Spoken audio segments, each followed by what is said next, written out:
It is draft day, ladies and gentlemen. The 2026 NBA draft is here. The Sixers will select at number 22 overall here tonight in what is Mike Gansey's first draft and really first big decision as the new president of basketball operations for the Philadelphia 76ers. My name is Jake Chipper with my guy Colin over here. Our show is presented by Prize Picks and a very important draft for the Sixers here tonight. They had a lot of depth issues this past season, not a lot of money to work with in the offseason. So they have to hit on this pick and get a player who can be an instant impact in their rotation, whether it's starting, coming off the bench at number 22 overall. And so we will see what they end up doing throughout the show up until the draft starts. We'll go through the draft order, look at the top prospects, talk about some of the trades that happened in the NBA over the last couple of days. And, of course, leading up until the start of the draft, we'll dissect every pick that's made. And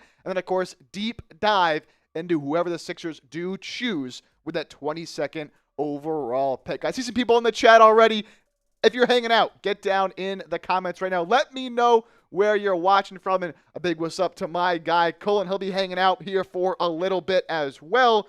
So good to see him, Colin. Good to have you here, and good to have everybody hanging out right now. About 21 people in here at the start of the show. Shout out to the Noti gang, baby. Colin, how are we doing, man? Dude, it's NBA draft night, and I'm happy to be here, man. It's an exciting time, right? This is where, every NBA fandom, whether you're, a Knicks fan who just came off winning the title, or if you're, picking number one overall and you're the Washington Wizards, this is a day of hope. Like, this is a day where every team and every fan base can believe that their franchise, the turning point, if for the better, could be made on draft night. I'm excited to see how it goes down.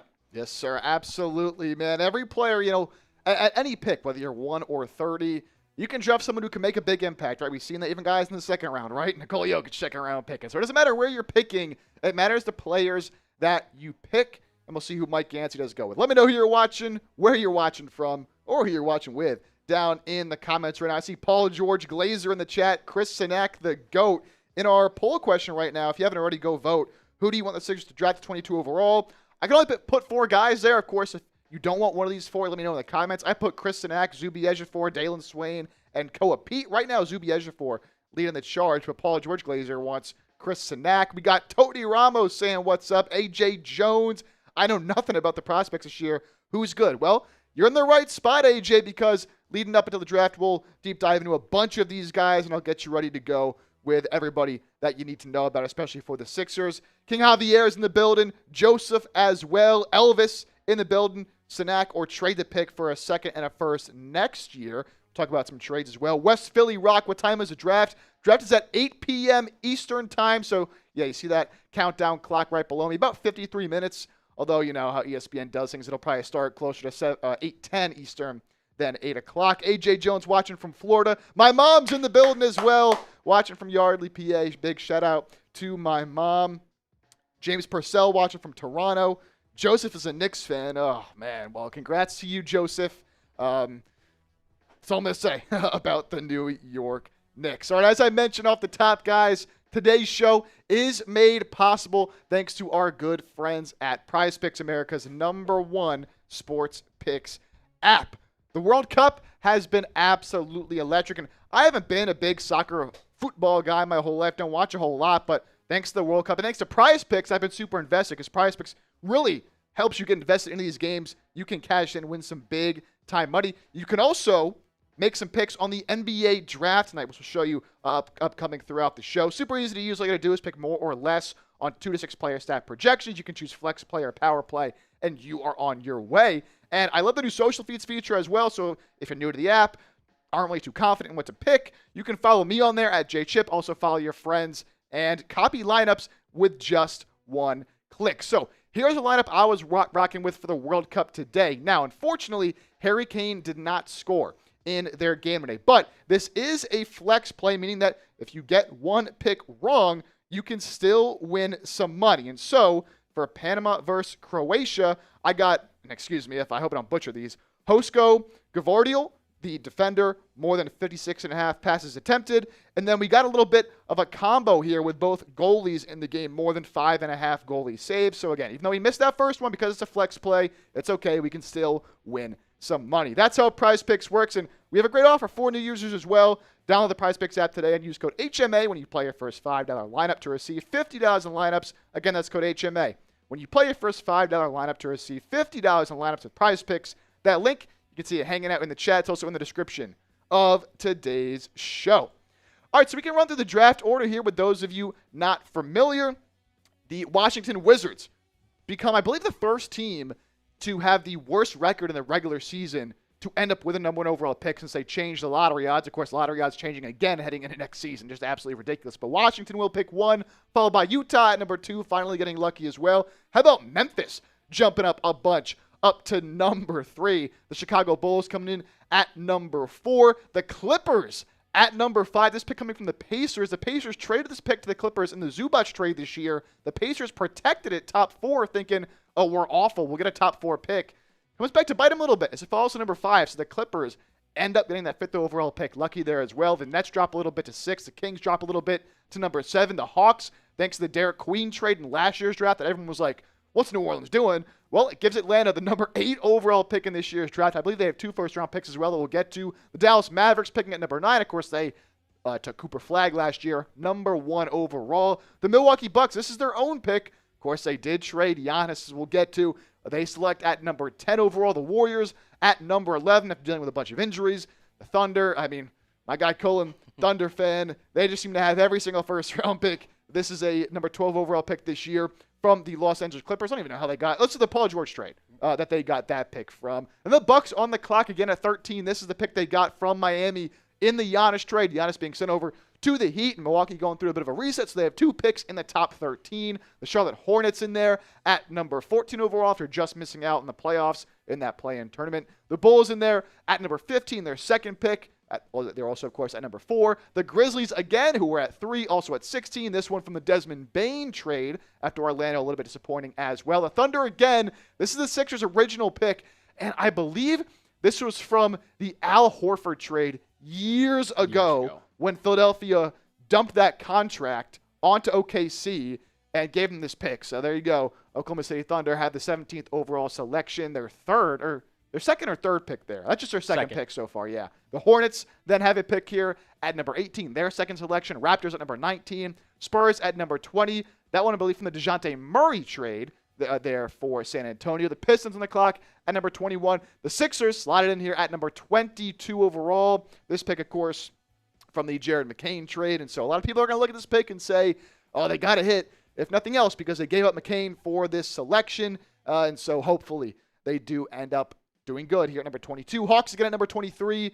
NBA champion New York Knicks at number 24. Lakers at number 25. Denver Nuggets at 26. Boston Celtics, who missed out on Giannis. Love to see it. Love to see it. I'm very happy that Giannis went to Miami and not Boston, because I'm not really that scared of Giannis, Bam, and whoever else I got over there. I'd be a little more scared of Tatum and Giannis in Boston. And the Nets up again at number 28. And then rounding out the first round, we got the Cleveland Cavaliers and the Dallas Mavericks, and then the Knicks and Grizzlies will kick us off tomorrow. Sixers currently do not have a second-round pick. There is some chatter that they could end up trading. They have like 14 future second-round picks, trading some of those to get into the second round to add some more cheap young talent to this squad, which they could definitely use.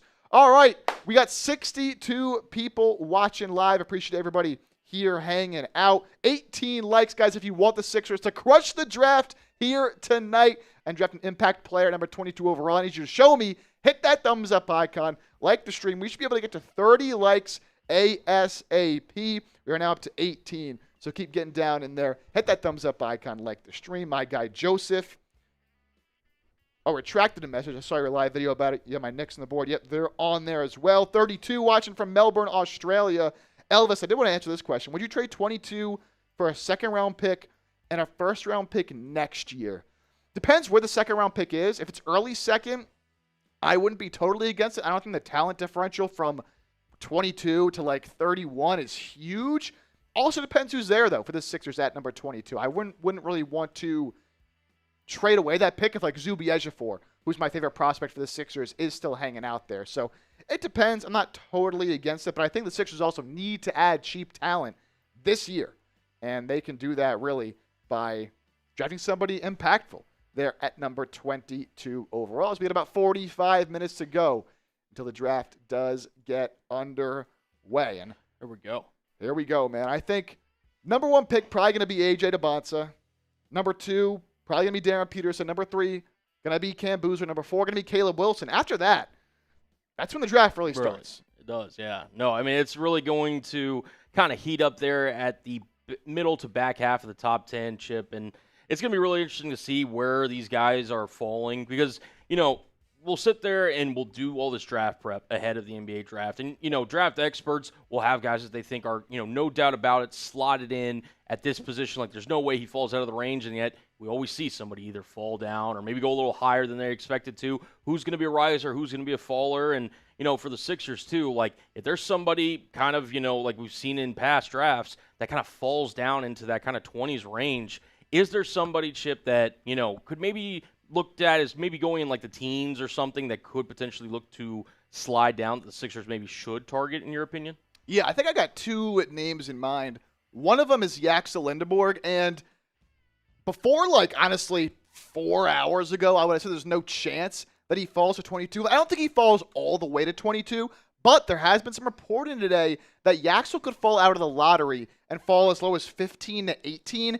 If he gets there, the Sixers should be all over trading up a little bit with all these second-round picks they have to go and get him. Yaxel will be a perfect fit at the 4 for Philadelphia. I mean, that Michigan team has so many guys in this draft that are just so talented. And so I think Yaxel would be a fantastic pick. And then I think LeBaron Philon as well is an interesting one to watch. There's also been some reports he could fall in the draft. Minnesota held him on a pre-draft workout just before the draft. They pick at 28, and so there's some chatter that him and his camp think that he might fall if he's willing to work out with Minnesota at 28. Now, you could also say Minnesota might be trying to trade up to get him, and that could be fair as well.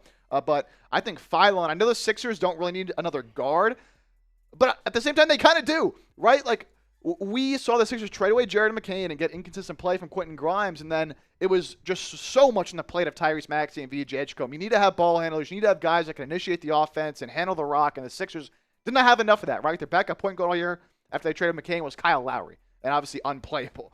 So if Philon's there at 22, he's a guy, I don't think I'd trade up for him, but if he does slide to 22, I don't think you can pass up on Philon there, a dynamic scorer, dynamic with the ball in his hands, can make some plays, and so I think he'd be good as well. But you let me know, who do you want the Sixers to draft at number 22 overall? Who is your guy? My guy is Zubi Ejiofor, the forward out of St. John's, but you can let me know down in the comment section. We're also 8 likes away from 30, so keep hitting that thumbs up icon, like the stream.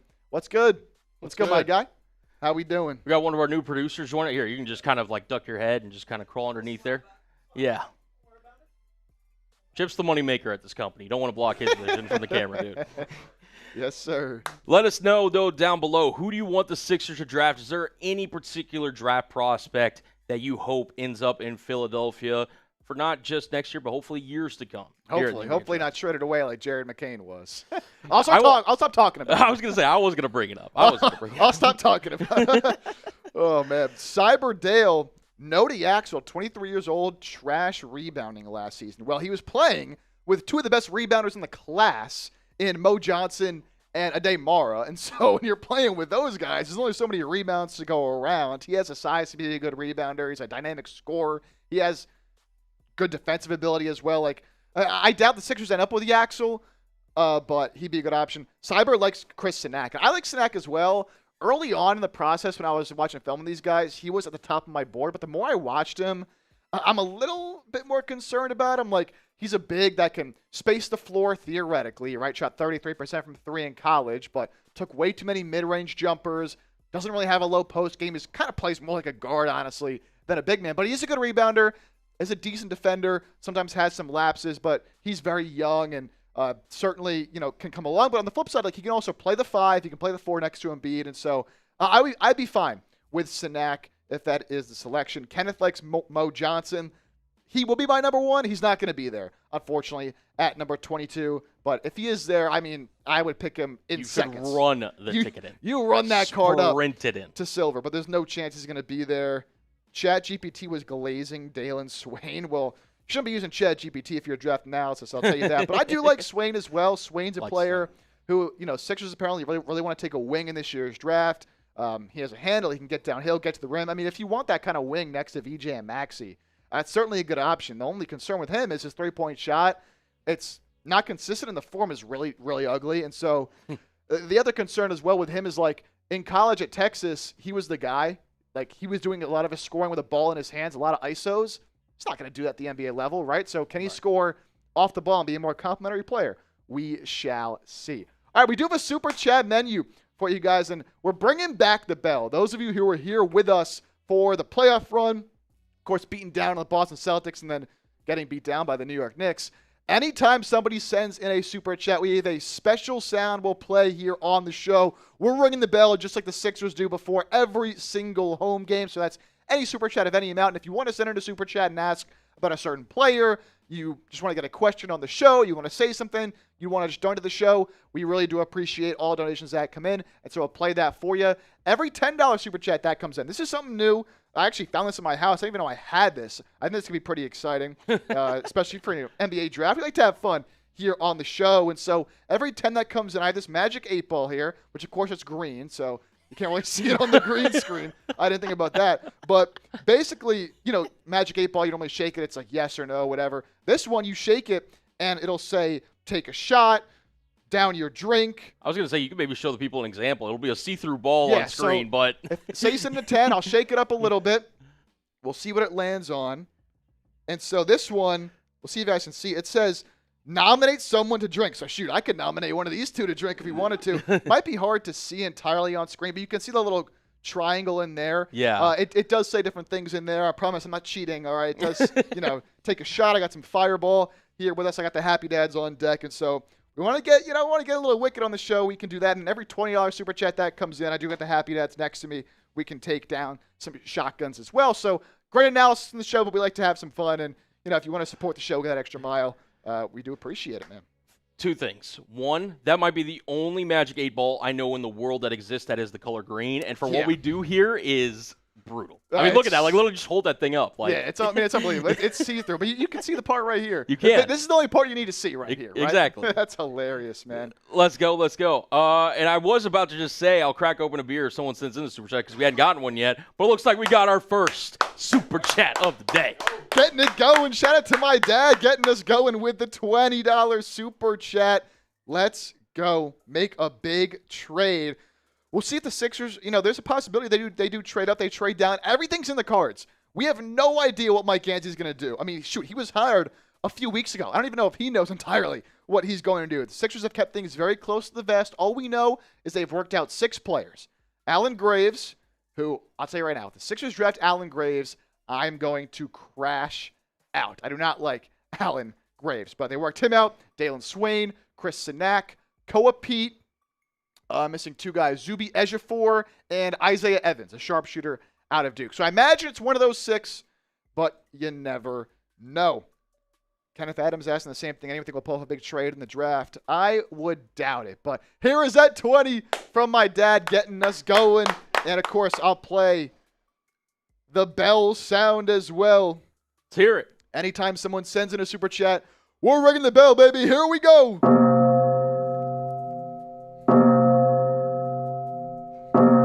Come on, man. Love to see it.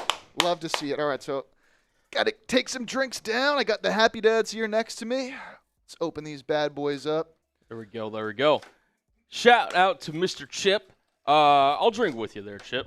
My dad, by the way, is a Knicks fan, unfortunately.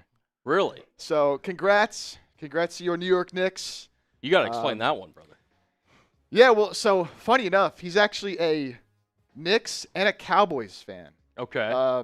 Grew up watching those teams, but, I grew up in the Philadelphia area, and so he clearly didn't do a good enough job of trying to convert me to the enemy side of things. And so I was more influenced by, the area that I grew up with. So I'm all Philly through and through, baby. Look, I even got the Sixers koozie here tonight. Come on, man. Well, I got a shotgun this, so I don't even need the koozie. Just wanted to show off the koozie. Just wanted to show it off, man. I had to show it off. Oh, speaking of showing off. Oh, showing my off. goodness. We're showing off. There we go. All right. Love that. And again, this is the Super Chat menu in case you guys are joining us. All Super Chats. We're ringing the bell. $10, the see-through Magic 8-ball, and then $20, we got a beer shotgun for you guys. All right, so I haven't used this tool in a little bit. Hopefully I don't spill beer everywhere. Yeah. It's not even your studio. It doesn't matter. Yeah, you're right. You know what? Sorry, Moose. Another one coming in from the Rainbow Cow. Appreciate that. We'll get to that here in a sec. We'll get that super chat up on screen. Also, guys, if you haven't already, we're on the road to 27,000 subscribers. In fact, I think there's a good chance we can hit 26,500 subscribers. Can we get 94 subs by the end of tonight? This is a live sub count here on Sixers Now, where 26,406. If you guys want to hit that subscribe button, my guy Jake Chipper does a great job covering the 76ers, rumors, news. He's got you covered throughout the offseason, the regular season, the postseason, whatever the case may be. Hit that sub button for all things Sixers. Oh, appreciate that. Yes, sir. Let's go. Let's keep growing. I remember a couple off seasons ago when the Sixers signed Paul George, and it's a sore subject now because obviously that didn't work out. Man, those free agency streams were crazy. So if you were there for us then, we picked up a ton of subscribers. We were live until like 2 a.m. Eastern. Whenever that signing went down, we actually signed off like 10 minutes before it happened, of course. But that's the kind of thing we do, man. So obviously we're live for the draft. We'll be live again tomorrow. Even though the Sixers do not have a second-round pick right now, we'll still be live, and they could easily acquire one as well. We'll be live for free agency.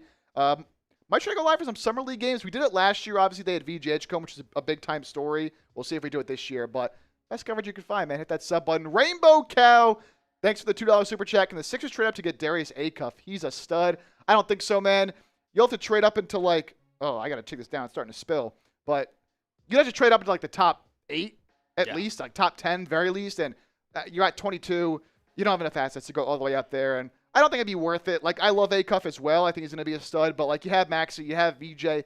If you're going to take a guard, that's fine. But I wouldn't trade up for one necessarily. So that's where I'm at. But I do agree, Rainbow Cow. He's a stud. And let me play the sound for you as well, and then we'll take this shotgun down.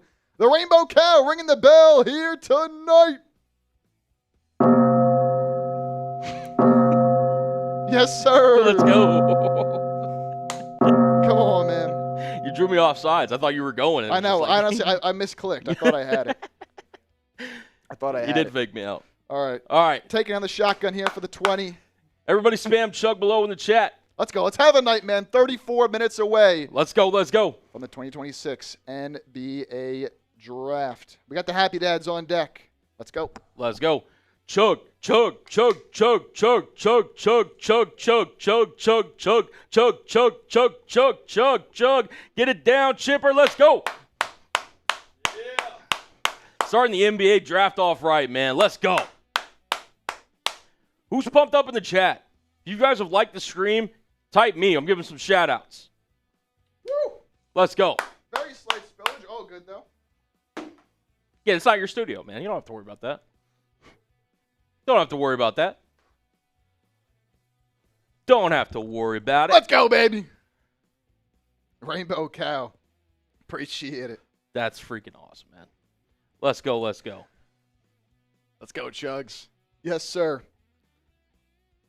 Let's go.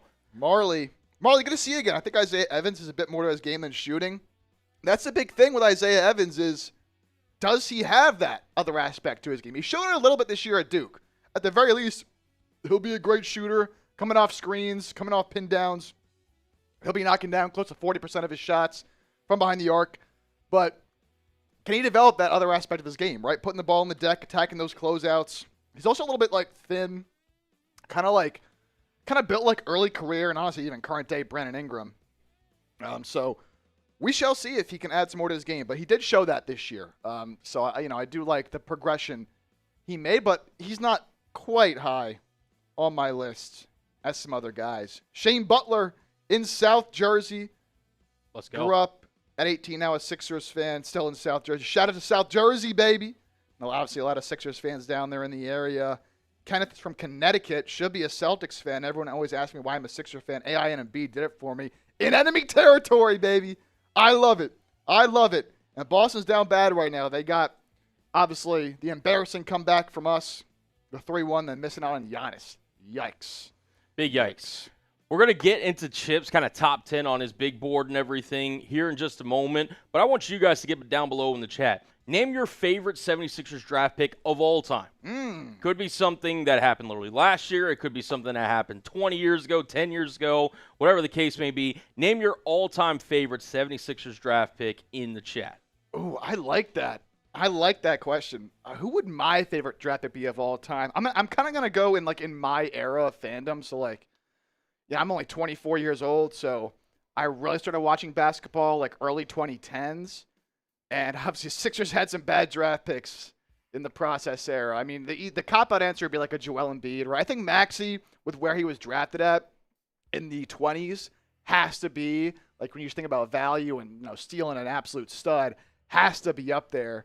Rainbow Cow, call me crazy, but Fultz. Hey, look, obviously things didn't work out with Markelle Fultz, but you can't fault the Sixers for making that pick. I mean, he was the obvious number one at the time. He was so nice at Washington. It just didn't work out. The motorcycle accident, just a lot that really went wrong, man. So I don't hate that at all, man. Cyber, Charles Barkley. Talk about great draft picks, man. That's got to be up there for sure. A lot of Allen Iversons in the chat. We got Shane. We got Marley, Philly, all saying AI. I mean, that's come on. You can't ever hate that one. And you know what's funny?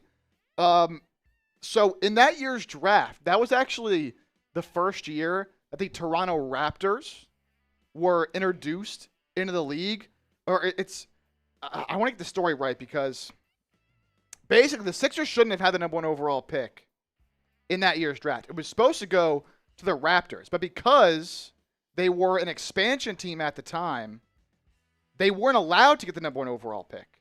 And so they fell, leading the Sixers to go up to number one. Yeah, so the Raptors had the worst odds. They won the lottery, but they were forced to surrender the number one overall pick due to expansion agreements at the time, which allowed the Sixers to jump up to number one. They got AI. Raptors got Marcus Camby, a fine player in his own right, but he's not Allen Iverson. I see Jahlil Okafor in there. That's crazy, Jahlil Okafor. Talk about a player who peaked in his rookie year. Sixers had a few of those, man. Michael Carter-Williams, Jahlil Okafor. If Okafor played 20 years ago, he would have been sick. He would have been awesome. But just not in the right era. He also couldn't play defense. He was an awful, awful defender. Drew Holiday. Yeah, Dr. J was a trade. Well, some good names. Some good names in there. The Sixers have had some good luck in the draft. I mean, shoot, even, McCain, sucks what happened with him. VJ last year, but some good picks. Good picks. I like that question, man. A little reminiscent here 30 minutes before the draft does get underway. All right, once again, want to remind you guys that Prize Picks is our sponsor for today's show. Making everything free for everybody. I love using Prize Picks, and Prize Picks has really got me into the World Cup this year. I haven't been a guy that's watched a lot of soccer in my life, but Prize Picks really gets you in on the action, man. It's so exciting to watch these games, especially Team USA, and now you got some money on the line, and no better way to do it than with Prize Picks. Super easy. All you got to do is pick more or less on 2 to 6 player stat projections. You can choose flex play or power play, depending on how you want to play the game. And you can win some big-time cash. And with their new social feeds feature as well, if you're feeling a little bit uneasy about what picks you want to make, just give me a follow on the app, @JChip. You can see my lineups before we talk about them on the show. And you can also follow your friends and copy lineups with just one click. They also have different kind of picks and projections for big events, like the NBA draft. And so a player we've talked about a lot here on the show that I know a lot of you don't like, but is a draft target for the Sixers, is Koa Pete. And so you can pick what team you think Koa Pete is going to be drafted by. And so right now, the Philadelphia 76ers, this was right before we went live, were third in terms of teams most likely to draft Koa Pete at 5.5x. Charlotte and Phoenix ahead of them. You see other teams like Boston, Denver, Washington, Golden State, and New York on there. So, it's not just player lineups and things like that, but for big events like this, you can even make yourself some money. That's why I love Prize Picks so much. And right now we have a great offer for new users. If you download the Prize Picks app today and use code HMA when you play your first $5 lineup, you get $50 instantly in lineups. Again, that's code HMA when you play your first $5 lineup to get an extra $50 in lineups with Prize Picks. That link's hanging out in the chat right now, also in the description of today's show. And look at Rainbow Cow. Colin the GOAT, high key. Colin is the GOAT, man. Clap it up for my guy, Colin, man. A lot of these streams I do solo, but Colin's in here killing it. I mean, he's been here for a while, and he's an OG. So big shout out to Colin, man. All right, let's take a look at my personal big board. And as we go through the draft throughout the night, you'll see our guy Rolly's big board, and he's kind of our NBA draft expert here. And, we disagree on some things from time to time. That's fine. But this is my personal Sixers big board. This is not my NBA draft big board. I don't think Zuby Ejiofor is the #1 player in the entire draft, all right? This is just for the Sixers specifically, guys that I think will be there. So he's my favorite guy for Philadelphia. I mean, with the way he plays the game, the energy, the effort, the rebounding, he has some skill with the ball in his hands as well. I mean, he is athletic. He can move his feet. He can guard really 2 through 5. I love Ejiofor as my #1 guy. Kareem Lopez is a very versatile player who's playing in a pro league overseas. I like his game. Very smart and cerebral player. I have Cole Pete at #3. A lot of you guys won't like that, but I think he has a high floor. The shot is definitely very concerning, and the offensive game is limited, but he's very good defensively and is a bowling ball getting downhill. I have Sanak at 4. We talked about him. Stretch big out of Houston, who also rebounds the ball very well. Dalen Swain, a wing out of Texas, who is an ISO-heavy player who can get to the rim at will. Henry Vasar at #6 out of North Carolina. He is also kind of a stretch big who's a very good passer. Not quite a great rebounder, won't really bang inside, but very skilled big out of North Carolina who can block some shots. Ibuka Okoro out of Stanford. He kind of reminds me of young Tyrese Maxey. Very explosive, can get downhill, finish at the rim. Isaiah Evans out of Duke, 3-point shooter. That's all you need to know about him. He'll knock down a ton of threes. Jaden Quaintance, a lot of injury concerns. Only played 4 games for Kentucky this year after tearing his ACL at Arizona State. But an absolute defensive menace at that 4-5 spot. And then at #10, I have Alan Graves. I know, everyone's favorite player, analytical darling who can shoot the ball and has really good metrics and good analytics. But, man, when I watch him play, he is so unathletic. I just don't see how he'll be able to defend at the same level at the NBA as he did in college. He played for Santa Clara, not a lot of competition. He came off the bench, and, again, analytically he was great, very impactful player. I just don't see it at the NBA level. So that's my top 10, my big board for who I want the Sixers to take in this year's draft. We had 122 people watching. Shout out to you guys, man. That's great stuff as we're still about 25 minutes away from the start of the draft. But we only have 32 likes, and the bosses always want us to hold us to a standard of having a 50% like rate. And so with 120 people watching, we should be able to get to 60 likes ASAP. We're at 33 right now. I'll tell you what, as soon as we get to 60 likes, I got another happy dad here. I will crack open my next drink of the night, drink it out of the Sixers koozie, and why not? We'll ring the bell again once we get to 60 likes. I'm addicted to ringing the bell, baby. Let's do it. It's a great sound, dude. Oh, dude, it's great. Shout out my guy Arnold for cooking that up for us during the playoff run. Unfortunately, we didn't have it for the first round. I think we got it for the second round, and then we didn't win a game. So it would have been more electric if we had it when we were winning games. But, yeah, that's all right. My boy B-Doc's in the building. What up, what up? B-Doc, how are we doing? You're doing a great job, my brother. I want Zuby or Pete or Vasar. Zuby's my favorite. B-Doc's at Chipper's house. Well, B-Doc, I actually moved recently, so I don't know how you got my new address, man. That's kind of crazy. I'm just playing B-Doc. I love you, man. Good to see you here. Appreciate you hanging out. And I agree. Zuby, Pete, Vasar would all be very good picks. They're all in my top 6 for guys that I would want Philadelphia to draft. All right, we're up to 42 likes. Show me you're a diehard Sixer fan by hitting that thumbs up icon, liking the video. We are 18 likes away from that goal of 60 likes. I would love to get to 100 before we start this draft in 24 minutes, but our first goal is 60 likes. When we get there, cracking my next drink, and we will ring the bell and play that sound here on the show. And perfect, Colin. Look at this guy, man. Always got it ready to go. Always knows what I want to talk about here. So if you missed the news. Big news. I don't know how you might have missed it. Very big news, as Colin says, man. Late last night, I was getting ready for bed. I was actually playing FIFA, not going to lie. But I was going to be getting ready for bed. And the Heat finally did it. Miami, for as long as I can remember, obviously ever since LeBron's left, they've always been these rumors in the offseason that they're going to trade for the next star. Whether it was, Damian Lillard. I think they were in the conversation for James Harden at one point, like Kevin Durant, Donovan Mitchell. They've been in the conversation to trade for these big names every offseason. They never get the job done. Well, they finally did. And it was a surprise. I thought he was going to go to Boston. But nope, Miami pulls the trigger. They trade for Giannis Antetokounmpo. He is no longer a Milwaukee Buck. He'll be playing for Miami for the foreseeable future as Miami gives up a haul, right? Tyler Hero, Kello Ware, Jaime Jaquez, Kasparis Yakachonis, 3 first-round picks, including number 13 in tonight's draft, as well as a pick swap in 2030 and a 2033 second-round pick. I can't believe we're talking about picks in 2030. That's insane to me. But a haul to give up. Giannis is headed to Miami. Look, I'll be honest, I'm not super scared of the Heat. I mean, Giannis and Bam is a defensive duo for the ages. Like, honestly, they are two of the best defenders our game has ever seen. But outside of those two, it's like they have Wiggins still on the roster. Doesn't look like they're going to bring back Norman Powell either. Yeah, right. Yeah, there was a report earlier today that Norman Powell was probably gone because they had like no money to fill out the roster and they're hard capped, and so there's not much they can do there. They have Davion Mitchell still on the roster. Like, there's not a lot to work with Nikola there. Jovic, like, yeah. it's not a lot. Well, Nikola Jovic, they're paying $20 million a year. Yeah, I'm sure that was a great contract to give to. But look, shout out to Miami. They got the deal done. Giannis is there. Milwaukee is rebuilding. I think this is a good haul for them to end up getting all these picks and some of these young players. I like Jokic Jonas a lot. I like Ware a lot as well. So we'll see what they end up doing. But Miami does land Giannis, so we'll have to obviously consider that as we head into next season and see what Miami does the rest of the offseason to kind of build these pieces and build this team around Giannis and Bam, who are obviously two really non-shooters, and we'll see what they end up doing. We also had another interesting trade that was super unexpected that went down yesterday.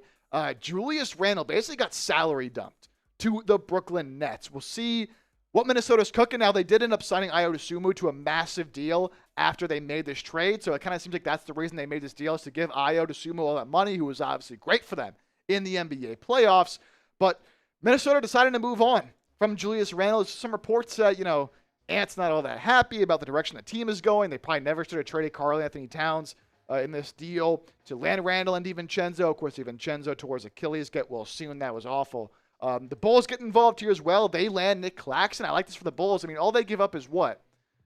One of these picks? I think one of these picks was theirs that they gave up to either Minnesota or actually I think it was there, number 33, because this 28 was Minnesota for sure. Yes. So they give up almost nothing to take on Nick Claxton, who, look, hasn't been great for the Nets, but the Nets are an awful team. And when they were good back a few years ago, you remember when the Sixers played them in that playoff series, the Ben Simmons versus Jared Dudley playoff series? Like, Claxton was a good player.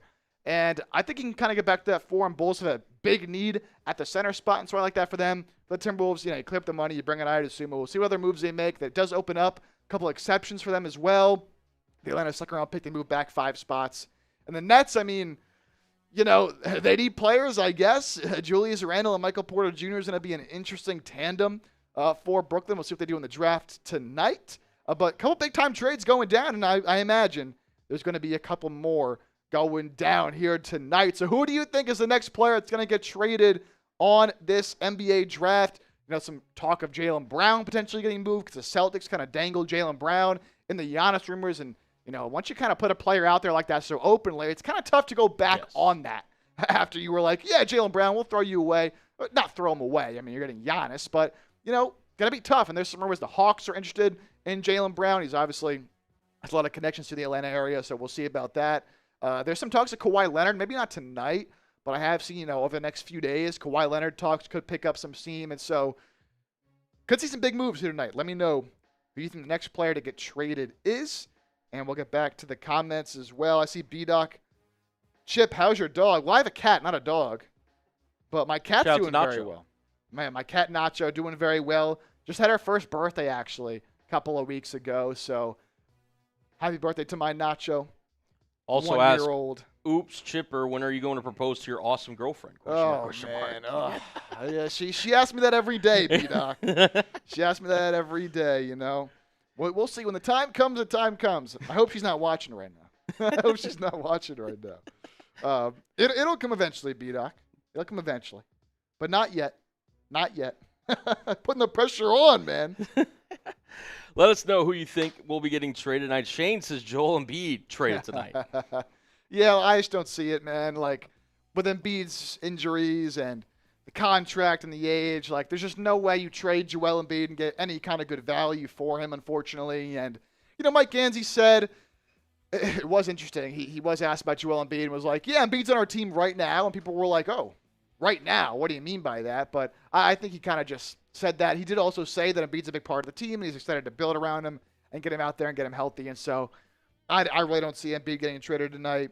Paul George is more of a possibility because George has 1 year less on his deal than Embiid does. Embiid's extension just kicked in, so he still has 3 more years left on the deal, whereas George only has 2. But Again, with the salary, $50 million, I don't see. You'd have to give up assets to get off of Paul George. And the Sixers are in no position to do that right now. And so I don't think anybody on Philadelphia is going to get traded. There's some talk of Trey Murphy not being happy in New Orleans. I can't see why. There's such a good team over there, right? I would love Trey Murphy on the Sixers, but again, I just don't see how you have the assets to trade for a player like that, unfortunately, unless you give up. I mean, they don't want Paul George, so I don't know. There's really no way to get him. But we could see some moves tonight. I've seen some reports that like 1 through 10, not to really expect any moves. Once you get into the 20 through 30 range, things could really shake up, and so we'll see if the Sixers are involved in that. Daniel Barry, Sports Highlights in the building. Good to see you again. What's up, chat? Happy Tuesday. Happy Tuesday to you. Daniel Barry, an absolute legend and real one here on the show. Good to see you. Shane Butler. I want Herb Jones. Well, apparently the Pelicans want 2 first-round picks for Herb Jones. 2 years ago, sure. Now, I'm sorry. It's just not going to happen, man. The offense is really falling off a cliff. All right. Reminder, we do have a Super Chat menu here tonight. We are up to $22 in Super Chats. Every single Super Chat that comes in, we will play that ringing the bell sound effect for you guys. It's electric. It's absolutely electric. So anytime you send in a Super Chat, ask a question, get a take in, an opinion, whatever you want. We really appreciate the donations. Every $10 that comes in, we haven't broken this out yet, but I have this magic 8-ball here, which blends in with the green screen, that I'll shake, and it'll tell me to do something, whether that's take a shot, take a drink, chug my drink. Like, there's a lot of different things that can happen on this one. Like, for example, this one landed on, what does this one say? Finish half your drink. There we go. Right? So, like, things like that can happen. So every $10 that comes in, we'll do that. And every 20 that comes in, we will shotgun some happy dads. Got them on deck here, baby. Let's have a night. You want to make a deal there, Chip? Oh, let's make a deal. What do you got? Let's make a deal. Well, I'm thinking, so we usually do this during the football season on some other streams. How about this? If somebody sends in a super chat that correctly predicts who the 76ers draft, you want to do something for anybody who does correctly predict the 76ers draft pick? I'll let you make the decision in terms of it's your channel, but I think that would be really cool. Like, if you send in a super chat, it could be any amount. It could be $1, $2, whatever the case may be. We greatly appreciate any donations. But if you correctly call the 76ers draft pick, what should the lovely people at 76ers now be able to get? I like that idea, yeah. So send in a super chat, any amount. Let me know who the Sixers will take. If you get your prediction right, what will we do for the people here, man? You know what? I'll leave it up to you guys. If you do get your prediction right, you send in a super chat with a player you think the Sixers will draft. If they do end up drafting that player, one, I will give you a shout out here on the show on an upcoming video, of course. But I'll also either take down a drink or do a shot for you. You can kind of pick which one you'd rather do. I got Fireball here to my right, and I got some Happy Dads. Ooh, that could be that. I like that idea, though. Be a sponsor on 76ers Now. So, like, at the bottom of the screen, it could be like a little thing like we have right there. This 76ers episode is sponsored by, Brian Daughtry or something like that. Exactly. Yeah, I like that. So that's what we'll do. Send in a super chat. Predict the Sixers pick. If you are right, you will do that for you. Very cool. Love that idea. Ryan Springer. Chip, are you getting by Calcaterra off the... Oh, am I getting by Calcaterra off the edge? Absolutely. Calcaterra cannot block for nothing, man. For nothing, man. Dude, look, I played receiver back in high school, but I could line up off the edge, get a little pass rush going. You kidding me? Draft t-shirt? See, I wish I had some merch to give away, but we don't have many merch here at the channel. Chip's a known 4'6" guy, by the way, in case y'all didn't know. Oh, I mean, at least. At least. And I've been working out over the past month or so I think maybe might be in the 4.5s now, all right? I'll be honest. We're also up to 50 likes, 126 people. I said when we got to 60 likes, I cracked my next drink. We're 10 likes away. Can we get there by the time I'm done telling you about some of the top prospects in this year's draft? If you haven't already, hit that thumbs up icon, like the stream. We're 13 minutes away from the draft getting underway. I want to answer this question as well, B-Doc. Any Clemson guys going in the draft?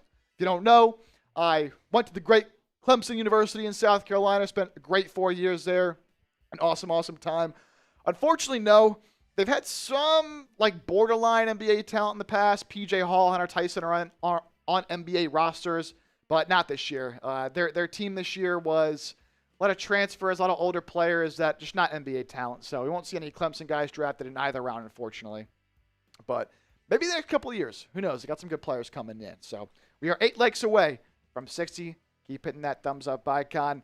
Like the stream as look at some of the best players available. Now, these are our draft expert Nick Roloff's rankings. And so, me personally, I probably have AJ at 1. But look, Darren Peterson, Cam Boozer, AJ DeBonto, those are the top 3. Whatever order you have them in, I really can't be too mad at you. I think Caleb Wilson definitely is far and away number 4. After that, it's kind of a drop-off, but still some really good players here. Darius Acuff, he has at 5. He's a huge, and I mean huge, LeBaron Philon guy. I don't know anybody else who has him this high at number 6. There's some chatter he could slide into the 20s, but a very talented offensive player. I like being high on a guy like this. How about Yaxel Lendeborg, a guy I would love the Sixers to be able to take. He's in there at number 7 for Rolly. Michael Brown Jr., guard out of Louisville, who had some back problems this year, but when he's healthy, he's a dynamic playmaker at the guard spot as well. How about some more Michigan guys? I mean, they had number 7, number 9, number 10 here on Rolly's big board. Ademar Morris Johnson. Again, 2 guys that, I'd love for Philadelphia, but no chance of getting them. Keaton Wagler, some chatter he can go number 5 to the Clippers in there at number 11. Sort of, a crafty guard, not super athletic, but has some skills. That setback 3 there for Illinois is always there. Kingston Flemings, guard out of Houston, good defensive player as well there. Braden Burries, guard out of Arizona. Cameron Carr there at number 14, another guy I'd like for Philadelphia. How about our guy Dalen Swain there at number 15? We shall see if he ends up falling. There's some chatter he can go earlier than the Sixers at number 22. Some people like his upside as a ball handler on the wing. And then another guy I really like, Kareem Lopez, forward, of Mexican descent, played in the NBL in Australia this year. Sort of a good way to describe him is a jack of all trades, master of none. Shout out to my guy TFG on YouTube for that kind of phrase there. But does everything good, nothing great. The shot's a little clunky, but such a smart player. And he's been playing professional basketball overseas as a 19, 20-year-old, right? And that does provide some value as well. So those are some of the top players available, guys you can expect to go off the board early in this year's draft. As a reminder, we're trying to see how close we can get to our next milestone. I mean, we're building our way through 27,000 subscribers. We picked up a bunch of subs during the playoff run as well, and hopefully we get another deep playoff run next year. I want to see how close we can get to 26,500 subscribers here tonight. If you're new to the channel, there's a lot of real ones in here, and I appreciate everybody. If you are already subscribed, type me down in the chat. I want to see where my real ones are at. If you're not subscribed, what are you doing? What are you doing, man? I mean, you get 100% free coverage here on YouTube. It costs $0 to hit the subscribe button. And what you get, up-to-date news, rumors, analysis, and a whole lot more on the 76ers. Live shows like this for the draft, free agency. Obviously, when the season rolls around, we'll have games as well. But it's going to be a busy offseason. In Mike Ganzi's first offseason as the head of this Sixers team. And you want to be in the know with everything going on with the Philadelphia 76ers. So like I said, hit that subscribe button. You know what? I'll make a deal up until the start of the draft. 8:44 left. Every subscriber we pick up, I will take down some of this happy to have for you guys. So a drink for every sub we pick up, starting at 26,408 subscribers for the next 8 and some change. As the prospects getting introduced at the NBA draft. Still in Barclays, right? I imagine. It's always at Barclays, right? Yeah, I think it still is. I've actually been to Barclays once. Beautiful arena. Beautiful. Love that. There in Brooklyn. Also, too, if you want the 76ers to crush draft, hit that like button. I don't want to say anything, but if we don't get enough likes in the stream, Chip, you might be on your own. They might pull me off the stream, dude. Yeah, so my guy Colin here, we have a couple people, myself included, that usually do these things kind of solo. And I'm lucky enough to have my guy Colin here kicking us off and helping us out here at the start of the stream. But look, if we're not successful enough here in the stream, the bosses have said they're going to pull Colin off and make him go to the Mavs channel, right? We don't want to do that. We want Colin to hang around here and hang around here on 76ers now. And so help him stay out. We're 3 likes away from 60, which was our initial goal. Want to see how close we can get to 100 before the draft starts in 7.5 minutes. So if you haven't already, if you're excited for the draft, man, we're so close. And I'm going to give you great insight on all these guys. I've been preparing for the draft. I did a lot of insight on the guys the Sixers could take, but also I'm obviously familiar with all these prospects. And so if you're ready, hit that like button, baby. B-Duck says Sixers are drafting Chase Sr. Shout out my guy Chase.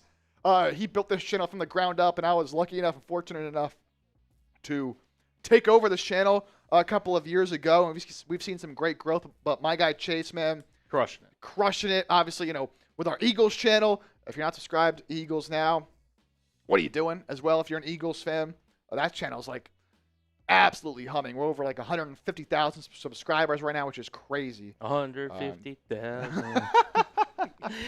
Shout out my guy Mike, man. Shout out. All right, want to get this question not only for my guy Jake Chipper, but also you guys in the chat. Which draft prospect do you not want? Oh, this is easy for Not me. want. You do not want this player to end up on the Philadelphia 76ers, rounding into the final. It's last 6-ish minutes. ESPN, they're going to drag this thing on, so it's not going to start necessarily right at 7 o'clock Central Time here. But let us know down below. Which draft prospect do you not want the 76ers to draft here tonight? So, for me, the answer is very simple. It's a guy that I don't like to hate on these guys because I don't want these guys to not succeed, right? I don't want these prospects to not make it in their dreams and their careers in the NBA. I'm rooting for every single player that gets drafted here tonight. But I got to be honest, with the whole point of draft evaluations is not to say, oh, I like every player. Well, you're not doing evaluations if you're watching every player and you're like, oh, everyone's great, everyone's awesome, right? That's just not the reality of it. The whole point of the draft and the evaluation process is to use your judgment and your opinion and, share those opinions out with other people. And so my opinion is that I think Alan Graves is a bad basketball player, man. And I'm sorry. And I'm seeing some people actually agreeing with me in the chat, which I've gotten some pushback on some of the videos with that. But B-Doc, Mr. Wayne, Marley, Kenneth, all saying Graves as well. I'm not a fan of Alan Graves. And look, he's somebody who, I think in theory actually would be a good fit for Philadelphia. There's a reason they brought him in for a pre-draft workout because at the 4 spot, Sixers have a huge need at the 4. They've been running a combination of Kelly Oubre / Paul George / Dominic Barlow at the 4. And, George and Oubre are just not true power forwards. And Barlow, love him. He's great. But, he was a two-way player for a reason. They have a big need there. And Graves, a good rebounder, an analytical darling. I mean, I think he was up there. It was like him and Cam Boozer as the two best analytical players in all of college basketball this season. And he's a really good catch-and-shoot player, knocking down about 40% of his threes this year, and he'll be able to do that at the NBA level. If he's open, he'll knock them down. He's a very smart and cerebral player defensively. I actually want to get these exact stats right because this was insane. His steal and block rate. Yeah, he had a 4.9 steal percentage, which was in the 100th percentile. If you don't know how percentiles work, the higher you are, the better. 100th percentile means he was the best in college basketball in terms of steal percentage, 4.9%, and a 5.0 block percentage, which was 86th percentile. So a lot of these metrics, he's great. Defensively, he's very smart. He also had a 13.9 offensive rebounding percentage, 99th percentile, right? So you look at a lot of these numbers, you're like, oh man, this guy's a demon, right? But dude, I watched him play, and I'm going in thinking this guy's great. And I came away thinking, how is this guy going to stick in the NBA? He is so unathletic. It's actually unbelievable. The combine numbers were bad, and on tape, he is just slow and unathletic. And that was against poor competition, honestly, playing at Santa Clara in the WCC. How is he going to fare against NBA-level athletes, right? That's why I think the defense might be a little overrated. Because what's he going to do defensively when he's playing against guys that are 10 times the athletes he was facing in college? The jump shot, even though it's really good, it's slow. It takes a little bit to get off. And so, again, when he's playing against NBA-level athletes, he's not going to have as much space, theoretically, although he might, playing with Maxey and VJ and Embiid and Paul George. Is he going to be the same kind of three-point shooter? I'm just not high on his ability at the NBA level. I could be wrong, but he's a guy I definitely do not want. But it seems like a lot of people agree with me. Kenneth Adams says Koa Pete, and I get the Koa Pete hate. Offensively, he's very, very limited, but I think he can actually make an impact offensively with the way he cuts, the way he gets downhill and gets to the basket. So I like Pete. Looks at Janai Broom. He's definitely more skilled than Janai Broom is, Keo. But again, I hated the Janai Broom pick last year. And what happened? Broom, yes, Broom did tear his meniscus during his rookie year. And so he didn't really get a fair shot at things. We have to see if the three-point shot is as improved as he kind of flashed it a little bit in the G League before he got hurt. But yeah, Broom was a bad pick. Would have loved to have Maxime Reynaud, did he make, definitely not first team, but I think he made all-rookie second team this year for the Kings. he was phenomenal. So it's a guy I don't want, but we'll end up seeing what they do as the draft starts here in just a couple minutes, baby. Let's go. I think, you know what, Chip? We know what time it is.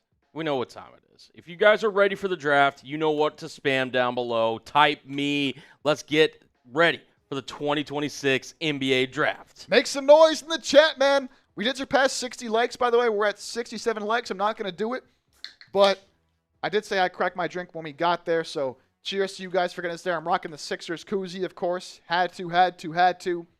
So thank you guys. Up to 68 likes. How close can we get to 100 before the draft does get underway? Get those me's in the chat. If you're ready for the 2026 NBA draft starting in just a couple of minutes, spam me in the chat. Let's go. Let's get it going, man.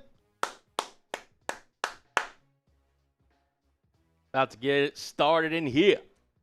Let's go, man. Type me in the chat. There's my mom in the chat typing me. Shout out to my parents, always watching, always supporting. Why the Suits typing me, our number 3 top fan here tonight. Getting a lot of comments, and also says, who else wants Chris Sinak? I'd be fine with a little Chris Sinak selection as well. Kenneth Adams is taking too long. I've been waiting 6 months. Well, look, 6 months, we're down to a minute and some change, man. Down to a minute and some change. Ryan Springer typing me as well. Ted, I would super chat, but I'm in a country that won't let me.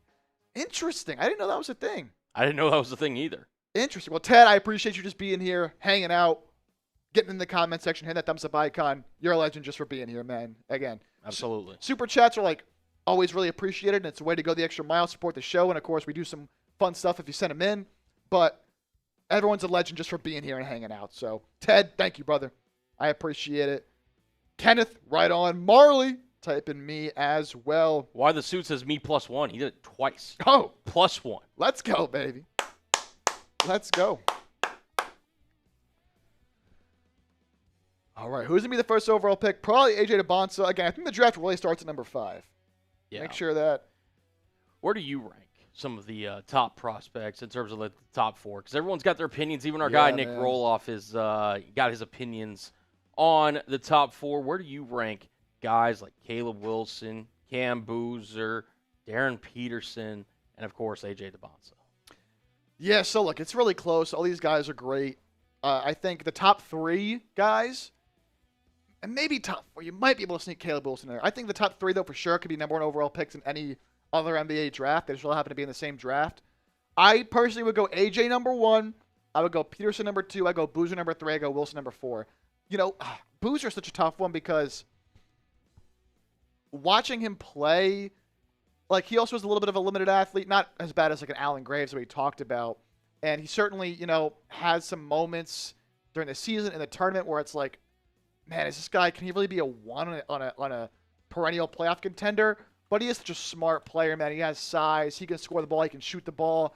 He dominated. I mean, he had one of the most dominant analytical seasons we've ever seen from a freshman. I think some of his numbers were better than Zion in his freshman year at Duke. And he had a historic freshman year at Duke, right? So he's great. Yeah, Peterson's such a tough one because he could easily be the best player in 5 years when we look back on this. We could say, oh, Peterson should have been number 1. What were the Wizards thinking? Because he has so much skill. I mean, people have compared him to an Anthony Edwards at the 2-guard spot. I mean, he can score, he can defend, he can do everything. But, he had some concerns this year with the injuries. He said it was due to taking too much creatine. He was cramping and all that, and there were some concerns about his desire to play the game. I think that's a bit ridiculous. He's as good as he is for a reason because he's put in so much hard work throughout his life. And so I think to question a guy's work ethic like that might be a little bit ridiculous. But, man, AJ, I think, is the number 1 guy right now. Just an insane athlete. I think he can be a really good 3-level scorer. I know the 3-point shot is a little bit of a question, but some people have compared him to a Jaylen Brown level player. I think he can be even better than what Jaylen Brown is. And Jaylen Brown was an MVP candidate this year, mind you. So I'll go AJ, Peterson, Boozer, Wilson. Fair enough. What's going on, Creighton? If you want to just kind of duck in, another one of our new producers just checking out what we're doing here behind the stage. I was going to say, yeah, don't get in front of Chip now. I mean, this is where the money's made right here. Our guy, Jake Chipper. I also want to ask you guys this question because we're going to see a lot of draft fits here tonight. If you guys were entering the NBA draft and you're walking the stage, you're about to get drafted, what are you wearing on draft day? What suit are you rocking? What are you kind of pulling up in if you're going to the NBA draft? Let us know down below in the chat. Chip, I know you're a guy that likes his fits. What are you rocking? Yeah, so first I want to give a cheers to all those recent subscribers we got. So I picked up about 5 or 6 subscribers. So thank you guys as well. Let's go. Ooh. Why the suits? It's gray sweats, black t-shirt. Coming out casual for the draft. You know, I like it. Got to be comfy, right? It is kind of ironic, a guy that has suits in his name saying gray sweats. Yeah. What's going on? Hey, well, I respect it. I do respect it. I think I would probably go with a look. I go all black, right? Black suit pants, black jacket. I even go like, black full Jack undershirt. Yeah. Oh, man. Well, shout out Parker. Yeah, I'd be going full black suit, and I think I'd go with a red tie. Kind of keeping it classic. Okay. And I'd probably go with some studded red bottom shoes, Okay. What are those? The red bottoms or whatever. The I know what you're talking about, too. I can't think of the Are they Balenciagas? I think so. No, I don't know. By the way, maybe. The way these guys are getting paid in college now, I had to be wearing a giant chain, and I'm wearing a small chain right now. They would laugh at me for wearing this thing right now. I can't wait to see some of the fits these guys are wearing. Here comes Adam Silver. Hey, Adam Silver's at the podium, guys. Y'all know what to do. Spam those boo. Boo this man. Boo him off the stage, man. Boo this man, Adam Silver.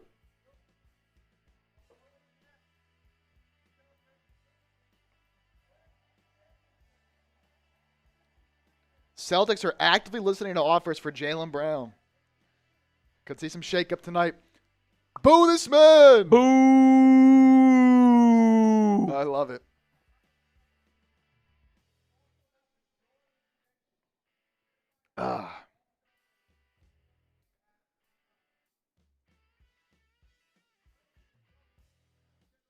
So as soon as Adam Silver stops talking, we'll get underway with the draft. Boo, he's ruining our game. Boo. Let's go. Showing all the different prospects, their fits. All white there. I was going to say, I don't hate the all white from Boozer. I like that look. I like that look for sure. That's a bold look. Not everyone can pull off the all white. No, I don't think I could pull it off. I don't. But he's pulling it off for sure. Silver, very, very cordial with his look. Very standard here. Yeah. Navy Stoic, suit, some Navy would say. That's a good word right there. Stoic. Oh, did B-Doc just follow me on Twitter? Shout out B-Doc. Give me a follow. Let's go. And it is official. The Washington Wizards are on the clock. So I think this is a change this year. 5 minutes every team has to pick in the first round. I believe it was like 7 in the past. Maybe 8. 5 minutes every team will have to pick in the first round. So the Wizards are officially on the clock. Cheers to the start of the NBA draft, everybody. Salute. Someone, Ryan in the chat. Boo, dude's a lizard. Bro, he's an alien. I mean, he's got a strange look and a little bit controversial what he's doing with the league. I mean, the second apron and all that stuff. I think it is good for the league. But this lottery stuff, man, which will start next year, we'll see if it works. I'm of the opinion, and maybe it's unpopular, that if teams want to tank, you should let them tank. I know it's not good for the product, especially when you get into the later months of the league, but the only way for bad teams in small markets to get better, because they're not making big-time trades very often. They're not signing big-time free agents. No one wants to go to, Memphis or Utah. The only way these teams get better is by hitting in the draft. And so if you're going to punish teams now where the worst 3 teams in the league all have lower odds than everybody else, getting the number 1 overall pick, it's how are they supposed to get better? How are they actually – I get it is going to combat tanking because you're going to want to win and not be in that bottom 3. But if you're just truly bad, how are you supposed to get better if – and it's not guaranteed they can't get the number 1 pick, but if they have the lower odds, man, it's – I don't know. We'll see. We'll see. I respect him for trying to make some changes and all that. But we will see if it does end up working or not. Fair enough. All right, we're going to throw – let me see if I can find this. Shout out to the recent subscribers.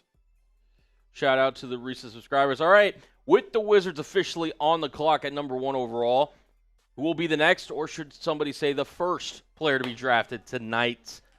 Feels like AJ DeBonsa is going to be the selection, Mr. Chipper. Yeah, if it's not AJ, I'd be very, very shocked. It's either AJ or Peterson, I have to imagine. But if it's not AJ, I would be floored. Wizards did recently extend Trae Young, gave him, like a 4-year, $212 million contract after he opted out of his player option. A lot of money to pay Trae Young. I think he's kind of become a little bit overrated at this point with, the way people have been hating on him. But, man, that's a lot of money to pay Trae Young. They have a good young core, assuming they add AJ to this, obviously they have Anthony Davis as well. We'll see if he actually plays for the Wizards or not. There's some chatter that he can get traded before the season even starts and not play a game for the Wizards. But, I like Alex Sarr, Keyshawn George, Trey Johnson, Bub Carrington. They have some good young players on that squad. And so, just got to put it all together, man. Yeah, at AJ, you never know, man. If Trae Young is back to his former self, they certainly could. But let me know who you think they will take here. Is it going to be AJ? Is it going to be Peterson? Could it be Boozer? Why the Suit says, I see the future. Peterson, number 1. Interesting. All right, calling a shot, man. Reminder, by the way, if you send in a super chat. The pick is in. Oh, the pick is in. The pick is in. If you send in a super chat predicting who the Sixers will draft at number 22, and you're correct, we will have an L3 like this in a future show. It's kind of dedicated to you. Be like our show is, presented by, shout out to your name if you do get the pick right. And you can choose if I either take down a drink or if I do a shot of Fireball here. So up until the pick is made. You can't send it in after the pick is made, all right? That's cheating. That is cheating. You got to be before the pick is made. So be pretty cool. That. I mean, you literally, someone out there could potentially get the opportunity to say they sponsored a 76ers Now episode. That's electric, man. It's pretty cool. That is electric. All right, the pick is in. They're showing all of the different top prospects. Darren Peterson, AJ DeBonsa. Is it Cam Boozer? I don't think Caleb Wilson would go this high, but I'd be shocked. It would be pretty electric if that was the way this draft started. But, yeah, the pick is in. Let's see how long it takes Silver to actually reach the podium. Yeah, I'm interested too. With a pick already being in, is Utah? Are they already on the clock? Is their timer already starting? Yeah, I wonder. I don't know. We'll have to see how much time is left. Naheem Irwin in the building. Naheem, good to see you. A real one here, as is Guitar Guy as well. A couple legends on the show. Good to have you guys here. Yes, we got this 22nd pick, right? Yes. Sixers are at number 22. The pick they got from the Thunder. That was originally the Rockets pick in the Jared McCain trade. Brutal. But at least they're in the draft. They would have had no picks in this year's draft at all because they also have no second-round pick. So get into a draft that... Look, this draft's very talented, man. I think it's... from all the way top to bottom. You got the star talent at the top with AJ, with Peterson, with Boozer. All right, the pick is in, Chip. The pick is in. Who is it? It is none other than AJ DeBonsa. Yep. Forward out of the University of BYU. He is officially headed to Washington. Makes sense, man. And look, beginning of the season, you might have said Peterson was probably going to be the number 1 pick, but AJ was so good all year long. And really over the last few months, it's kind of felt like AJ would be the selection. And it's official for the Wizards. They will be moving forward with AJ DeBonsa as their new franchise star, man. They have a talented young core. So AJ DeBonsa is a Washington Wizard officially. The freshman, 6'8.5", out of BYU. Had a great year for BYU. And they probably would have gone farther in the tournament if Richie Saunders, probably their second best player, maybe third, depending on what you think of Robert Wright, didn't end up getting hurt. But man, AJ, an elite scorer, man. I mean, he is, as a wing prospect, the guy you look for. I mean, the NBA is oftentimes dominated by these wings who can score from the perimeter, and AJ can absolutely do that. And he gets to his spots on the floor better than anybody else. Loves getting downhill, getting to the rim with his athleticism. Doesn't settle for many unnecessary three-pointers, although when he's open, he can knock them down from time to time. I'm not really concerned about the defensive effort for BYU. I think once you get into the NBA, it's that can get turned up a notch a little bit. And so I think he was pretty obviously the number 1 pick here, and that athleticism is just unbelievable. He could jump out of the building. He had a 42-inch max vert and a 33.5-inch standing vert. Also with the highest usage rate in college basketball this year. So he was relied upon a lot.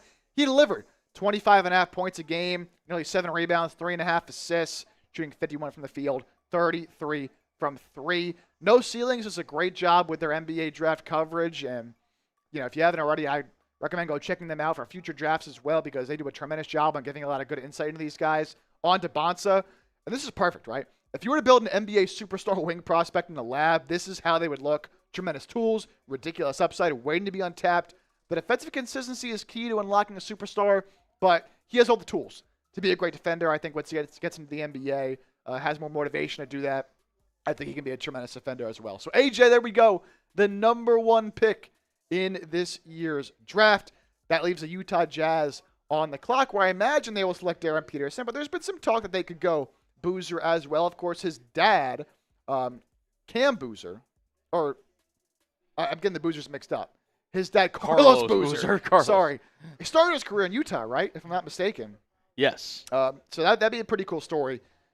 Peterson also, DeBonsa, there was a lot of talk he wanted to be in Utah, obviously going to BYU. Like, they would have loved to have him. He would have wanted to go there, but he also wants to be the number 1 pick. And so there is no question that he is very happy going here to Washington, as the Jazz have about 2 minutes, 40 seconds left on the clock for them. I think got to be Peterson number 2, but DeBonsa number 1. I'm excited to watch Washington this year. They actually gave the Sixers some trouble during the regular season this year. I mean, I go back early in the season, they had like a crazy, I don't know if it was double overtime or overtime game, where Philadelphia ended up winning, but they were giving the Sixers, and that was without Trae Young. Like, they have a lot of good young players, man. A lot of good young players. What's up, Reed? Oh, my guy Reed in the building, fellow Sixer fan as well.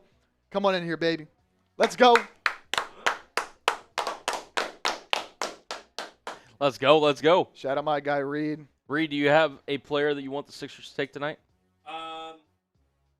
Somebody who's healthy. Oh, man, that's a big one. And I'm fine with Pete, yeah. Pete. He's my number 3 target for the Sixers. A lot of Sixers fans don't like him. I like him a lot. I think he's a good player. So, Pete. There's reports before the draft, actually. So he did work out with Philadelphia. 6 guys did. Oh, yeah, electric, right? It's hilarious. You can't see it on the green screen. Yeah. It's actually pretty wild. But there's reports that Pete's camp wanted to get Philadelphia to draft Pete. I don't know how successful that'll be. I mean, you're a guy, a freshman, who should have gone back to school. Oh, everybody drinks. All right, number 2 is in. Oh, 2 is in. Is it Peterson? We're going to see as soon as it loads into our system here. Pick is in. Boozer. You think it's going to be Boozer? It is none other than Darren Peterson. Peterson. Makes a lot of sense going here, number 2 to Utah. Has the talent to be the best player in this draft. Certainly had some questions with his effort level and his health at times. See you, brother. But another gifted scorer here who, at the 2 guard spot, I think he's going to be a star. I really do. The freshman out of Canton, Ohio, 6'4.5", put up 20 points a night for Kansas. And again, 20 a night was kind of disappointing for him. I'm not going to lie. Like, he had a lot of nights where it's like, we didn't get to see the full force of Peterson because he's dealing with injuries all year long. But when he is healthy, explosive athlete in the backcourt, got good positional length, those long arms. And as I said, as much upside as anybody in this class, does do it on the defensive side of the ball. So he's more proven defensively than AJ is, even though I think they can both be really good defenders. Not quite as efficient finishing at the rim. That's an area you'd like to see him get better at, given, the 3-level scoring aspect kind of his game and the handle that he has. But shot 38% from 3 on 7 attempts a night, which is a lot in college. Not much of a passer, right? I mean, he's more of a true 2-guard, only 1.6 assists a game, but he's going to fill it up. He's going to be able to score the ball for a Utah team that's also looking very interesting with what they traded for Jaren Jackson, Lauri Markkanen, and we'll see if they can retain Walker Kessler, Keontae George. Like, they got a lot of good players. Ace Bailey over there in Utah as well. No ceilings here on Peterson. A do-it-all guard whose season was derailed by nagging injuries. When healthy, Peterson can be a lockdown defender, primary creator, and or an off-ball scorer. So very versatile in that regard. One of the most complete guard prospects in recent years. A lot of other years could have gone number 1 overall. Testing numbers were pretty good for him. As I mentioned, that reach and that wingspan. What is he, 6'4" with a 6'9", nearly 6'10" wingspan is phenomenal. All these athletic numbers are very, very good. He's not like an insane athlete like AJ DeBonsa is. DeBonsa had a 42-inch max vert. Peterson here with 37. Also a good shooter with those shooting numbers there as well. Projects to be a good shooter in the league. So the first two picks, AJ DeBonsa and Darren Peterson, things kind of going as expected so far in this year's draft with Memphis now on the clock. I imagine they'll go with Cameron Boozer as they're kind of going through a little bit of a reset as Memphis. We'll see if they end up trading away John Moran or not. But in recent, over the past calendar year, trading away Desmond Bane, trading away Jaren Jackson, going in a little bit of a different direction here is Memphis. And they get lucky by moving up in this draft. And so we'll see if they go with the analytically the best player in college basketball. That would be Boozer. We are up to 80 likes, 130 people watching, 20 likes away from 100. You want the Sixers to crush this draft to make a good pick. They have to make a good pick at number 22 overall. Hit that thumbs up icon. Like the stream. As soon as we get to 100 likes, we're 19 away. Take it down. This here, Happy Dad with the Sixers koozie. Love it, love it. We also just got another super chat. This one coming in from Ryan Springer. Ryan, shout out to you. Let's ring the bell, baby. Ring it.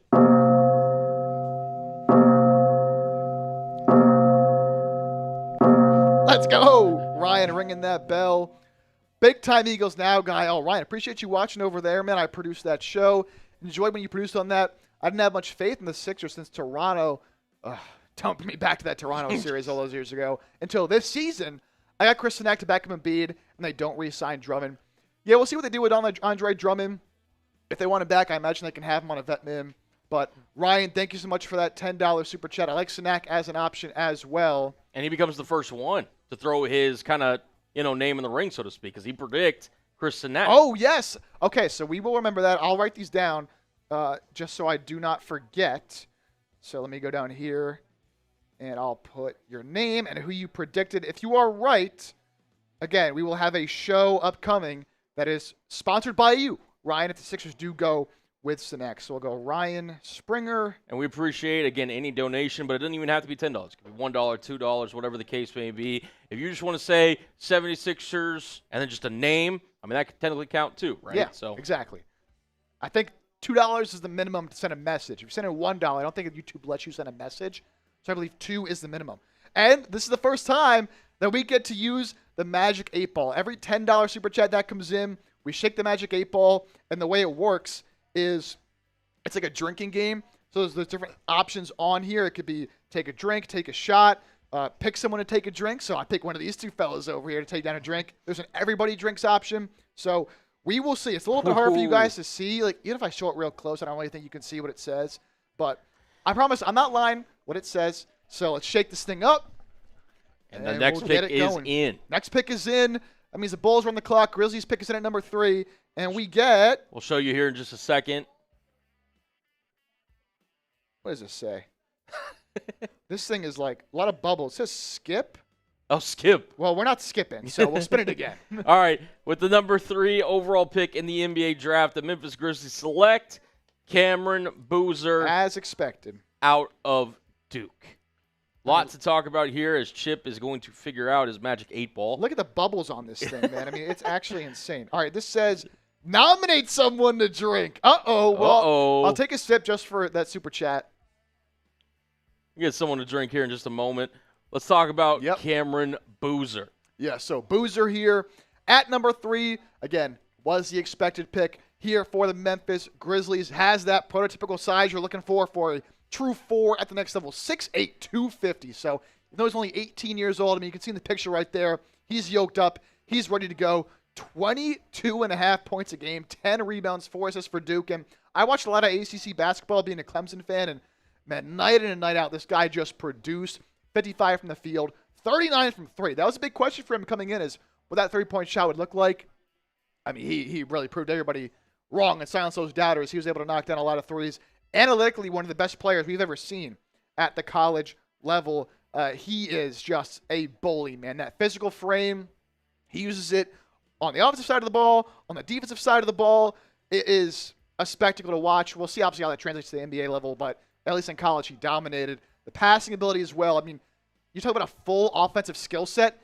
He does it all. Scoring, rebounding, passing, out of that high post, above the three-point line. He can always find the man. And look, not a very great athlete, that might limit him slightly from being like, a top 10 player in the league one day. But I think he does everything else at such a high level that he'll be able to impact the game regardless of, those limitations offensively. Actually, the most statistically impactful basketball player in college over the last 5 years. All he does is win 4 Florida State titles in high school, 3 Nike EYBL Peach Jam championships, 2 Team USA gold medals, a high school natty as well. I mean, missed 3-time Florida Mr. Basketball, was the ACC Player of the Year and the National Player of the Year this year. A dominant all-around offensive weapon at 6'9", 250, can score inside and out, pass to open players in half-court sets, finish in transition while being an excellent rebounder on both sides of the floor. I mean, there's not a whole lot. This guy doesn't do well. Just a question of, does the athleticism limit him at all, and does a three-point shot translate to the NBA level? So far, things going as expected. AJ DeBonta, number 1 to the Wizards. Darren Peterson, number 2 to the Jazz. Cam Boozer, number 3 to the Grizzlies. Leaves the Bulls on the clock at number 4. I imagine this is going to be Caleb Wilson. After that, really don't know what's going to happen. The draft kind of really starts at number 5. So we shall see. Yeah, pretty chalky so far. I think if everyone had to, predict, shout out to our wonderful sponsor, Prize Picks, these would be the top 3 in order of how things have gone so far. As you mentioned, Chip, Caleb Wilson more likely will be the pick for the Chicago Bulls at number 4. And then with the Clippers at number 5, could things start to get interesting? I think so, man. We can see some shakeups, some surprising players going. So we'll see who Chicago goes with, and then from there, see how the rest of the draft goes. So we did get from that $10 super chat from my guy Ryan Springer. We spun, or I guess we shook the Magic 8 Ball. We got nominate someone to drink. So, do either of you two have an inkling to drink? Do either of you two want to take it? I'm always down to drink, but we've got a new guy here with us. So, do you want to, Mr. Creighton? Do the honors, man. Do the honors, all right. All right, Creighton, if you want to head up there, just kind of like walk under and then just kind of meet around Chip's side. I'll keep your laptop protected over here. So, with that $10, no, it's all good. All good. I think Chip's still centered. Oh, we're fine. The camera didn't move. So, we'll bring my guy Creighton on here. Creighton, you don't have to take the whole thing down or whatever. But here's your drink. You can chug as much of it or as little of it as you'd like. But and as quickly as you'd want to. Yeah. I mean, hey, it's totally up to you. But shout out to Ryan for taking down that 10. We're getting Creighton on here, taking the drink for you. I got to nominate somebody. So I'm not in my guy Creighton, man. Give some C's in the chat down below for Creighton. The 76ers are on the up and up. Yeah. This is to them. Oh, he says Let's cheers go. to the Sixers, baby. Let's go. Get some C's in the chat down below for my guy Creighton. Look at this. Let's go. Oh, snap. Oh, snap. He There took we it go. all down. Come on, baby. Let's go. With the slam, too. We love to see it. Let's go. Appreciate you, man. Of course. And that was the Sixers fans, too. And he took that down in 4 seconds. Deleted that thing, Absolutely deleted, man. Love it, love it, love it. Cool. That was electric. That was a hell of a debut performance, my guy. And again, every $10, we shake this thing up. There's shots on here. I haven't taken a shot of Fireball yet. So Bulls on the clock. Just another 3 minutes left to make their selection. We're 7 likes away, by the way, from 100 likes. If we can get there before this Bulls pick is in, I will finish my happy day. I got about half of this left. So if we can get 7 likes before the Bulls pick is in, I will finish this drink. Now, the pick is in, but we don't know it yet. So it's got to be before we actually know the pick. Yes. We are 6 likes away. Shout out Guitar Guy in the chat. Naheem Irwin in the building. We got a Knicks fan in here as well. Imagine this is the first curveball. I would be shocked. Man. Seeps would be. We would have a generational Seeps crash out. This is not Caleb Wilson. The Bulls are in a weird spot, man. I think out of all these teams in the top 4, they have the least amount of young talent. I mean, Bazelis is great. I like Bazelis there for them. They make the trade. They get Nick Claxton in there. Noah Senge, we have no idea what he is at this point. He didn't play at all last year. Dealt with an injury.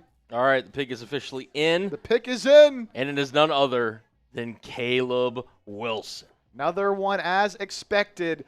So after this, we'll kind of see where the draft goes. But Caleb Wilson, a player who, look, I'll be honest, if he didn't get injured towards the end of the year and he got a run in the NCAA tournament, he could have gone higher than this, man. I mean, he is a extremely gifted young player who, on the defensive side of the ball, is really where he makes his mark. Just such a good player. 6'9", 210. So, a little bit of a skinnier frame, but that kind of plays his advantage as he is a very skilled player. 20 points a night, almost 20 and 10 for North Carolina this season.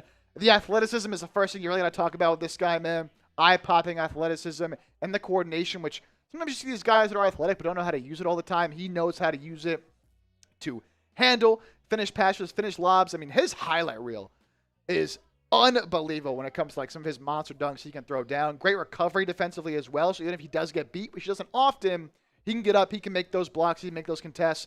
Does have shooting concerns. And that's kind of, I think, why he is the fourth guy here compared to some of the other top three. Is that shooting concern is big, and these other top three guys don't really have those major question marks like Wilson does. But I think the shot is fine enough where you have, he has a good mid-range shot, so you can feel a little bit more confident about it. From the free throw line, what did he shoot? We don't have it in here right now, but I think he has the ability to become a good three-point shooter. 20 points, 10 rebounds this year, 1.5 steals, 1.5 blocks as well on the defensive side of the ball, where he definitely makes his impact. A two-way freak athlete who dunks everything, averaged nearly 3 stocks, as we just mentioned, plays with a relentless motor. His combination of monster productivity with untapped creation upside and a shooting ceiling that hasn't been tested yet lends some of the highest upside in the class. And so he didn't take a lot of threes. Again, it was not a great percentage on a low amount. Can it be in there? We shall see. So he gone through the top 4 picks in this year's draft. Now the draft really does start. I want to tell you guys again about our tremendous sponsor making everything possible here on 76ers Now. That is our friends at Prize Picks, who makes watching all sports so much more exciting. There's so many different sports that you can play on Prize Picks. Of course, the baseball season is well underway. The Phillies are just having a tremendous year after that poor start to the season. The World Cup going on right now. Watching these games, putting some Prize Picks down is electric. All you got to do is pick more or less on a few player stat projections, and you can win yourself some big-time money watching your favorite teams play. And you can actually give me a follow on the app right now with the new social feeds feature. If you want to copy my lineups, you can do that at JChip. But you can also follow your friends on there, right? And you can kind of collab on some of these picks and copy lineups super easily. All it takes is one click. And I also love what they do for big events like the NBA draft, where you can decide and make picks on who the number 1 overall pick's going to be, what player a certain team's going to pick. Like this, for example, with Koa Pete, a guy we talked about a lot for the Philadelphia 76ers, somebody that they could be taking at number 22 overall. You can see they have different teams listed there. The Charlotte Hornets, the number 1 team most likely to take Koa Pete. You see Phoenix at number 2. Philadelphia in there at number 3. And so, if you like the Sixers to take Koa Pete, 5.55x, you can win yourself some money right there. And if you are new to Prize Picks, if you download the app and sign up using our code HMA when you play your first $5 lineup, you'll receive $50 in lineups. That's code HMA when you play your first $5 lineup to get an extra $50 in lineups with Prize Picks. That link's hanging out there in the chat right now and in the description of today's live show. So we are 4 picks in, and yes, sir. 4 picks that I think, pretty chalky so far. But with the Clippers on the clock here at number 5, this pick they got from the Indiana Pacers in the Zubac trade, they can go in a number of different directions, right? I mean, some of these guards, Darius Acuff, Keaton Wagler. I think Keaton Wagler would be the guy I would guess they go with, but a lot of great options, man. Acuff, our guy Rolly's very high in LeBaron Philon. I'd be shocked if he's the pick. Same with Yaxel. Michael Brown's been a name that's been floated around here for the Los Angeles Clippers at number 5. Damar, Mo Johnson, some other Michigan guys. Again, Wagler, I think, is in play. Even Fleming's sneakily could be in play here. The Clippers obviously made the trade, sending away James Harden for Darius Acuff. Maybe I'm seeing the future. Maybe I know they're going to take him. Darius Garland is who they traded for. But, do they see him as a long-term option at point guard? They're kind of going through a little bit of a reset. There's some chatter they could trade James Harden. So we will see who they end up going with here. A lot of different options, man. A lot of different options. I think this is really where the draft officially starts and begins. And, if you're the Clippers, right, which, by the way, brutal for the Indiana Pacers to end up losing this draft. Oh, bad, man. If you're the Clippers, again, we talked about it to kick off the stream, Chip. Could Kawhi potentially be on his way out there? There's not a lot of direction in Los Angeles right now for the Clippers, and I think they just need that guy that they can potentially look to have as a building piece here for this roster, especially with the uncertainty. They could go a number of different ways. Keaton Wagler has obviously been somebody that's been floated around them a lot. They need to nail this pick if you're the Clippers. Yeah, it's big for the Clippers, man. Although, if you're a Sixers fan, you hope they mess this pick up bad because Philadelphia does have the Clippers pick unprotected in 2028 and then swap rights in 2029. So, you'd hope that they don't end up building something good for the future. I mean, they have an owner in Steve Ballmer who's like always willing to go out and make the big move and spend a lot of money and take the big swing. So, I don't think they'll ever be too bad while he's the owner there because he's willing to spend. But, they don't have like a super great young core. I mean, shoot. Garland, you mentioned Kawhi's going to be gone. They obviously traded for Benedict Mathurin in the trade with the Pacers where they sent Zubac to Indiana. And Mathurin's a great young player as well. They have a guy I actually like in Yannick Konan-Niederhauser, who was a target for the Sixers last year in the second round that they took, who's a good young player but dealt with some injuries this year. But like they don't have a lot of super great young talent. They could kick it off though right here if they hit on this pick at number 5. And so we'll see the direction they decide to go. And they have about a minute left to make their selection. They'll be followed by Brooklyn and then Sacramento, two teams that got a little bit unlucky, fell in the draft lottery. Is there any chance that they could be looking to potentially trade with somebody? Like, do you think they're fielding calls at all, given that they've taken this long so far in their kind of draft clock? Yeah, I bet they are. I bet they are. I think they were kind of in some chatters of maybe being interested in Jaylen Brown. Will they get number 5 and some other assets for Brown? Potentially. Although it looks like their pick is in. Their clock just went to 0. Maybe it could be a graphical malfunction. Yeah, ESPN. This is why you tune into, Chat Sports. All I'm saying. Yeah, we're never messing things up like that, man. Guitar guy can't wait to see how the Nets screw up their pick. Nets had an interesting draft last year, taking 3 guards in Yegor Demon, Ben Saraf, and Nolan Traore. Yeah. And I'd say Demon. I'm sorry, it's Yegor. It's like Dioman, I believe is the correct pronunciation, but.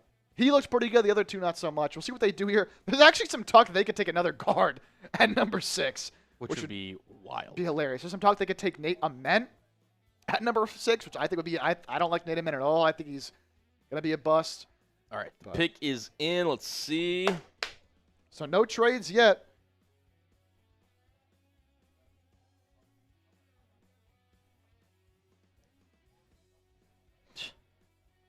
We'll see who gets loaded in here. Number 5, Clippers pick is in. Will it be Acuff? Will it be Wagler?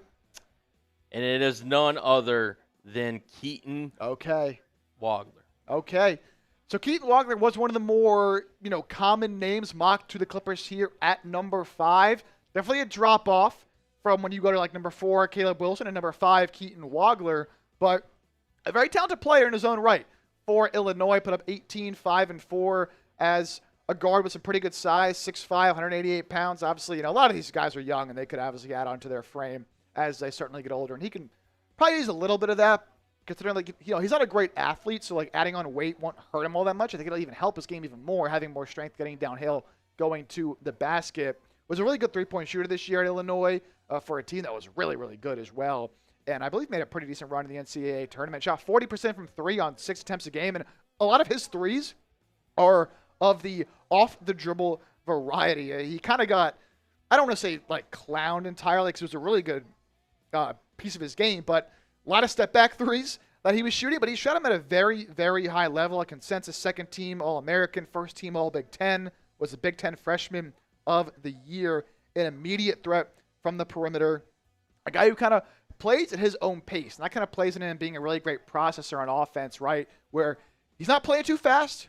He is really able to control the game, find the space, attack the space. As I mentioned, a really good shooter off the dribble, but also a good shooter off the catch. And, although he's not a bad athlete, certainly not a great athlete, and that's kind of where the questions about his ultimate ceiling do get brought up. But the IQ is there, knows how to play the game the right way, very, very skilled player, has all the skills and size you want in a modern NBA guard. The IQ and nuance he plays with on both ends of the floor, combined with his talent, are what makes him dangerous. Again, he needs to add some weight.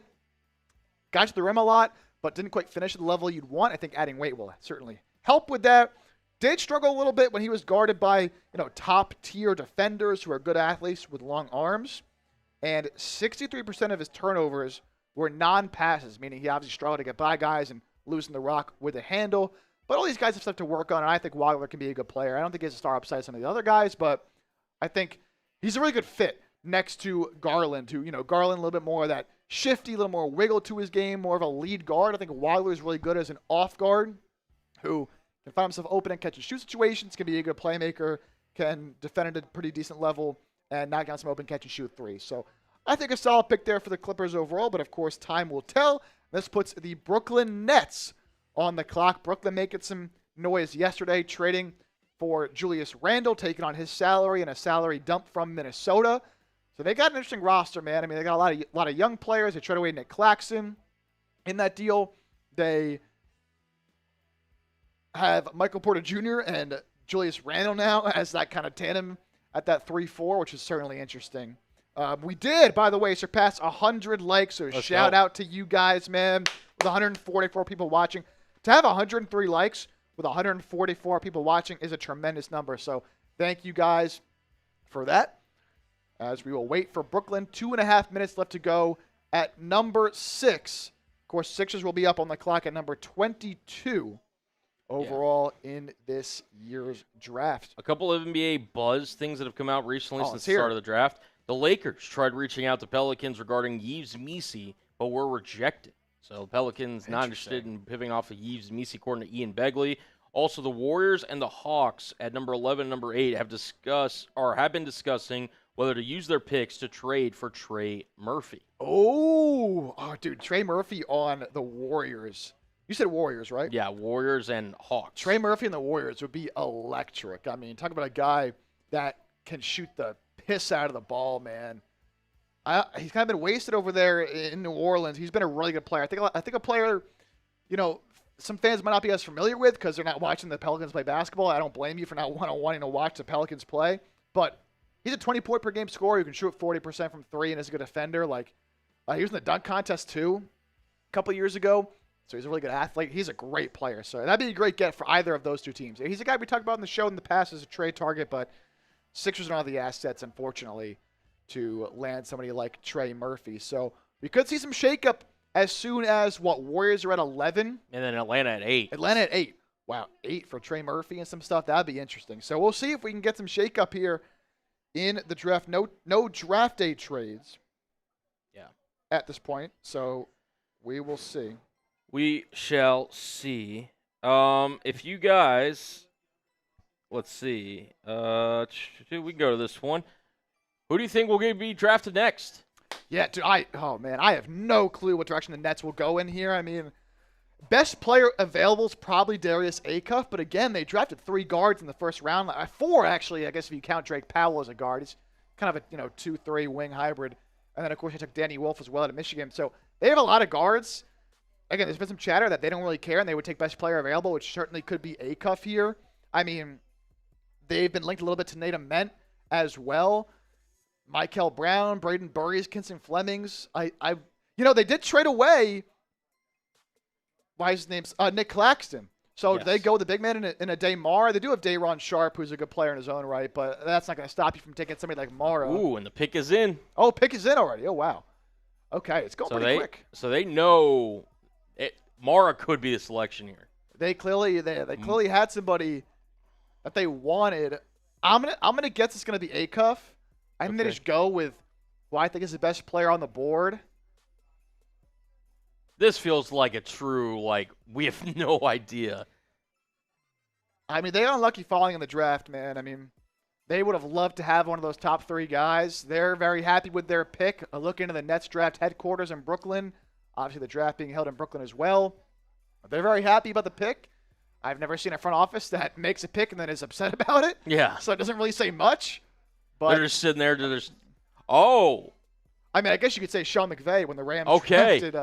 It's not really a surprise, but Chip, you and I did not predict this guy.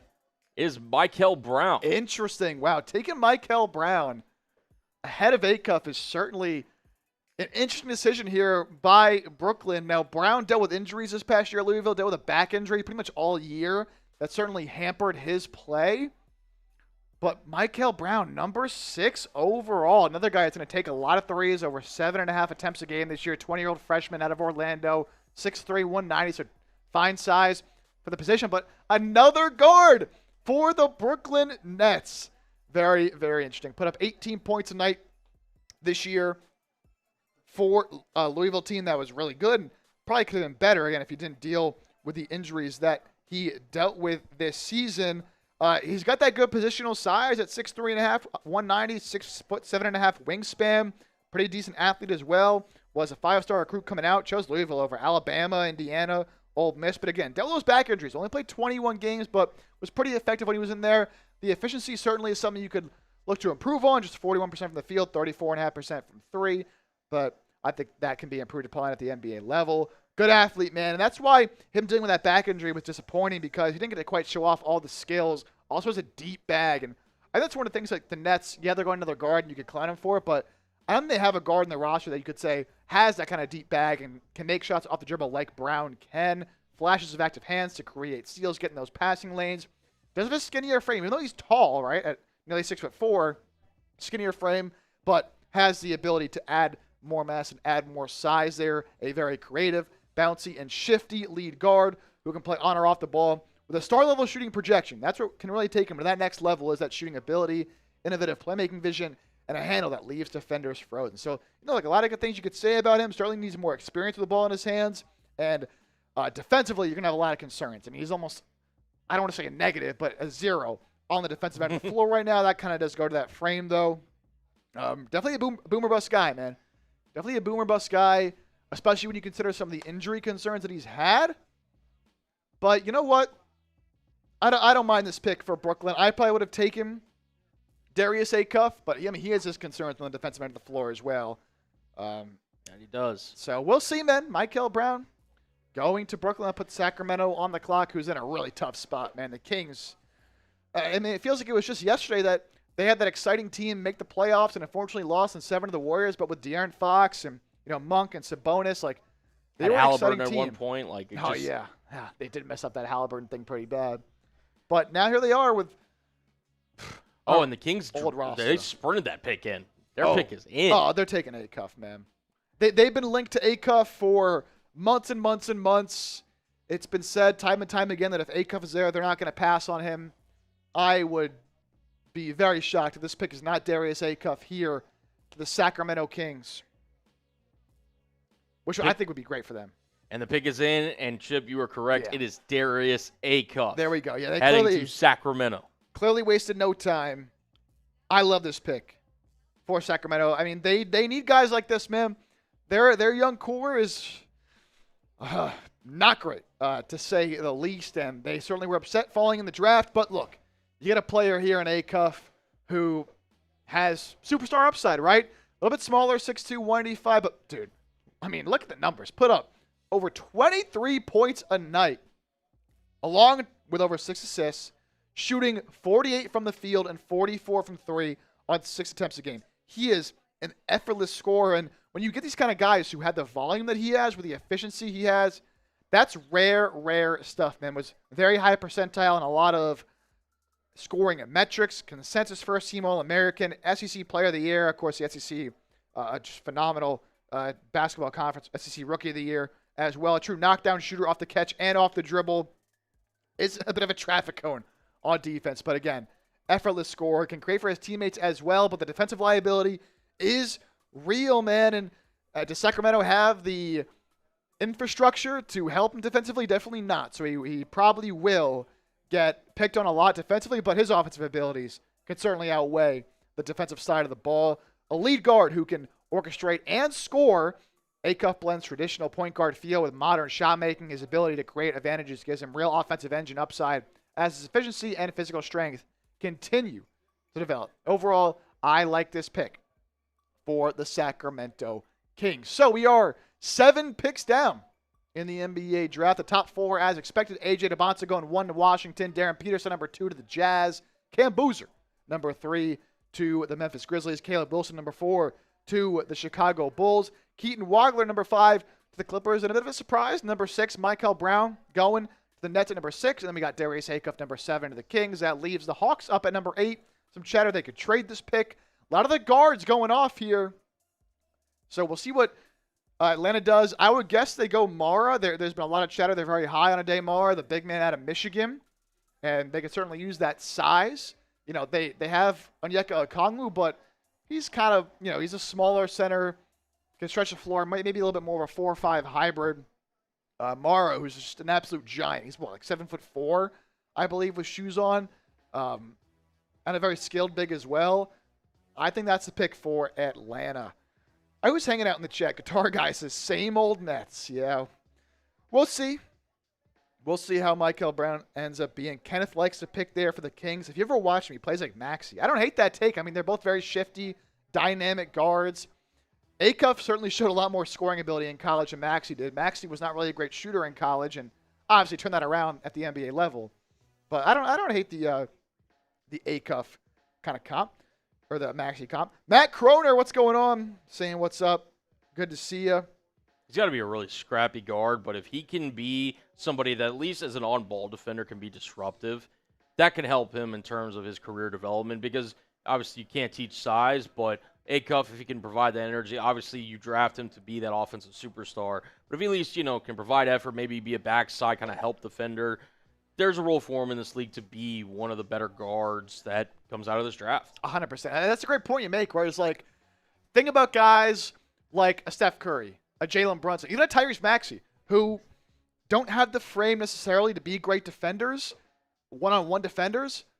The way to make up for that is, as Colin said, to be scrappy and to make plays on the defensive side of the ball, getting in passing lanes, getting steals, like just being an annoyance, right? Even if you're not going to be like a lockdown guy, like Curry really made a career on the defensive side of the ball. Well, obviously he made his career on the offensive side of the ball, no doubt about it. But he was able to not be a negative defensively because he was a smart defender and, you know, he made plays when he can. I mean, we saw Maxey this year take a big jump on the defensive side of the ball in large part because I believe he finished second in the NBA in steals per game.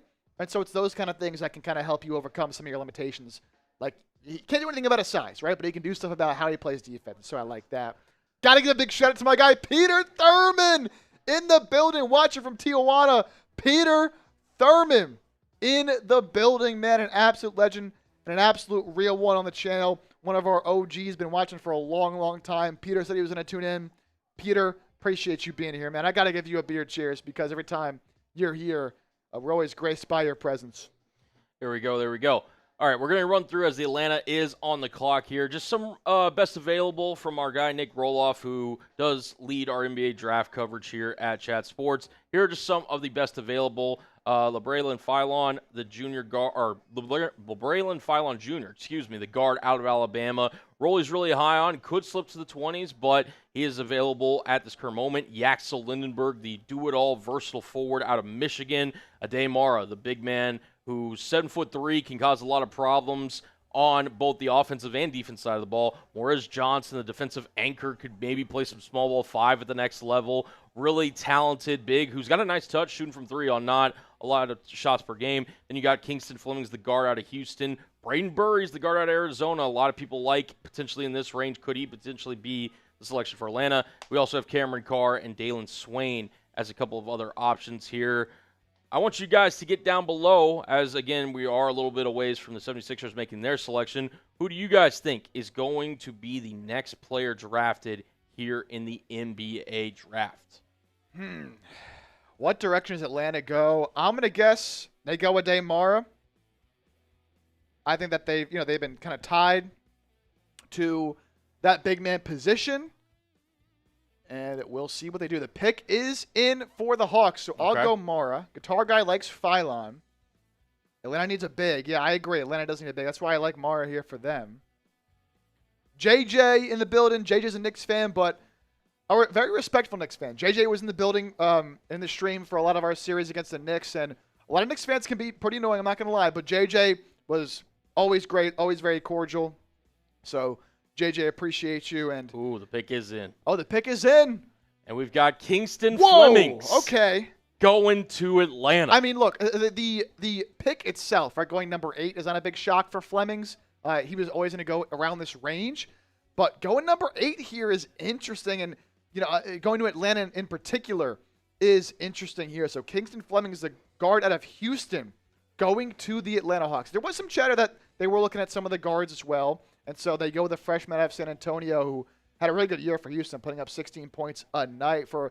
Houston hasn't historically played a lot of their freshmen big-time minutes, but him and Chris Sinak were both very instrumental for Houston this season, and what was obviously another very good year for him. 16 and 5 a night, very efficient from the field. Speed, man. He's got it. He uses it very well, both in half court and in transition. You can say that same about Tyrese Maxey a lot in that regard. Also pairs that with great shooting touch and playmaking as well. But again, another guy who's a little bit smaller with the frame, and so could face some issues as he gets to the NBA level. But again, as we just mentioned, kind of with Acuff, there's certainly ways to help that. He's a very good mid-range shot as well. Was a primary creator for Houston. A lot of his shots came off the dribble. But again, that undersized kind of frame with the weight, the shot diet, maybe not quite what you'd be looking for a complimentary guard. But, Atlanta, like the trade away Trae Young, they kind of do need a lead guard. It's someone like Fleming's. And so that could be kind of the direction that they're going in here. A speed demon who plays with a fantastic change of gears and the poise of an upperclassman, a bucket-getting machine who could unlock another galaxy with his two-way upside. If the outside shot progresses, and he's got a pretty good outside shot, the three-point rate was a little bit low, so it didn't take a ton. But I think the results speak for themselves, and we'll see if that does translate to the NBA level. So 8 picks in the NBA draft. Pretty guard-heavy after the initial start, right? So, obviously, AJ going to the Wizards, Peterson going to the Jazz, Cam Boozer going to the Grizzlies, Caleb Wilson going to the Bulls was expected. And then 4 straight guards.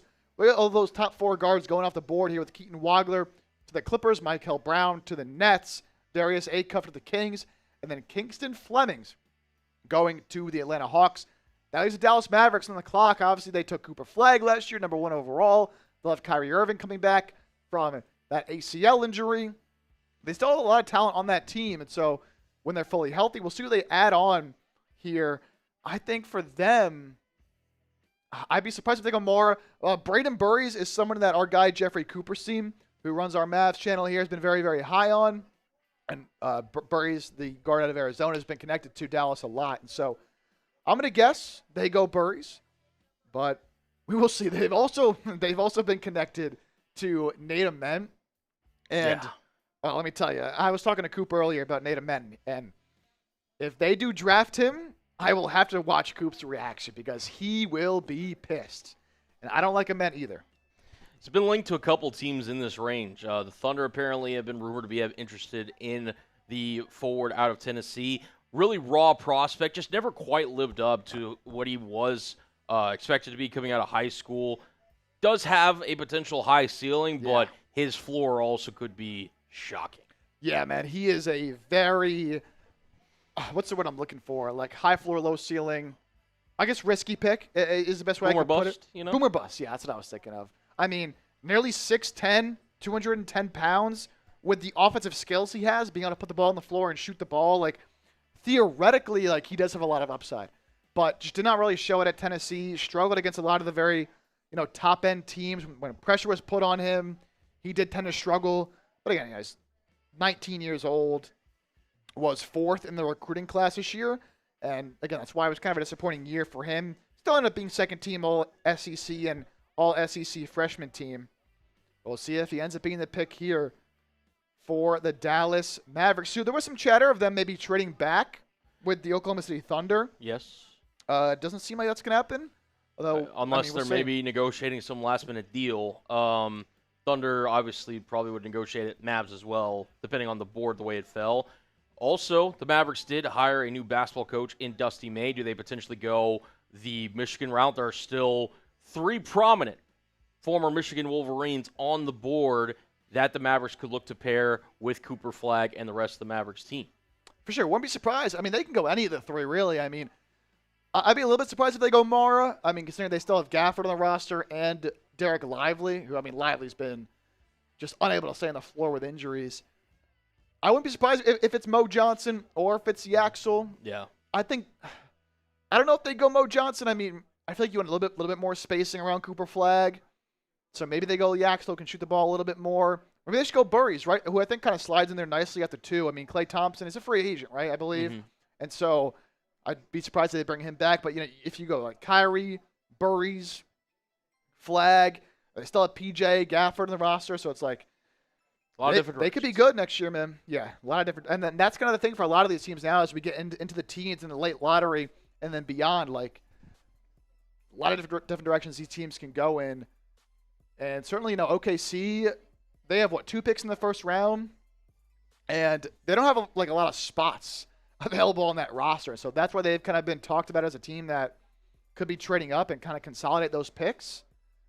So we'll see if they make a move here or not, as Dallas is on the clock at number 9. Ted, surprising Shams isn't tweeting out the picks.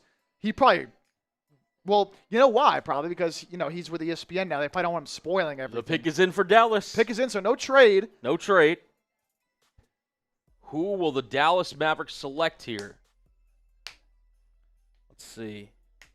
Who's it Very gonna be? curious to see who this is. I'm gonna lock in Burries as my guess. I am going to say, weirdly, I think Morris Johnson.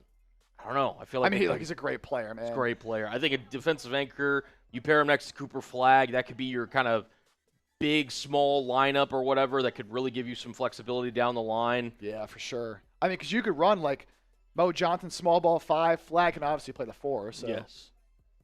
And then you could run some big lineups as well, with Gafford / Lively, Mo at the 4. Spoke it into existence. It is Mo Johnson.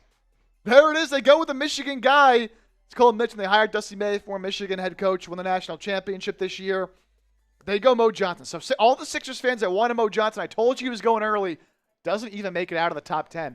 I think it's a bit of a surprise he's the first Michigan player to be drafted. I think a lot of people thought Mara was going to go a little bit earlier.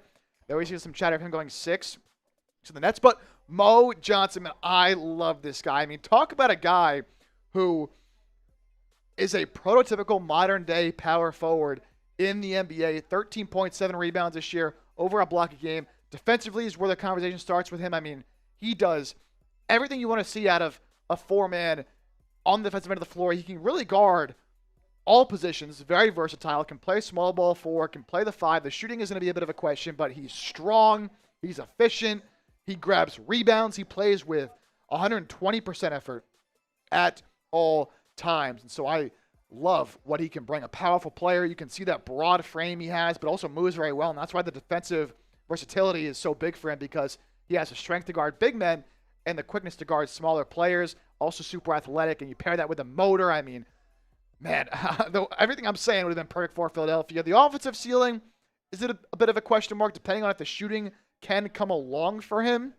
That's certainly a swing skill where, if he does learn how to shoot the ball, man, he'll be a just amazing, amazing player. But super great athlete with the motor, crashes the glass, dominant play finisher. You know what? It's going to be a good pick coming here for the Mavericks. You have your star player, obviously, in Flag, and you need guys that can kind of contribute to winning basketball, and that's certainly what Mo Johnson can absolutely do. Our guy, Nick Roloff, our draft expert here at Chat Sports, who's a big Miami Heat fan, says he has some shades of Bam Adebayo to him. And I don't hate that, right? A guy who might be a little bit undersized. Like, Bam's also about 6'9", but he's obviously one of the best defensive players in the league. Mo Johnson can certainly be that one day. No doubt about it. And this really is kind of the point that I was making before the Mavericks actually made the pick. You pair Morris Johnson, where you see it all the time. Like, the NBA is all about throwing different looks defensively. And if Morris Johnson can prove to have just a respectable outside jump shot, this really pairs things well for Dallas, who obviously you would like to maybe get a young guard with Flag, but the next best thing is to get a big that can pair up with Flag, that can go into a small ball lineup, that can allow the Mavericks to do a lot of different things. And I think Morris Johnson, that defensive anchor that you can kind of see from a lot of different places. You mentioned it, Rolly Compton to a Bam Adebayo. Morris Johnson, if he can really fully live up to his potential, I think this is a great pick for Dallas. And obviously Dusty May really pitched this one, I'm sure, behind the scenes. No doubt. I'm jealous, man. I would love this guy on my team. And talking about the jump shot as well, the form needs work, and the results certainly can be better. But look, he shot 34% from 3 this year. Certainly didn't take a lot of threes. But what I always love to see from these guys who you have jump shot questions of is it at least improving year over year? Do you at least see signs that it can get better? And that can either be because the form is good, which form's or the results getting better. And for him, like, I think you see it year over year. As a freshman, Morris Johnson shot 61% from the free throw line, 0% from three. Didn't make a single three. Got that all the way up this year to 78% from the line. So from 61 to 78% from the line is a huge jump. That's very encouraging. And obviously went from making no threes to 34% from three from year one to year two. And so he's just going to be a really good player, man. You watch some of these guys. This is the first guy I watched for the Sixers because early on in the draft process, he was not quite. It was before the combine, and he wasn't quite as highly regarded as he is now. He went out and had that amazing combine, and everybody loved him. And so I watched a lot of him to start, and I thought he'd be perfect for Philadelphia. Obviously not a chance they weren't going to get him here. But there you go, Mo Johnson, number 9. And that leaves the Bucks on the clock, and the Bucks are in an interesting spot, man. They'll have 10. They'll also have 13 because they, of course, traded away Giannis Antetokounmpo last night after years and years and years in Milwaukee, winning a championship there, MVP, Defensive Player of the Year. The Bucks and Giannis are moving on. And so it's a new era of basketball in there for Milwaukee, giving up Giannis and Bobby Portis. They get a haul of young assets and picks. They can bring in Tyler Hero, some young talent in Khalil Ware, Jaime Jaquez, Kasparis Yakichonis, as well as 3 first-round picks, as I mentioned, number 13 in this year's draft, and first-round picks in 2031 and 2033, as well as a 2030 pick swap and a second-round pick. And so they're going in a new direction, man. And it's going to start with this number 10 pick right here. They're kind of just now starting the foundation of building up their new young core along with the guys they got in this trade from Miami. And they have some interesting selections here, right? I mean, they could certainly go with someone like Mara, as Miles Turner has kind of been being shopped on the trade block after the Giannis trade. They've been linked to Nate Ament a little bit. Braden Burridge, I think, could certainly be in play for them here. Some talk Kareem Lopez, but I think that'd be more like at 13 than at number 10, which is a guy I also like for the Sixers, but he could end up going a lot higher than people would think. They can go Yaxel Lindenberg as well, although I think he's more someone that like a team like Golden State or OKC was more in win-now mode would like because he is a much older prospect, is Yaxel. So we'll see. This is the first pick that Milwaukee's making in the post-Giannis era. Yeah. You nailed it on the head there, Chip. I think they go probably with these 2 picks in the next 4 for Milwaukee, one being a wing. I don't think Kyle Kuzma is somebody that's going to be a building block for Milwaukee this stage of his career, nor Tyler Hero for that matter. Yeah. So maybe they go a potential guard, but I see them going more traditional wing, and then a big man, as you kind of mentioned, to kind of pair with Khalil Ware, be that kind of duo for the future. A lot of different directions. The Bucks obviously now have a lot of younger talent, and they're going to try to build upon this core. And, you know, it was an interesting pick, obviously interesting trade that they decided to go with the Miami Heat's package versus the Jaylen Brown package that the Boston Celtics were offering. Just real quickly before the pick is in for the Bucks, just your overall thoughts on Milwaukee's decision to go with Miami over Boston. Yeah, I think I would have gone with the Heat package. You know, we don't know exactly what they would have gotten from Boston in addition to getting Jaylen Brown back. Like, it's not like you're getting premium draft capital from Boston. And, you know, the picks you're getting from Miami, yeah, they have Giannis now. So you're like, oh, the picks won't be as good. But those picks are in the 2030s, right? We're talking about picks, it's 2026, 4, 5, 6 years down the line. And so I do like, if you're going to trade a star player like this, yeah, you're not getting a premium young talent from Miami, and maybe you would rather have a better, you know, obviously the best player you could have gotten would have been Jaylen Brown. But, you know, you get Jaylen Brown and some other decent assets, it's like, all right, what does that really do for you? You know, Jaylen Brown's not like carrying you to a championship, right, with nothing else in the roster. So I like getting the young players, getting the picks, getting a little bit of a reset, right? So I do like going with the package from Miami here. And they go with a Tyler Hero potential future replacement in Braden Burridge. Okay, Burridge's a guy who right around this range is a good area for him, a very good player for a very good Arizona team. At that 2-guard spot, I think, you know, you're talking about a guy that, you know, this is your first selection that you're making in the post-Giannis era. I think it's a good pick, man. Braden Burridge is a very, very good player. Big 12 all-freshman team, honorable mention, all-American honors, is a 20-year-old, a very good and gifted offensive player, and a shooter as well, and has good enough size at 6'4", 215 pounds. Shot 40% from 3 damn near this year for Arizona, and Arizona had a lot of mouths to feed on the offensive side of the ball. A very, very talented team. But Burris is one of the lead members of how good Arizona was this season, and a two-way player as well. And so you'd love to see young guys that are efficient, that can work within the flow of an offense. Burris is never going to be your number one option, right? He's never going to be a star, all NBA level guy, but a really high-end player. I mean, he could be an all-star one day, certainly, with his efficiency, with his shooting ability, and his defense as well. A very strong on-ball defender on the perimeter. Also creates turnovers at a high rate.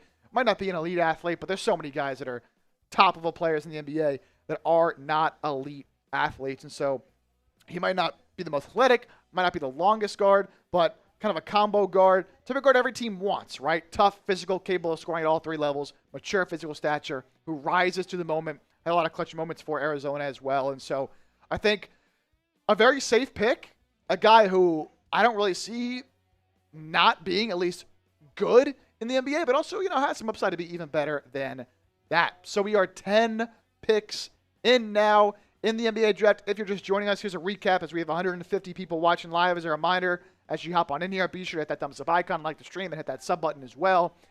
Top 4 going as expected. Asia Abanta, number 1 to the Wizards. Darren Peterson, number 2 to the Jazz. Cam Boozer going 3rd to Memphis. Caleb Wilson going 4th to the Bulls. We have Keaton Wagler starting the run of guards here, going 5th to the Clippers. That pick coming from Indiana. Michael Brown, number 6 to the Nets. Darius Acuff, number 7 to the Kings. Kingston Flemings, number 8 to Atlanta. And we have Mo Johnson going number 9 to the Dallas Mavericks.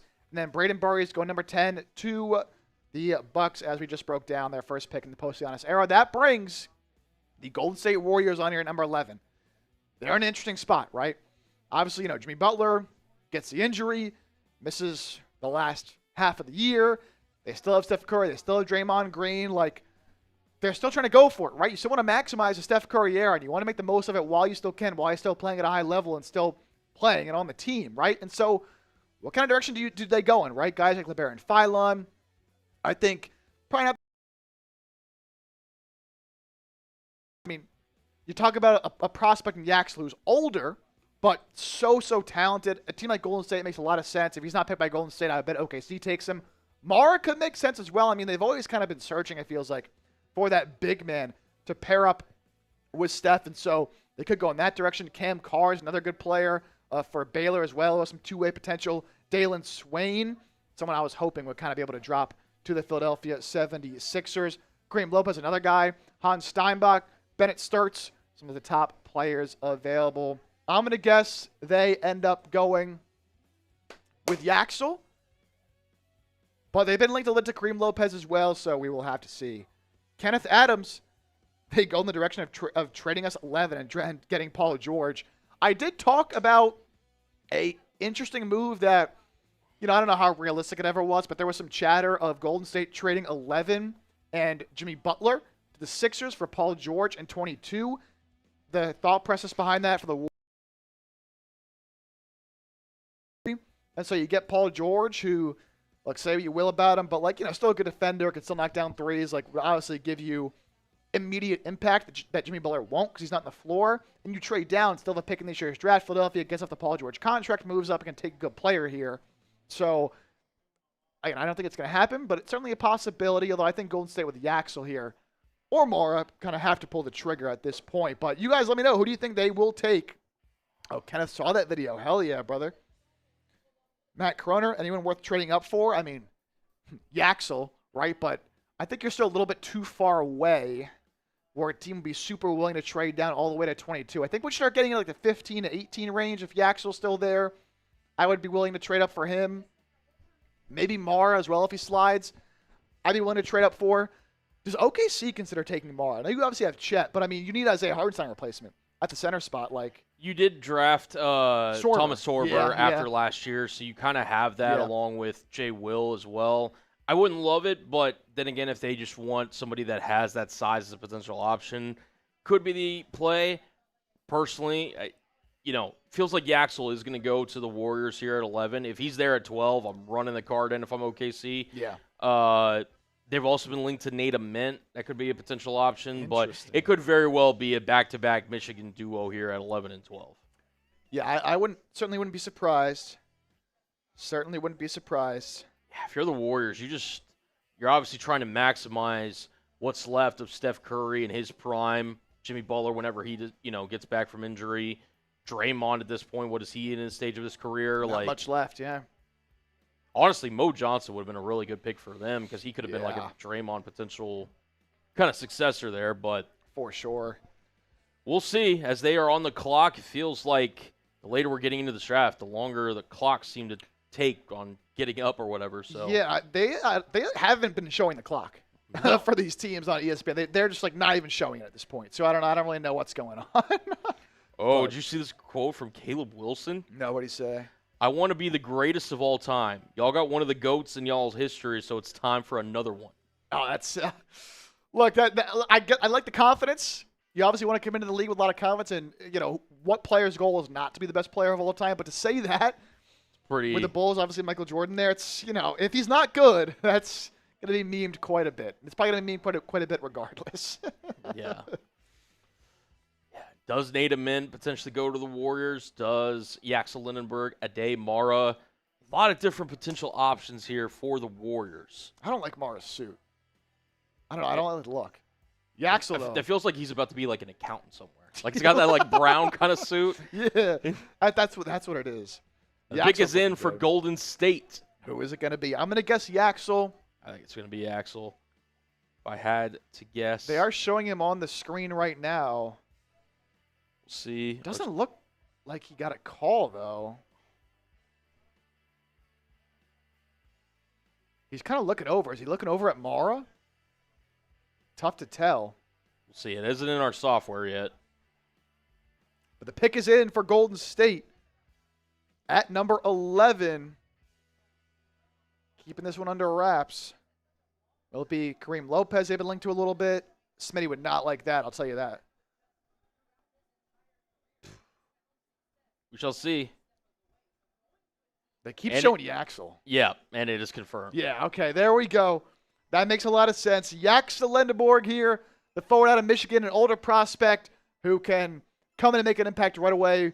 Might be the most NBA-ready prospect in the draft when you consider age and experience and how good he was for a championship-level team in Michigan this season. Is a 6-year senior, right? He's 23 years old, so he is old. And that's why a lot of the, these teams that are thinking, more down the line went with some younger guys, but Yaxel was really like a pro-level player, honestly, this year for Michigan. Ends up putting up 15.7 rebounds, over a block, and steal each a night, shooting the ball efficiently. Just, a very, mature, obviously, him being older, a mature piece. He's got NBA size as well. You'd hope so with someone who is 23 years old coming into the league. I think will be 24 around when the season starts. But he's got frame, he's got length, a very versatile skill set. Can really do everything. Can thrive as a connecting piece on offense. Not going to wow you by, going off the dribble and putting up 20 points a night, right? That's not what he is. But you have Steph Curry. You have, at this point, hopefully Jimmy Butler coming back.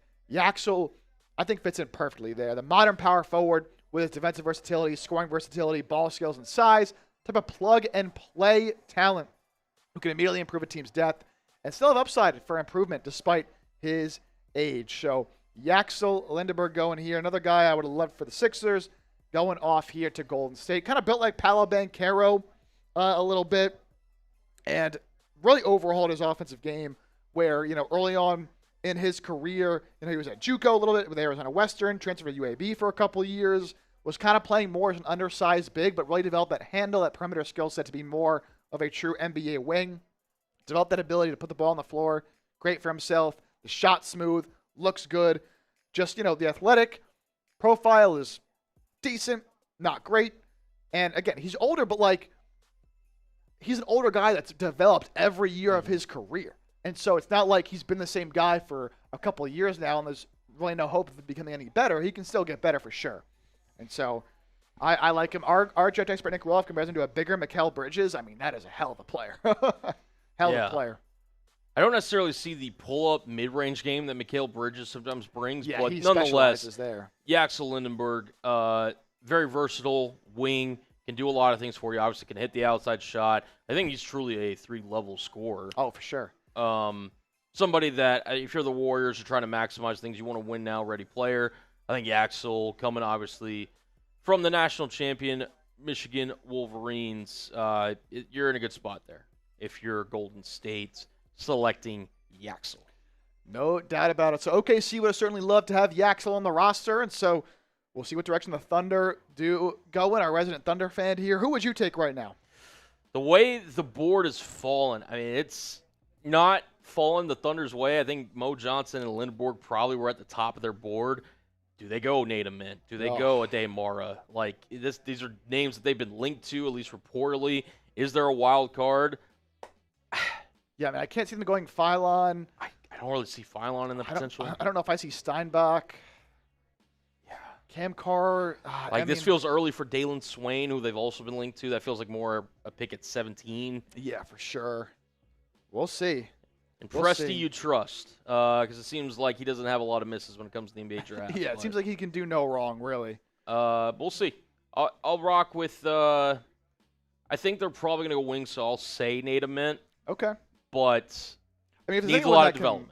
If there's anybody that you trust to develop him, though, it is that OKC system. And there's no pressure on him to be good right away either, right? I mean, it's kind of what their MO has been the past few years. It's like, they take Mitchell. He's obviously great right away, but, like, they still have Nikola Topic waiting in the wings. Thomas Sorber, who dealt with injuries, waiting in the wings. It's like they have the ability and the kind of window where they can still be great right now, even if they take a Met here, even if he needs a year or two to develop. If he does hit that ceiling, God, dude, if we're like 3 years from now and they do take a Met and he ends up hitting that ceiling, God, man, they're gonna be so good still. I mean, they're obviously already so good, but you have a Met, J-Dub, Shea. Oh, man. This is like the one team where you take a Met, and now I'm like, he's going to be good. We shall see. Daymar could very well be the pick here, although that would be a very crowded center room, and it might spell the end of Isaiah Hartenstein's time in Oklahoma City. Yeah, certainly interesting. I mean, and the pick is in. Oh, pick is in for OKC at number 12. Yeah, a lot of people in the chat. Peter Thurman, Kenneth Adams, hoping that Yaxel would have fallen, but it was always kind of a guarantee he was going to go somewhere in that top 12, 11 in this case, to 15 range. There was some chatter before the draft that he would fall in the 15 to 18 range, but obviously that did not transpire. 26,411 subscribers here on the channel. Want to see how close we can get to 26.5K. We have 139 people watching. To all of you who are already subscribed, thank you so much for locking us in. If you are not subscribed, be sure to lock us in, hit that sub button. You get year-round coverage of the Philadelphia 76ers, 100% free news, rumors, analysis during the offseason. We do live shows like this for the draft, for free agency. The best place that you can go to get free coverage of the 76ers, everything you need to know. So if you want to stay in the know, lock us in, hit that sub button. Just picked up another subscriber. Cheers to you. Salute, salute. Salute. OKC's pick is in. I think the Warriors, classic organization, they take such a smart pick here. Yeah, man. Such a smart pick. Don't overthink it. Take a winning basketball player that does multiple things at a high level. And we see, like, a lot of times, these older prospects, I think teams have done a better job in recent years of, like, not caring too much about how old a prospect is, because if you're a good player, you're a good player. And like 23, it's like he's still 5 years away from his prime, theoretically, right? So it's like, just because a guy's older, back in the day, it was like you would never take a guy this old this early, but teams know now, like, you're a good player, you can come in, you can compete, you can play, but it doesn't matter. Very true. Sometimes it's also, like, better just to take the known commodity that may not develop into the highest thing versus taking a shot on somebody that never turns into anything, and then you wasted that draft capital and that investment. So yeah, because I don't really see a world where Yaxel is not a impactful NBA player. At worst, he's a rotational wing that contributes at some level. For sure. Yeah. Whereas if you take someone like Nate Met, it's like he has a higher upside, but he could be out of the league in a few years, right? Very well. Very well could be. As the pick has been in for a minute, we've not received, at least in our software, who it'll be. The intrigue continues. You've also got Milwaukee coming up here, so you'll see another potential pick. Yep, Milwaukee on the clock officially right now as the OKC pick is in. This is the pick they got from the Miami Heat in the Giannis trade. So they Mara doesn't go here. It feels like that could be an interesting spot for him in Milwaukee. Oh, yeah. Oh, for sure. And look, they still have Miami listed Yeah, as a 13th because of pick. course they do, and which is one of the dumbest things that the NBA does. Okay, not going that way. A Mara going to there the it Thunder. is. Dude, yeah, I mean, look. Makes sense. It makes a lot of sense. You know, they're fighting against the Spurs out there in the Western Conference. They need somebody who can truly match up with Wemby. You know, I'm sorry to Chet Holmgren. I like Chet as a player a lot. I think he got way too much hate for this past series. You know, he didn't play well against the Spurs, but he's still one of the best players we have in this league. But you get someone like Mara, who is huge at 7'3", 260, who can match up a little bit better with Wemby. Almost 3 blocks a night for the big man who just absolutely patrols the paint, but has some offensive skill as well. 12.7 rebounds, 2.5 assists, 66% from the field. Just a dominant force on the inside. I think it pairs it very well with Chet, who not like the physically imposing big guy that Mara is, but Chet, obviously one of the best defensive players we have in the league. You play that with Mara, man. I don't know if teams are going to score at the rim against the Oklahoma City Thunder. So with that size, he moves very well. Right? Sometimes you see these big men who are 7 foot plus, 250 plus pounds. They don't move very well. He does that. And despite all that, his most intriguing trait might be his ability to pass. A 19% assist percentage. To put that in context, since 2008, no college player 7'2" or taller has recorded a higher assist percentage than Mara has. Now, I thought, in college he showed some signs of having a jumper, but really not much of a floor spacer. Does struggle at the line a little bit. Hands could use some work. Does have a tough time, if he's in a tight window, taking some of those passes. And obviously he's not somebody you want really dribbling the ball either. But does have a decent low post game as well. The defense, though, is certainly where he makes his living. You would like to see him maybe get a little bit better on the boards, but he has the size to be able to do it. A massive 7'3" big, whose rare combination of size, shot blocking productivity, and passing vision makes him one of the few players in the draft who has the upside to be both an NBA playmaking hub and a primary rim protector. And so you've seen a lot of this out of more modern bigs now where they have this ability to pass the ball as you can't just be a back-to-the-basket big anymore. You got to have other skill sets. Mara certainly does have that. So another guy I would have loved for Philadelphia, but again, a guy that I was not expecting to be there. That was kind of a pipe dream always. So Mara going to the Thunder, man. I like this pick for OKC. I hate it because I don't like the Thunder, but a good pick for them and a well-drafting team. And they'll be up again pretty soon. But we got Milwaukee on the clock with the pick they got from the Heat in the Giannis trade. I bet they go Nate Ament here. Who'd they take again in the first pick? They took Burris. Yeah. Okay, so I could see Nate Ament 100% being the pick here. I mean, they need that high upside young talent. They're a team that can take a chance on it. They need to reach for the stars here with this pick. And so I think Ament will be fine here. I think he's fallen enough to the point where you're more comfortable taking him. You're outside of the top 10. If he doesn't get drafted here, I don't think Charlotte would take Ament. The Bulls just took Caleb Wilson, so do they want to take Wilson and Ament when they already have Buzelis? I don't think so. I mean, he could start sliding a little bit if he doesn't go here. I mean, shoot, if he falls all the way to 22? Although maybe the Thunder, because they have another pick coming up soon, they could just take him. They could just take him, be like, we got our guy in Mard. Why not take him in? If he falls 17, could be an option. Could be an option. We are up to $32 in Super Chats on the night. Big shout out to you guys for getting us there so far. As a reminder, look at this guy. Just getting it ready, man. All Super Chats, obviously get a shout out. We'll put your message up here and your name up here on screen. And remember, we are doing the Super Chat deal where if you guess who the Sixers draft in a Super Chat, you send a Super Chat, you say, I think the Sixers will draft X player. If you are right, we will dedicate a future show to you. We will have a little thing that says, this show is presented by your name if you guess the player correctly. And you can either make me drink or take a shot. That'll be up to you. But all Super Chats, we will also ring the bell. We had a nice bell sound, just like the Sixers ring the bell before every home game. $10 Super Chats that come in. I had this little Magic 8 ball. It's not an ordinary Magic 8 ball. It doesn't just say yes or no. It has different drinking options on here, right? It's a drinking game. So it has everybody drink, take a shot, finish your drink, things like that. So every $10 that comes in, we will shake the Magic 8 ball, and we'll have to do some kind of drinking. We like to party here on the show. It is the NBA draft. Got to celebrate, right? $20 super chats. Got the Happy Dads on deck. We'll take down some shotguns here on the program. We got one of those 20s in tonight. We're one shotgun down. Can we get any more? Can we get to $50? You want to play that bell just one more time? Just to remind the people that if they send it in, this is what you get. Just so you guys know. It's we went all out, right? It's not some little tiny bell. It's nice. Here we go, baby.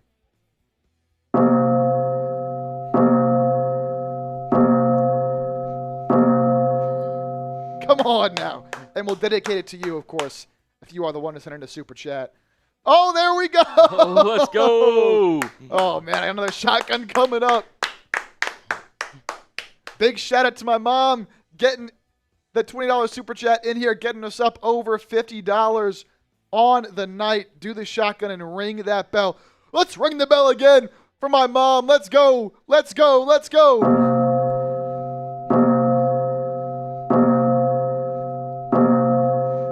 Woo. Let's go, man. Love it. Love it. Love it. So I do have a shotgun coming up. The Miami pick is in. Not seen, which obviously is not Miami's, is Milwaukee's. Oh, yeah, Milwaukee's pick. ESPN has it as Miami, dude. What are we doing, man? What are we doing? Obviously, it's Milwaukee's pick from the Giannis trade. Get that loaded up on screen whenever it comes in. Yes, I will do this shotgun after we put the super chat up, and then I want to get to this pick from Milwaukee as well, and then we will do that shotgun. I got it on deck right here. Got to let it load in. Shout out to our software. Yes, sir. Okay. All right. They go. Nate Amint. Oh, okay, yeah. Makes a lot of sense, right? You're a team in Milwaukee who trades away your superstar. You take Burries earlier, the guard. You take the forward here in Amint, who, look, had a disappointing year and has a low floor and certainly could not work out, but he's got superstar upside, man. He really does with the size and the skill set. But you can see there, the frame needs some work. Oh, he's 6'9", 210, not tiny by any means. The numbers were fine, like 16 points, 6 rebounds. But, dude, you're 6'9", shooting under 40% from the field, 33% from three. Clearly a lot of work to do. But teams are intrigued by the theoretical skill set and the size. It's the profile of a guy who you would think would eventually be a high-end player. And look, if you're Milwaukee, again, you trade away your superstar in Giannis, why not take the big swing on this guy here at number 13? An elite athletic profile for a scoring forward. Works primarily beyond the arc, which is, again, why that field goal percentage is lower. I would love to see him with that size, be able to get inside more and get downhill.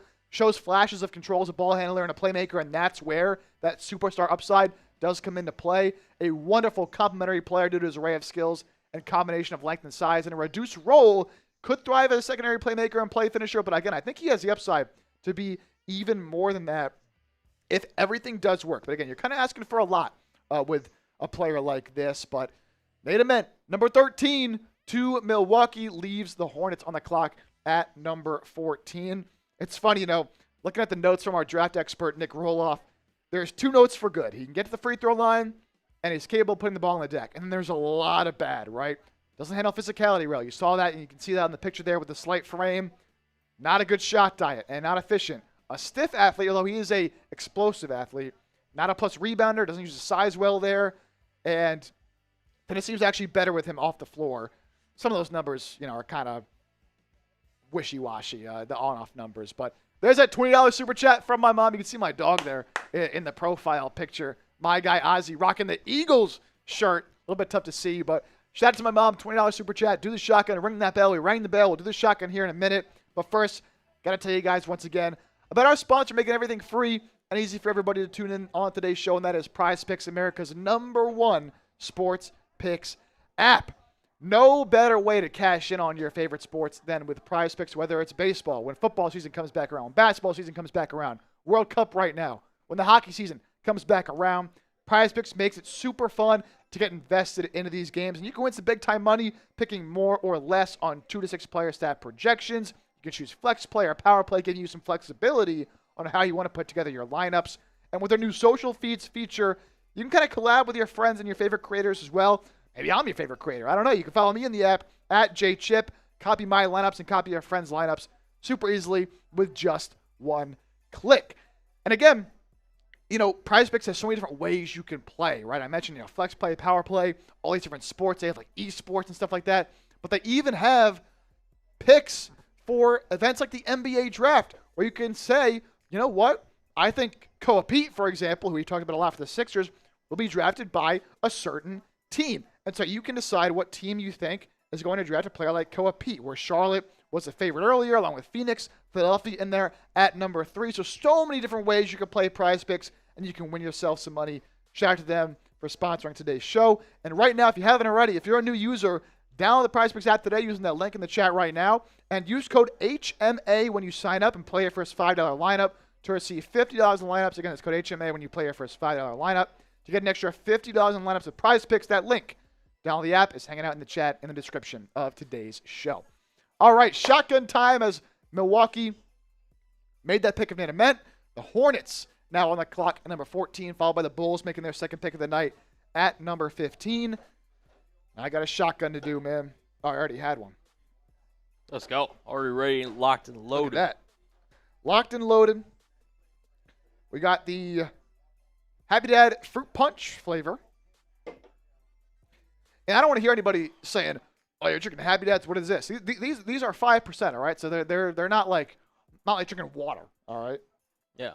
It's they legit. also don't they have like electrolytes in them or something like Yeah, that? the reason we love them here is also because you don't really get like a bad hangover as well. They do have electrolytes, so they're like better for you, so you can drink and still feel the buzz, right? But you won't wake up like hating yourself the morning after, which can tend to happen sometimes. Especially when you're doing like these, drafts or watch parties like we tend to do. So Yeah, stuff can get crazy. helps out. So this stuff's good. While Chip is doing his shotgun, I'm just going to run through, in case you're just joining us, the most recent selections of the NBA draft. Cheers. Salute for Chip. First 4 went as pretty much everyone expected. AJ Dembinsa went number 1 to the Washington Wizards. Darren Peterson, the guard out of Kansas, went to the Utah Jazz. Cameron Boozer, forward out of Duke, went to the Memphis Grizzlies, with Caleb Wilson going to Chicago with the Bulls. Then you have Keaton Wagler going to the Los Angeles Clippers, the guard out of Illinois. Michael Brown, the guard out of Louisville, over Darius Acuff. Interesting choice by the Brooklyn Nets, if I do say so myself. We have Brown before Acuff, and then Kingston Fleming's the really athletic, speedy guard, going to the Atlanta Hawks. Mo Johnson heading to the Dallas Mavericks to pair up with Cooper Flagg and also join his former head coach of Michigan, who's now the head coach of the Dallas Mavericks, in Dusty May. You got Braden Burries, the first of 2 picks that we've had here recently for the Milwaukee Bucks. He, the guard out of Arizona, is heading to Milwaukee. Yaxel Lindenberg, the versatile forward, heads to Golden State. Ade Mara, the big man out of Michigan, the 7'3", really just big post demon, goes to Oklahoma City. And Nate Ament, the forward out of Tennessee, the raw prospect, heads to Milwaukee at pick number 13, leaving the Charlotte Hornets on the clock at number 14 overall. There we go. You go take it over for 1 second. I'm just gonna run to the bathroom real quick. Yeah, Take a couple shootguns, and I gotta piss so bad. Dude, I got you, brother. Got you. Appreciate it. Colin will hold y'all down. Hornets on the clock. Sixers on the clock at 22. We'll be back shortly. Got y'all. Well, Mr. Chip takes off real quick. We got you locked and loaded here as the Charlotte Hornets are on the clock at pick number 14. See who they select here. Nate Ament, previously going to the Milwaukee Bucks at number 13 overall. If you are a diehard Sixers fan, you're joining us on the stream. If you haven't already, hit that like button. We greatly appreciate it. We're at 131 likes, 157 concurrent viewers. That means, math, 26 people haven't liked the stream. It's free. Completely helps us out, get more Sixers fans into the stream. If you love the stuff that we're doing here on the show, consider hitting that like button. It would greatly be appreciated. If you're sitting here wondering also who the hell is this on your screen, where's Jake Chipper? He just went to the restroom. I'm holding it down for him here, producing this little Sixers draft coverage stream that we got for you. So he'll be back here momentarily as we are now waiting for the Charlotte Hornets to make their selection. Also, if you guys haven't already, hit that subscribe button for year-long coverage of the 76ers. My guy, Jake Chipper, does a great job. He's got you covered. Whether it's the NBA season, the postseason, the offseason, during the draft, free agency, any time of the year, he's got Sixers content coming out on the channel. consider hitting that subscribe button and turn on notifications if you enjoy the content that we're producing here. As it does seem like the Charlotte Hornets pick is going to be in here. We'll see the direction that they head into here in just a moment whenever we get it into our system, which will leave the Chicago Bulls on the clock. A little bit of a surprise, and I'll talk to Chip about this whenever he gets back. No trades so far. A little bit of shock. Thought there maybe could have been some movement. There still could be, obviously, but none as we have seen so far. As it looks like the pick is going to be in, and it is going to be Hans Steinbach, the big out of Washington, heading to the Charlotte Hornets. Appreciate all the love in the chat from Brian, Marley, Marley, you called it. Shout out to you, brother. Kenneth, we do not have an OKC channel, so we may add that in the future, but we do not have one currently at the moment, but I appreciate you asking. Let's get into more about Steinbach here as he's heading to the Charlotte Hornets. We'll talk about him here in just a moment. Just kind of get everything situated. Boom, boom, boom.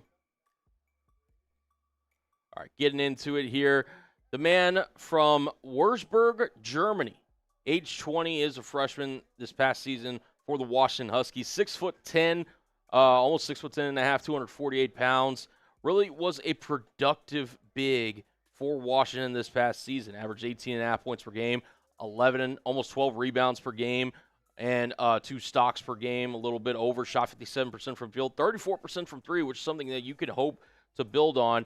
And then we've also got our little scouting report here from our guy Nick Roloff on Steinbach, saying he uses his strong lower body and lengthy frame really well in the glass, effective and efficient working in the post, and he's not as consistent on the perimeter and needs to improve his connective passing, which is obviously a really big part of the modern NBA. No ceilings also had this on Steinbach. Steinbach is a 6'11", double-double machine who plays on a limited on-ball role, but should make an impact in the NBA right away as a role player who can rebound, finish plays around the basket, and make the occasional jumpers. So a really good get for Charlotte here, who continues to add to that young core and really look to build upon their kind of youth movement that they're looking to build there with, obviously, LaMelo Ball. You added Con Kneppel, Brandon Miller, just to name a few of their young talent. Now they get kind of a big that hopefully can kind of grow with the rest of the talent that they've got in Charlotte. But, yeah, interesting selection there. Did feel like kind of this would be the range for Steinbach as he heads to Charlotte. BG Eats, appreciate the love, brother. Kenneth, I appreciate that, man. Appreciate the kind words, dude. Marley's calling a shot again, saying this feels like a Cam Carr spot. So Marley actually correctly predicted the Hornets taking Steinbach. They did.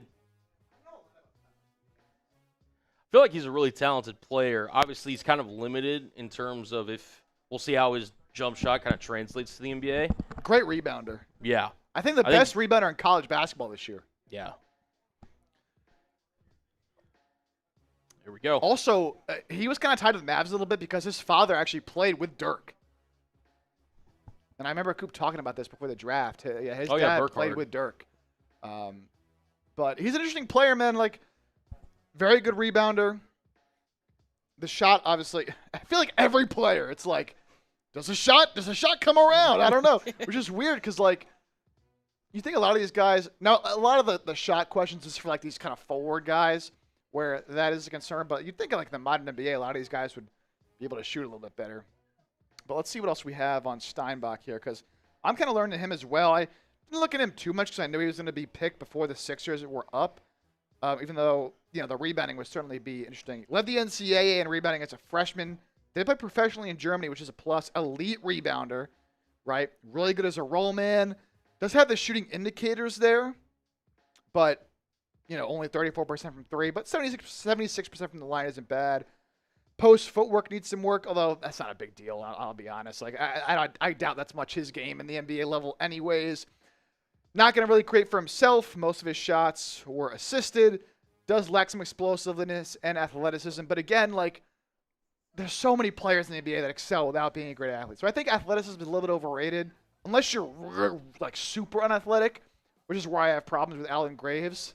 I hate to keep bringing it up, but dude, he is so unathletic. It's unbelievable. I'm watching him play and I'm watching his highlights, and again, like I'm going into the film session, like thinking, oh, this guy's gonna be great, and he just looks like Jabba the Hutt out there, dude. It's unbelievable. Yeah. I'm interested to see how he fits with their young core. Because obviously you have Brendan Miller, you added Concaneppel. LaMelo Ball, we'll see if he ends up being their kind of guard of the future. But Charlotte is a really young, exciting team. And Steinbach, I think, gives them a different element that they didn't have before in that kind of center position. So I don't hate the pick. Yeah, it's honestly a great fit for them because it's like, Moussa Diabate was a great revelation for them at the center spot, but he's thinner. And they certainly had a lot of rebounding issues. And so I actually like it a lot. Like they were running, Miles Bridges at the 4, Diabate at the 5. Kalkbrenner at the 5 is great. I would have loved him for the Sixers. He got picked like a pick or two before them in the second round last year, and then we took Janai Broom. Brutal. But getting a really good rebounder is actually big for Charlotte. And if that three-point shot comes around, it will be a good pick for them. So I like him in this range. Ooh. The Chicago Bulls pick is in at number 15. Carr? Dalen Swain. Oh, I'm going to fall to my knees, dude. Look, he wasn't my number 1 target. I think he was 5th on my big board, but not a lot of separation, honestly, between like number 1 through number 6 on my big board. Oh, I love this pick for Chicago, man. Oh, I love this pick for Chicago. Swain's another guy who I think has a high ceiling and a lower floor. Now, defensively, he's going to be really good. And actually, he was compared a decent amount to Kelly Oubre. Or that was Kareem Lopez. But Swain here, again, dude, it's every player we're talking about. It's the three-point shot. Like, will that come along? We'll see. For him, I'm not as confident because the shot form is disgusting. I'm not going to lie. Like, it is ugly. But he does have that mid-range shot down, which is big for him because for a guy who's 6'6", 211, can play in the wing, like, he does have a good handle as well. And attacking downhill is his specialty, man. He gets to the rim at ease. He was at Xavier for a couple of years. Followed, I'm forgetting the name of their head coach who went to Texas. Sean Miller, I believe, was a Xavier head coach who ended up going to Texas. He followed him to Texas and put up 17 points a night for a Texas team that won a couple of games in the NCAA tournament. Also a really good rebounder for his size at 7.5 a game. But again, it's a three-point shot for him. And kind of the role was a question for me, but a tremendous isolation score. And I actually saw this stat that only 19% of his scores were assisted. So about 80% of his buckets were in ISO, which is 94th percentile in the NCAA. And a lot of that comes at the rim, 92nd percentile in shots at the rim per 100 possessions, and shot 64% of the rim when he got there. As an ISO player, he was great. Now, can he do that at the NBA level? We'll see.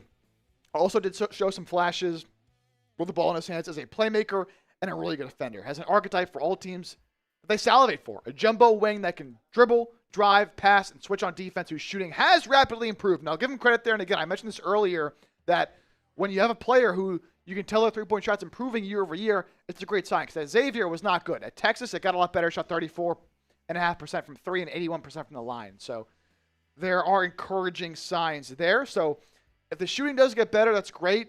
Again, his role has a little bit of a question mark because he's always been an ISO-heavy player, the number 1 option. He's not going to be a number 1 option in the NBA. Maybe for the Bulls, he could be, honestly. Although, obviously, Giddey's their primary initiator. They don't really have like a go-to scorer. Buzelis is great. I don't see him as a number 1 option. And they don't really have that there. So I think a great pick for the Chicago Bulls. Would have loved him in Philadelphia, but again, his role had been in question in Philly because I don't know how well he plays as an off-ball complementary player if his three-point shot, catch and shoot isn't there. But defensively, he's great as well. Swain's shot's better than Pete's. They're pretty comparable, man. I don't. Dude, Swain's jump shot is ugly. But yeah, good point, Marley. Pete shot under, I think it was like 0.6 3-pointers per game. Like Pete just didn't shoot him. Swain would at least shoot him a little bit. Yeah. As it is the Memphis Grizzlies now who are on the clock. I figure it's a great time, Mr. Jake Chipper, to go over some of the best players that are still available. Oh, yeah, I would love to see this because, oh, dude, Phylon will be interesting for them. Memphis obviously has been a lot of talks to move off of John Morant. Nothing's materialized yet. There's been some talks of Minnesota possibly being involved in bringing him in. The Heat were at one time reported. Obviously, they traded for Giannis. That's dead. The Pelicans were at one time mentioned. they have gone out of the window with that. I mean, they have fears, so that really never made sense to me as well. They took Boozer earlier. I think they should take Phylon here, man. I think, you got to think post-John Morant. I think his time there is over. Phylon is an amazing offensive player and decent enough defensively. Cam Carr would be a good player for them as well. Although, they have kind of some of these wings, like, Jalen Wells, that kind of are in that role. But that'd be all right. Kareem Lopez would be interesting, kind of a do-it-all guy. Sturts, I'm not as high on. I mean, I kind of have a vendetta against him because he took my Clemson Tigers out in the first round of the NCAA tournament and then went on a great run. I mean, Iowa made, the Elite Eight? They made it far. I think it was the Elite Eight. Yeah, they obviously beat one seed Florida in the second round. Beat my Tigers in the first round. But if you're going to take a guard, I would take Phylon for sure. They could take Sanak. Now, Sanak's interesting because he kind of is in the mold of a Jaren Jackson. He said in his pre-draft interviews that he looks up to Jaren Jackson as well as Anthony Davis as players that he's modeled as a game after. And it makes sense because he's kind of more of a perimeter player as a 4/5 hybrid than he is down low. So they can kind of get like a Jaren Jackson Jr. replacement if they want Sanak. Christian Anderson's a really good offensive player, one of the best shooters in college basketball. But again, I'd rather take Phylon. Quagens has a lot of injury concerns, but defensively, man, is a special player if he can stay healthy. Well, really loves Trayvon Brazile, the big forward hybrid out of Arkansas who has a tantalizing physical profile, but super, super raw. I would take Phylon if I was Memphis, but we will see what they do. Appreciate you holding it down, Cullen. Oh, Phillies 14, Nationals 9. Yeah. Is that Me and the chat were just chopping it up while you were gone. Oh, Phillies won. Beat the Nationals 14-9. Wow. High scoring game. I'll have to go back through that and see what happened. No Schwarber tonight for the Phillies, but they still get it done. Maybe Phylon falls. I mean, look, the Phylon rumors from before the draft that he could fall are starting to look more and more likely. I mean, if Memphis doesn't take him here, OKC wouldn't take him, I would doubt. Charlotte wouldn't take him. Who's after that? Here, we could show the next. Yeah, let's look at the draft order because I'm curious how far he could fall. If he can make it to Philadelphia at 22. That's not where we are. Let's get to, we're at pick 16 here. So here are the next 4 picks. Grizzlies, Thunder, Hornets, Raptors. Oh, Raptors could absolutely take Phylon. All right, Raptors would definitely be a team to look at for Phylon. They have quickly, he's whatever. RJ Barrett's whatever. They definitely are in the market for a guard. Like, they have their bigs and their wings. Scotty Barnes, Brandon Ingram.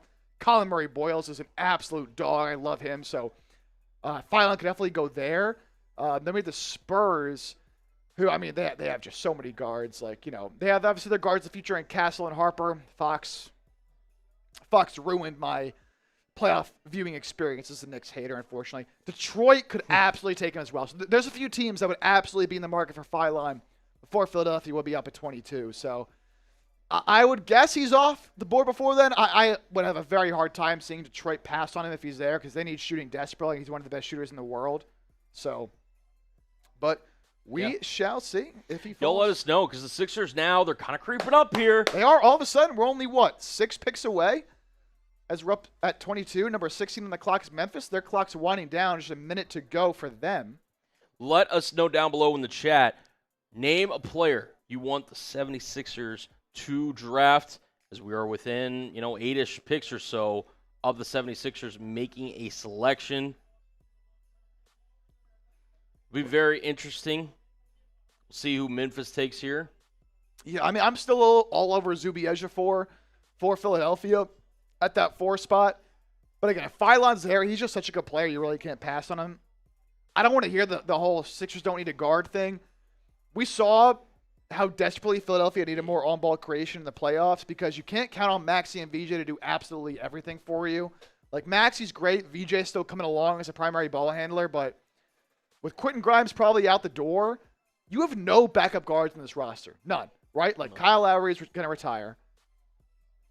You have no other guards. You trade away McCain. Like, you literally have no other guards. So that's why I think it makes sense for Philadelphia to acquire a second-round pick as well. And by the way, we'll be live for the second round tomorrow, regardless of if Philadelphia acquires a pick or not. So another reason why you subscribe and lock us in. We'll be live. I can't promise the entire second round, especially if Philadelphia doesn't have a pick, but we'll at least be live for a good amount of it. Pick is in for Memphis. Is it Phylon? Let's see. It's not loaded in our system yet. Is it going to be Christian Anderson? Real Dreamers changed the world. Another legend here on the show. Always hanging out in these live shows. With all this time, I could finish the Lord of the Rings series with how far off we are from drafting. We're not that far. Not that far. I've never watched Lord of the Rings. You were closer now than where you were at the beginning of the night. Yeah, think about that. Think about that. We're getting closer every second. It's all about perspective. All about perspective, man. We're getting closer every second. Memphis is a very interesting team. A lot of rumors that they're looking to move off of their former number 2 overall pick in Ja Morant. Just feels like Memphis, really since kind of the downfall and all the off-the-court stuff that happened with that, their direction as a franchise hasn't been great. There's obviously LeBron comments, too, that Memphis isn't a great place. A lot of players don't want to go to. So the PR really needs to pick up in Memphis, you know. Hey, just upgrade a hotel or something, you know. Get them some amenities over there. All right, here comes Silver. Who's it going to be? Almost halfway through the draft here. Oh, we are halfway through the draft, actually.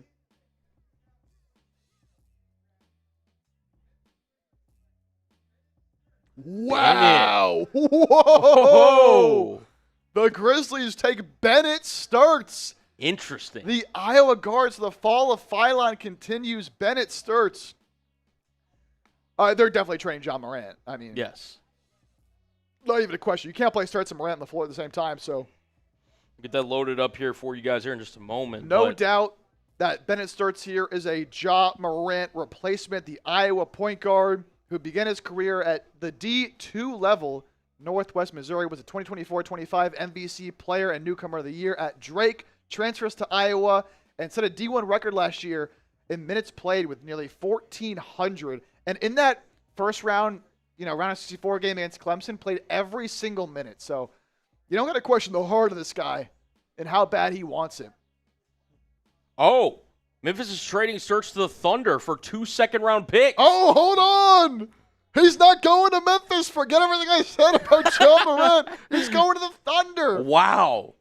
Interesting. So, okay. I mean, OKC doesn't really have. Correct me if I'm wrong.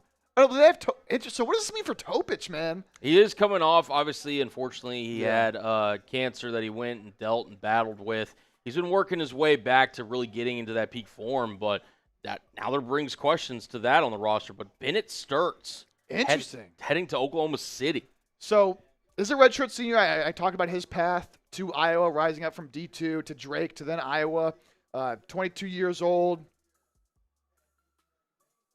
Oh.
Try now. We should be back in action. There we go. I think we're back. Let me know in the chat right now if you're still hanging out, if you can hear me, and if we're all good. They're trying to take us out, but they can't hold us down for long. We should be back out of the dark and into the light. Let me know in the chat if we are all good. Okay, Scoop can hear me. AJ Jones, thank you for hanging out. All right, beautiful, beautiful, beautiful. Sorry about that, everybody. Just some technical difficulties, unfortunately. But my guy Cullen working hard to get us back up and going. Shout out to him. I don't know what I would have done if he wasn't here. I would have been freaking out. But he got us back up and going. We didn't miss much. So we had OKC trading up with Memphis. OKC at 16 took Bennett Sturts. Memphis moved one spot back to 17.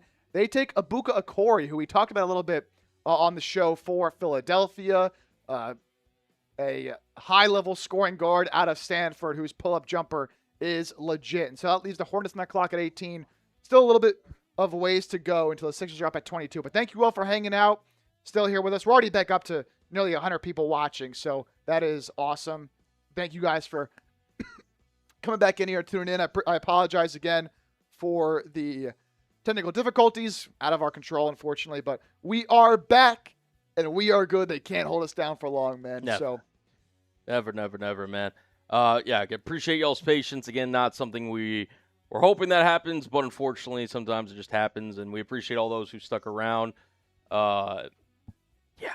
Unbelievable here. So, a couple picks did make it. I'm just also trying to work behind the scenes, getting everything set up, but at least hopefully you guys should be seeing Chip's wonderful face and all the graphics that we got on screen. So yes, sir. Big shout out to Cullen again for getting us back up and going.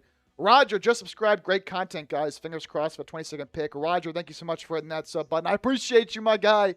Cheers to you. And let me just let them know that we're all good. Beautiful, beautiful, beautiful. All right. So, yep, Ibuka Okori going to Memphis if they trade back with the Thunder at number 17. Again, a guy we did talk about a good amount for the Sixers. Kind of, like a young Tyrese Maxey, a little bit very, very quick off the bounce. Put up 23 a night for Stanford this year, 46 from the field, 35 from three. Originally committed to Harvard, but ends up flipping to Stanford. So, obviously, a guy who has it up here, right? Very, very smart. Shot form is a little bit wonky, although he has worked on that a little bit. Up and down as a playmaker, although I think showed enough flashes as well. Defensively, it has some work to be done. So that was Memphis at number 17. And the Hornets go with Christian Anderson here at number 18, the guard out of Texas Tech. They just continue to add shooting over there in Charlotte. So he'll be a backup guard behind LaMelo Ball. 18.5 points, 7.5 assists as well. So a great shooter who shot 41.5% from three this year. But also a tremendous playmaker as well, obviously, by that 7.4 assists per game mark. Big 12 most improved player and first team All Big 12 in 2026. He showed he can handle being the focal point of an offense. That won't be his role right away in the NBA, of course. But Texas Tech's best player, JT Toppin, went down with an injury this year, and he showed like he can handle that responsibility of being that number one guy and taking on more of an offensive load. And they were still really good even when JT Toppin went down. A tremendous playmaker, a 2.2 assist to turnover ratio, a +6 wingspan as well. He's only 6 foot, right? And so he's small. At 6 foot, 180 pounds. But he has a 6'6" wingspan and an 8 foot standing reach. That certainly helps. Elite shooter off the dribble or off the catch. But again, with that size, certainly can be picked on a lot defensively. But I like this pick for Charlotte because he'll come off the bench and he can just score, man. He can just score. And they could certainly use that coming off the bench as well. Does take a lot of tough shots, can make them a lot, but certainly the shot diet is a little bit of a concern. Doesn't get to the free throw line too much because he doesn't really get downhill into the rim all that often. Definitely more of a perimeter player, but a very, very skilled player, man. A third-team All-American this year. Christian Anderson, a very good player. So that puts Toronto on the board here at number 19. They certainly were probably hoping he'd be there, but LeBaron Philon is still there. I'd be shocked if he's not the pick for Toronto.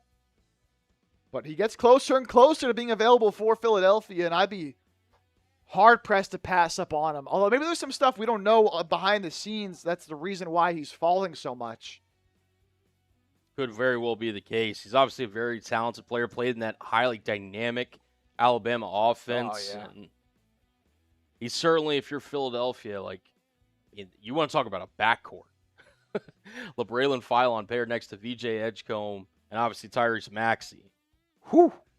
Fireworks. scary, man. A lot of offense there. You know, Alabama put up a ton of points. I mean, they're scoring like 100 points in the regular in college, which is just insane. Not the norm at all. And a lot of it was because of Phylon. So we'll see if he does end up falling there. But I like this Anderson pick for Charlotte, man. Very good shooter, very good playmaker. Going to be tremendous off the bench for them. After they had a pick earlier.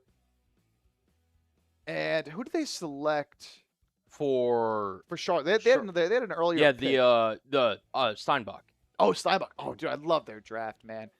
They got a guy who does a dirty work, rebounds a basketball in Steinbach, and they're going to get an electric playmaker and lead guard here in Christian Anderson. Like that a lot for Charlotte. Hey, we're right back up to 164 people watching, man. Thank you guys so much, man. I know we had those technical difficulties, but we came right back, and we still got the same audience as we had before. So, love to see that. Thank you guys so much for tuning in and watching. Really do appreciate you guys.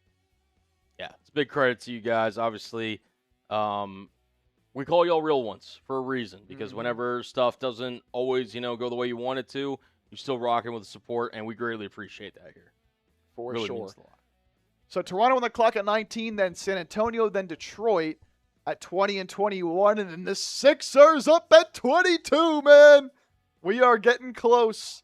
And pretty much all the guys I wanted. I mean, Dalen Swain's off the board, unfortunately, but other than that, I mean, all the guys that were on my board, like Zubi Ejiofor is still there, Chris Sinak is still there, Koa Pete is still there, Kareem Lopez is still there.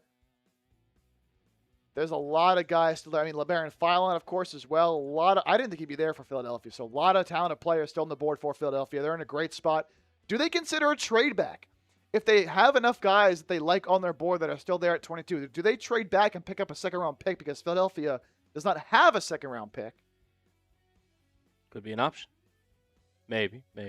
Could be an option. Though, again, if there's somebody they like and they don't want to take the risk on it. B-Doc, I'm partying with Brandon Graham. That'd be electric. I would love to hang out with Brandon Graham one day. A Philadelphia legend. I don't say that lightly. He's an absolute legend.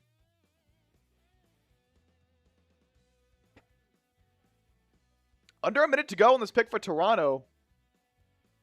It might not be Philon then, because I feel like if they really wanted Philon, they wouldn't have be taking this long. Are they thinking about a trade maybe? Is Philadelphia trying to trade up here maybe? No chatter right now on social media. Down to 40 seconds for Toronto. They are taking their sweet time on this pick. And there's not a lot of good guards left on the board with Ibuka Okori going earlier than expected. So 30 seconds now. They absolutely need a playmaker and perimeter scoring. And that's exactly what Philon gives you. Down to 20 seconds for Toronto. This screams to me they're trying to work out a last-minute trade. Maybe Detroit is trying to move up as well for Philon. Maybe multiple teams, and Toronto's weighing their options. 10 seconds left for Toronto. What is going on? Philon looks pretty upset that he's still sitting there on the board. Toronto, of course, lost in the first round to Cleveland this year. Put up a good fight. Doesn't look like Philon's going to be the pick here. I think we're back in order here in terms of everything. So we can kind of go over these last 3-ish picks. Obviously, Toronto's will be coming in here at any given moment, but just to kind of get you guys caught up on what's happened here recently in the NBA draft. We'll start with Benedict Sturts heading to the Oklahoma City Thunder, the guard out of Iowa. Yeah, man. So, we were talking about this pick before. Real difficulties, but Bennett starts going to OKC. They trade up one pick with Memphis and give up some second-round picks to go up and get their guy, and a very good college player, man. And someone who I don't think will have quite the same level of success, obviously, in the NBA as he did in college, but you're looking for a lead guard, someone that can score the ball and be that primary initiator. Bennett starts as that, and he's tough as nails, man. Played the most minutes ever. Set that record in D1 for, I believe, nearly 1,400 minutes played total. Nearly 20 points a night, shooting the ball efficiently. Certainly, we'll have his concerns defensively, but a high-level shooter, man. Someone who can take a lot of shots and make a lot of shots. And the efficiency might not scream like, uber efficient, 47 from the field, 36 from three. But for a guy who takes as many shots as he does, I mean, he was the entire Iowa offense. And so when you make that level of shots as he did, it certainly is a good sign. Always making the right play, very cerebral, exactly what you want to see out of a point guard and a lead guard. But again, defensively, did struggle. How much of that was because he's just not a good defender? How much of that is because he had such an offensive responsibility? That just remained to be seen, but I like him in a lesser role with OKC, an elite finisher as well. Killer in the mid-range, lethal sniper from behind the arc, just a great offensive player. Hyper-intelligent playmaker who excels setting up his teammates and can disrupt opposing offenses. At number 17, Ibuka Okori going to Detroit. I thought this was Memphis. Did they maybe make another swap? Wow, they might have made another swap that we missed while... Oh, yeah, the Grizzlies moved back from number 16 to 17, then 17 to 21, accumulating 5 second-round picks to move back just 5 spots. Okay, and so you know what? I love this for Detroit. You talk about a team that needs more perimeter scoring and more players that can handle the ball and take pressure off of Cade Cunningham. Ibuka Okori is exactly that, a guy we talked about a good amount for Philadelphia. Is undersized, but dude, put up 23 points a game for a not very good Stanford team. And so, like, everybody knows, you see on the scouting report, like, this is the guy we got to stop. He still got the job done. 35% from three, 46% from the field. Drew some comparisons to Tyrese Maxey with the speed that he does play with, but also pairs that with some decent athleticism, good vertical ability, good change of direction that allows him to be such a skilled offensive player with the ball in his hands. And one of the things I was most impressed with when I watched his film, because I looked at him as a potential target for the Sixers, was his finishing ability. And that's where he also reminded me of Tyrese Maxey, where he's a smaller player, but he's able to get downhill, get to the rim, and finish over bigger players with some crafty finishes, finishing through contact as well. So great body control to finish at the rim. Will face some challenges being an efficient go-to scorer with a smaller frame, but I think he can make it work, man. He's a dynamic shot creator, blends quickness, length, and advanced ball handling with the ability to create for his teammates. His combination of self-creation, passing feel, and a translatable shooting profile gives him intriguing upside as an offensive lead guard, which Detroit could absolutely need. Then, the Hornets at number 18, another guard going off the board in Christian Anderson, and just an absolutely dynamic offensive player, as someone who can shoot the lights out of the ball, and also a very good playmaker for Texas Tech. So going there to Charlotte, he'll back up LaMelo Ball. I like this pick a lot. A good score, 18.5 points a game, but also over 7 assists a night. And so, just one of the best guards in college basketball this year. Even after Texas Tech's best player in JT Toppin left with an injury, they were still fine because Christian Anderson was leading that ship. 41.5% from three on 8 3-point attempts a night.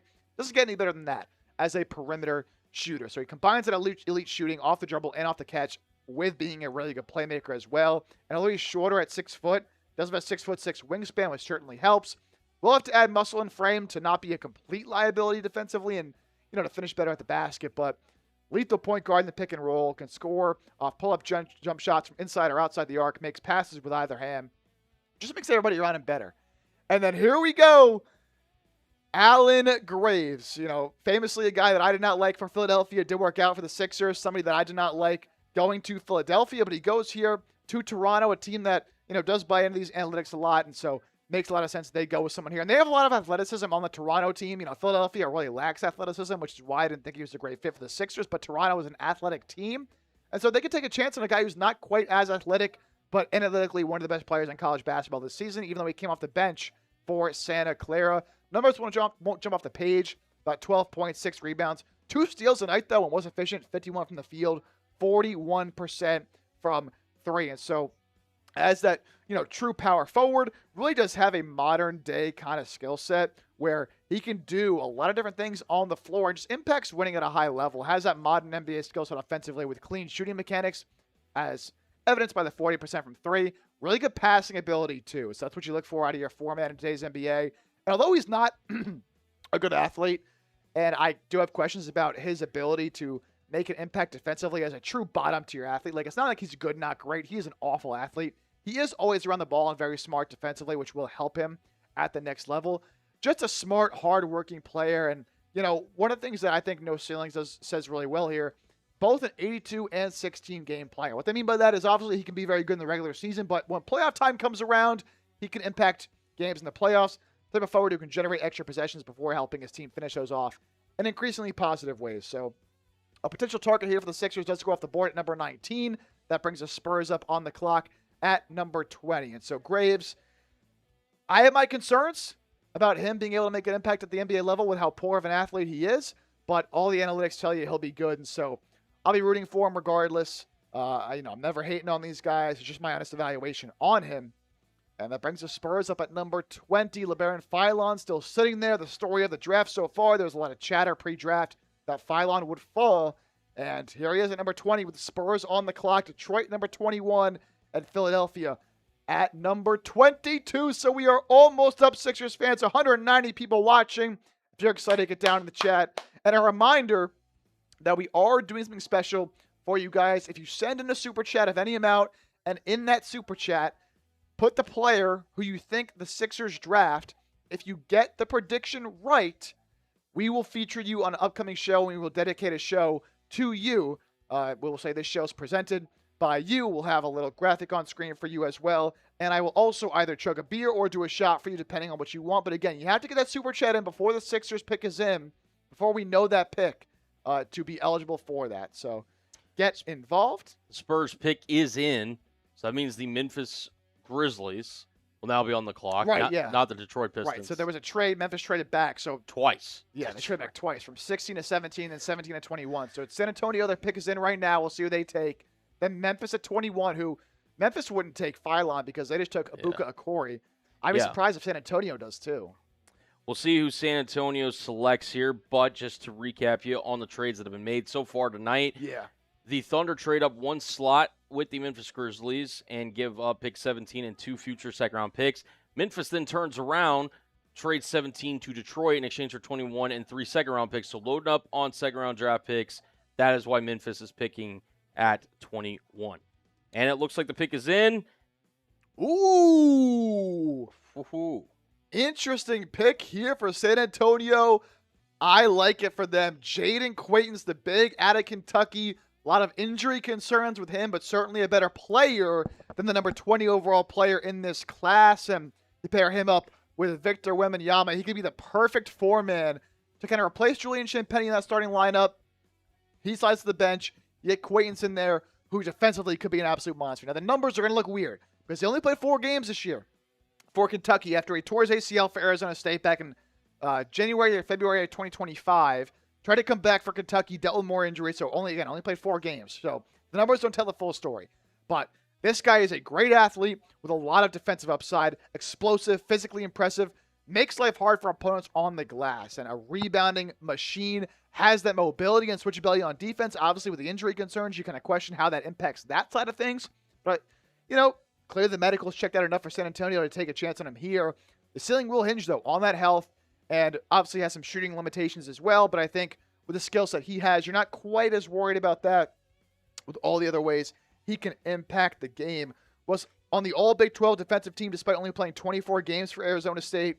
Moves really well. And look, if you need to swing for the stars, why not gamble on a potential franchise-changing defender, dominant athlete at that center spot? Although I think he'll play more of the 4 for them. Who, when healthy, still has some offensive room to grow. Now, the three-point shot, I don't think is really going to come around for him. He's just not a guy who projects to be a great athlete. To be a great shooter. The athleticism is a plus. But with the knee injury, the torn ACL at Arizona State and then being shut down early with Kentucky, does that impact one of the best parts of his game, which is that athleticism? And, obviously still some stuff to work on. As good as he is defensively, still can clean up some of the footwork stuff. Under 50% from the free throw line in his 28 career games, and so you're really not projecting much as a shooter. An interesting note here from our guy, Nick Roloff, as well. Does tend to land on 1 foot when dunking a lot, which is not good for longevity with a knee. Obviously, you want to land more on 2 feet to lessen the impact on 1 leg. So that's an interesting note there. It's also only 6'9", which is short for a center. And if he's not going to be able to shoot the ball, maybe a little bit sketchy playing the 4, but he's playing with Victor Wembanyama, who, you could technically call Wemby your 4 if you want to, right? It doesn't really matter. And Quayton's can be your de facto 5. Like, obviously, Wemby can shoot the hell out of the ball. So, I like this pick a lot for San Antonio, man. They're taking a big swing here on a guy that is much more talented than the 20th pick in this year's draft. So that puts the Memphis Grizzlies up at 21, and then the Sixers at 22, man. We're almost there. We got over 200 people watching live. If you're excited for this selection, let me know in the chat. Hit that thumbs up icon, and we'll break down this Sixers pick entirely. Also, I was going to ask, when the pick gets put in, are you gonna want to do one of those Yeah, I'll kind of cover my eyes or turn around or something, and then I'll let you know. Yeah. Yeah, you can pop it up. Then we'll do the short. You want to just do the bottom? Do the bottom one because I'll react to it. We'll do the Okay. short and then we'll get into the video after that. I do want to be surprised, so I'm gonna have my phone over here. I don't want to get any spoilers. Yeah. Obviously, we still have Memphis on the clock here with about 2 minutes 40 seconds left, but a lot of the players I wanted for Philadelphia are still available, so they have a lot of selections they can make here. I mean, my number one guy was Zuby Ejiofor. He's still on the board here. If they want him, Chris Sinak is still here. Kareem Lopez, Koa Pete, Dalen Swain is gone. LeBaron Philon is still there, and I did say that even though the Sixers, have other needs, if Philon's still there, he's just so good, you might have to take him. So I bet it's one of Philon, Pete, Alan Graves got picked. So Philon, Pete, Zuby Ejiofor, Kareem Lopez, or one of those guys. Or Sinak, Chris Sinak as well. Trey said he can handle it, but he'll post on YouTube if you can post to socials. Yeah, for sure. Cool. For sure. Cool. We'll get that all covered for you.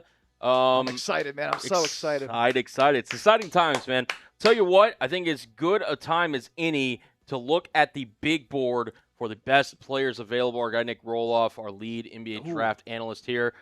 Philon is available as we currently sit here today. Number 6 overall prospect for Mr. Roloff. You got Cameron Carr, the guard out of Baylor.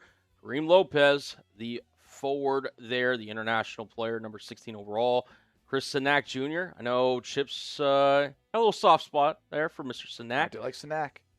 We've also got the big man out of Arkansas, Trevor Brazil, Terrace Reed Jr., Zuby Ejiofor, and Koa Pete, just to name a few others in terms of who could be potentially on the board for Philadelphia.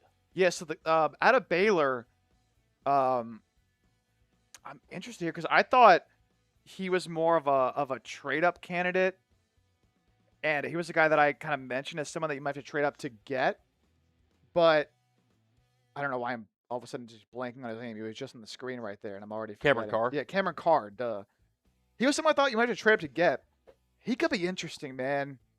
Has good size at 6'4.5", 184 with a 7-foot wingspan.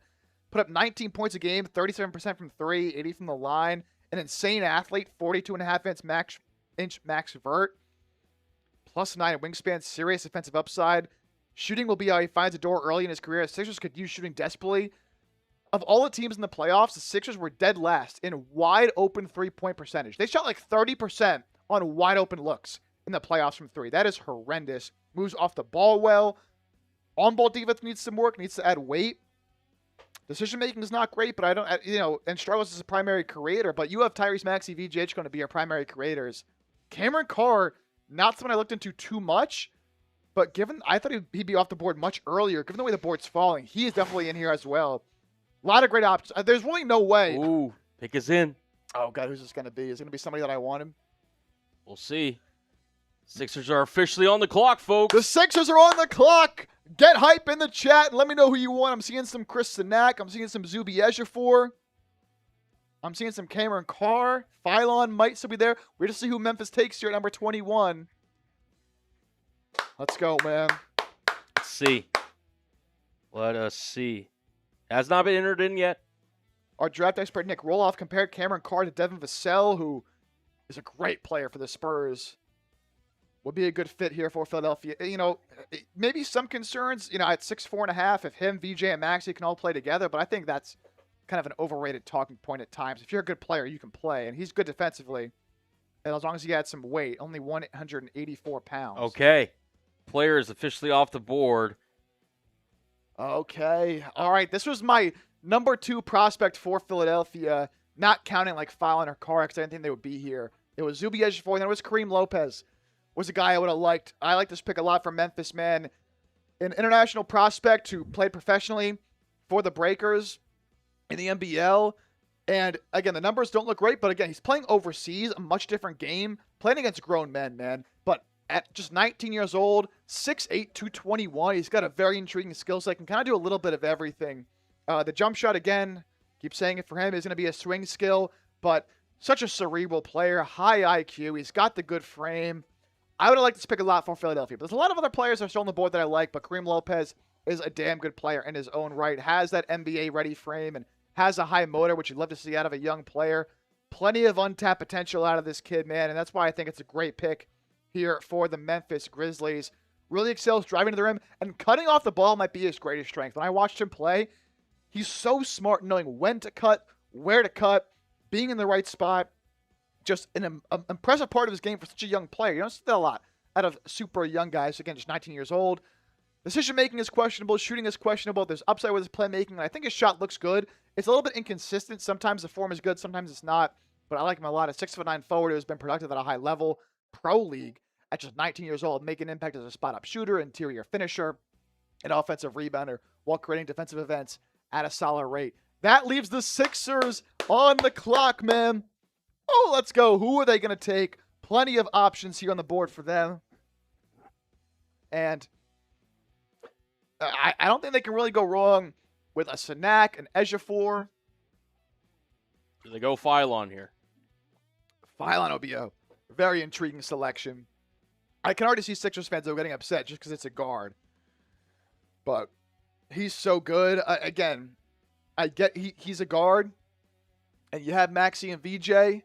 And maybe Mike Ganzi's looking at this like, I'd rather take somebody who can be more of a long-term option next to those two. But he's just such a skilled player. I mean, he was our draft expert, Nick Roloff, 6th overall player in the draft. All right, I don't want to get a Slack spoiler either. So hey, you got to be just looking up at the screen. Yeah, I'll let you know whenever we get it locked in. Almost 300 people watching. If you're excited for the pick, hit that thumbs up icon. Let me know who they're going to take in the chat right now. So many options for Philadelphia. A lot of the guys they worked out, besides Alan Graves and Dalen Swain, still on the board. A big pick for Philadelphia. They have to hit on this pick because they've had a lot of depth issues, especially over the past calendar year. They need somebody who can come in and play and make an impact. We saw those depth issues really become an issue in the playoffs, especially against the Knicks when they're running these short rotations. A lot of their guys are getting tired because they don't have enough good players that can play. You need depth in today's NBA, and that could start right here with Philadelphia on the clock. Also, be sure to hit that sub button, man, if you're excited for this pick. Trying to get closer and closer to 26,500 subscribers. This is why you sub, man. For moments like this, where whoever the Sixers take, we're going to break it down for you entirely. Oh, I'm nervous for this pick, man. It's got to be good. They have 2 minutes on the clock. Sixers have 2 minutes on the clock for their pick. Could they trade out? Maybe, but I bet they stick and pick here. They keep showing Phylon on the broadcast. Could be a pick for Philadelphia. Doesn't look like it'll be him based off his just general reactions on the screen right now. Oh, wait, maybe. I don't know. I don't want to read into it too much until the pick is in.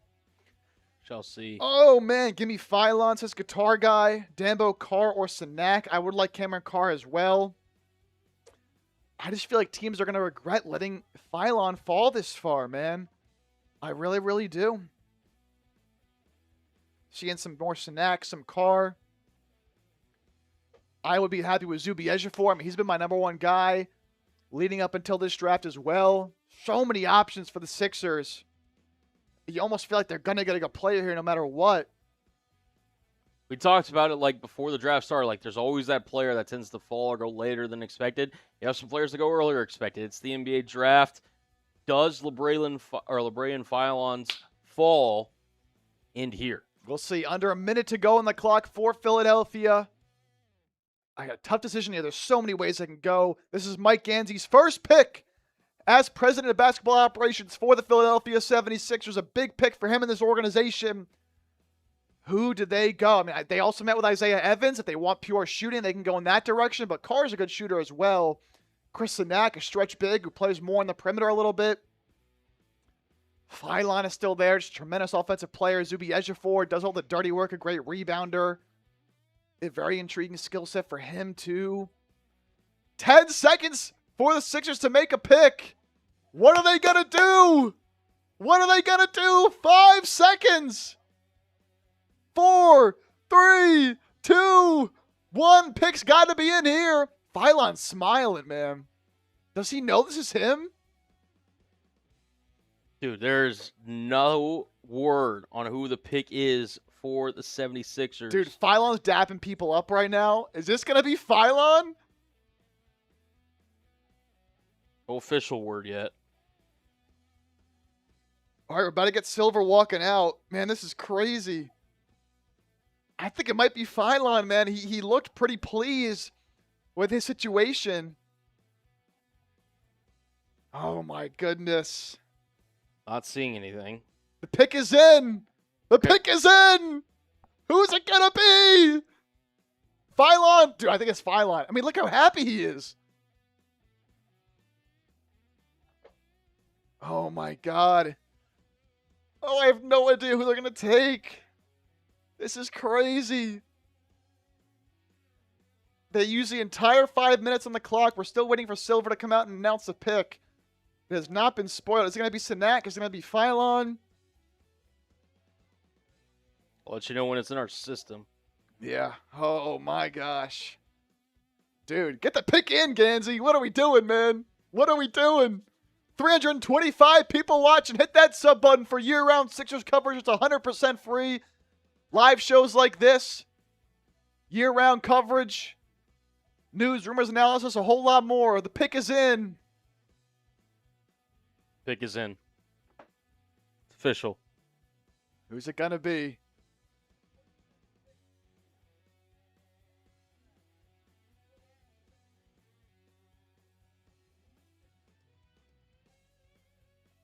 It is! The 76ers! They take LeBaron Phylon! The slide ends here! Unbelievable! I cannot believe Phylon fell this far in the draft. Wow, just such a gifted offensive player, and I know Sixers fans might not like it because they're going to say, why another guard? We have Maxey, we have VJ. But man, you talk about a guard who can just make things happen on the offensive side of the ball, a tremendous shooter, playmaker, ball handler, an electric offensive player. LeBaron Phylon is the pick for the Philadelphia 76ers. They didn't overthink it. They didn't overthink it. They just took the best player available who never should have fallen this far, and they go with Phylon. Wow. I love it. I love the selection, man. I love the selection. Phylon to Philadelphia. Mike Gansey with his first pick as the president of basketball operations for the Sixers team goes with LeBaron Phylon. Wow. Oh my goodness. Let me know your thoughts on the pick down below. Oh my goodness. All right, wait, let me message. I just did.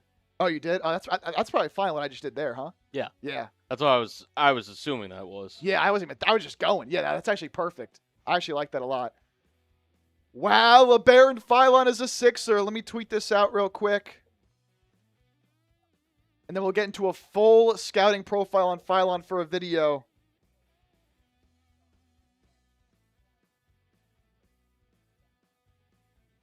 Dude, I'm a fan of this pick, man.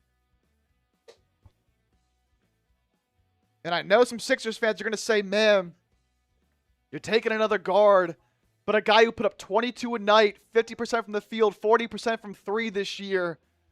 Sixers team desperately needed more perimeter shooting and perimeter creation. Wow, there's just so many aspects of this pick to break down. LeBaron Phylon is a Sixer. I can't believe I'm saying those words right now, man. And hey, yeah, Real Dreamer says PHI is in the name. Yeah, you can't spell Phylon without PHI, baby. Philly Phylon does have a name. Philly Phylon. I love that, dude. Put that on a shirt, huh? We might have to do that. Philly Phylon.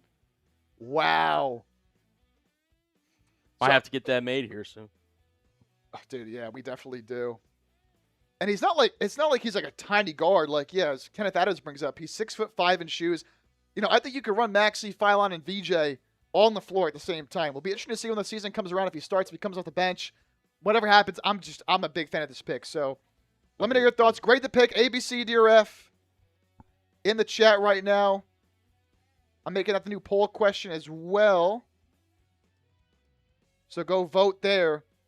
LeBaron Philon is your newest Philadelphia 76ers. And sometimes in the NBA draft, you can't overthink things, man. You take the best player available, and that's Philon, dude. Oh, my goodness. There's no way they thought he would fall this far. I mean, insane, man. Played multiple roles, was a secondary creator off the bench as a freshman, the lead man as a sophomore, can get to any spot on the floor, lacks weight but plays with physicality, a tight handle, might struggle with the athleticism jump at the NBA level, did get blocked a lot at the rim, and the defensive impact was a bit of a negative, but that can be attributed more to his play style / usage. As a freshman, he was a better defender when he wasn't such an on-ball player. Our guy, Nick Roloff, our draft expert here, who I trust a lot with his draft takes, had a top 10 grade on him as Zubi Ejiofor goes number 23 to the Hawks. There we go. Calls him a Timu Shai Gilgeous-Alexander as his NBA draft comp. That is hilarious. That's hilarious. Dude, I like this pick a lot. So we're going to break down this pick in full. Yep, let me get it. I have in the doc like a, general kind of. What is the whatever. off-season profile? I don't even. Oh, is that like the team? Yeah, but honestly, can you just pop it over real quick so I can see it in preview? I want to see what it says. LeBaron Philon is a Sixer. There's this one, and there's this one. You show that one. Show the off. Yeah, show Yep. that one. Cool. Yeah. And then obviously, just make sure, if I'm taking too long, you just throw price picks whenever, I That's gotcha. fine. And just the pre-draft graphics, and I'll just spit until we get to the necessary time. All right, we're gonna do a full video breaking down the pick of LeBaron Philon here. Unbelievable, man. No, I'm fine. Yeah. Oh man. LeBaron Philon. Does this make up for the McCain trade? I mean, you trade away McCain, you get Philon, who, obviously he's unproven, but could he be better than McCain? I don't know. I'm not going to talk about McCain in the video. I'm not going to bring him up. I'm just talking about Philon, man. That is absolutely electric. All right, let me get a sip of water, and then we'll get into it.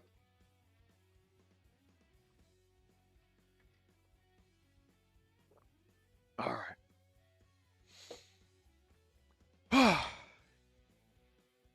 All right, Colin, I think I'm ready to go.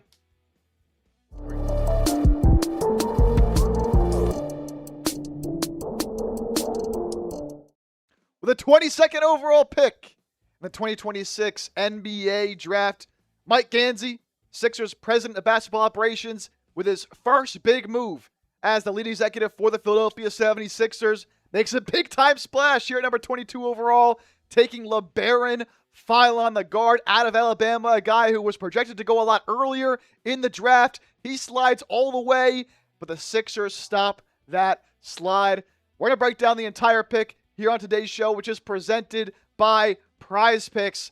Let's waste no time, man. Let's talk LeBaron Philon. I know a lot of Sixers fans are going to see this. They're going to see this. The Sixers took a 6'2" guard who's only 176 pounds and say, man, really another guard here? But I think it's very necessary for Philadelphia to get a guy who, you could really argue, one of the best offensive players and offensive creators in the entire draft. 20 years old, sophomore out of Alabama, put up 22 points a night for Alabama, a super high-octane offensive team. He had a super heavy workload as well, but maintained high efficiency with that workload. Again, over 22 a night, also 5 assists, 50% from the field, 40% from three, and over 6 3-pointers a game.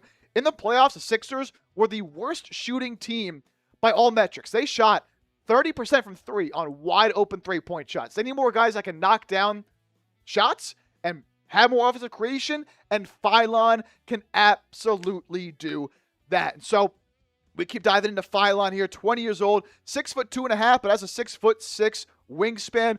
The testing numbers were good. Look at the shooting numbers as well for him at the NBA Combine. 23 of 30 off the dribble, 14 of 25 on spot ups, 29 of 51 on open threes. Pretty good numbers as well in some of the athletic testing. I just love what Philon can bring to this Sixers team. And look, when they trade away Jared McCain, and big need opened up, right, for having players that can take some pressure off of guys like Maxey and VJ. We saw in the playoffs, like Maxey had to do everything creating for this team, and VJ still coming along as a creator. You just need guys in the NBA that can handle the rock, make plays for themselves and others. And LeBaron Philon can absolutely do that. And with some of the free agents the Sixers have, like in particular Quentin Grimes, Philon fits in so well as someone who can just be that offensive spark plug, whether he starts or comes off the bench, doesn't really matter. He'll play a lot and he'll make an impact. And I said, given the Sixers' depth issues they had this past year, right? We really saw that come into play in the playoffs where they didn't have enough guys you could trust to be out there on the floor. Philon, with his offensive ability, you absolutely trust to be out there on the floor in big moments and putting in buckets. Like, I was shocked. He kept falling and falling and falling in the draft. And too many times you see teams overthink things, right? And go more to fit instead of taking best player available. This was true best player available here for Philadelphia. And I think the right strategy and process here by Gansey to just take the guy that our draft expert here, Nick Roloff, had as the 6th best player in the draft, and he should have been a lottery pick, no doubt about it, man. A versatile guard who showed he can handle a load in offense or excel as a facilitator. And I loved as well his freshman year, he was more an off-ball player. But his sophomore year, he excelled as an on-ball player, uses that burst as a weapon in transition and working in the pick and roll. Will face some defensive limitations with his size. He needs to put on weight. 6'2.5", going to be closer to like 6'4" with shoes on. Only 176 pounds, though. So, again, that's where you kind of see that slight frame come into play, and certainly some teams could have some concerns with that frame and the defense at the NBA level. And that's maybe why he fell a little bit in the NBA draft. But, man, a guy who can get to any spot on the floor at all times, finishing at the rim, the mid-range, the three-point shot, all there, a tight handle, has it on a string.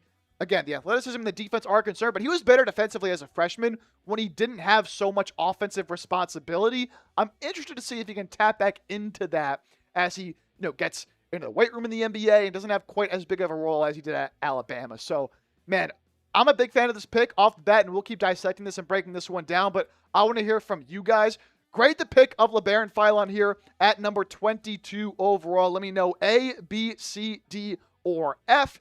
Get down in the comment section and let me know. Plenty more to come. We'll talk Philon and kind of the rest of this Sixers offseason as well. But as I mentioned off the top, guys, today's show wouldn't be possible without our presenting sponsor, and that is Prize Picks, America's #1 sports picks app. And Prize Picks just makes watching all your favorite sports even better, whether it's baseball, basketball, football, hockey. Shoot, the World Cup going on right now is electric to watch, and you can get on the action with Prize Picks and make yourself some money. Super easy to use. All you got to do is pick more or less on 2 to 6 player stat projections. You can choose flex play or power play depending on how you want to play the game, and you can win yourself some money. And if you're new to the app, you don't quite know, what picks you want to go with the new social feeds feature, you can follow your friends, your favorite creators. You can follow me on the app as well at JChip. See my lineups and your friends' lineups and copy those with just a single click. And one of the other things I love about the Prize Picks app is how many different ways there are to play, right? All the sports I mentioned, there's esports, there's, culture picks, all that kind of thing. But for big events like this as well, like the NBA draft, you can even pick what team is going to draft a certain player. So, for example, a player that we had talked about on the show, like Koa Pete, who has, as I record this, has not yet been selected, you can pick where they're going to go. So, Charlotte, Phoenix, Philadelphia was in there at number 3. So many different ways you can use Prize Picks. That's why I love to use it. And if you're a new user, you can download the Prize Picks app today and use code HMA when you sign up and play your first $5 lineup to receive $50 on lineups. Again, that's code HMA when you play your first $5 lineup to get an extra $50 in lineups with Prize Picks. That link will be in the comments and description of today's show.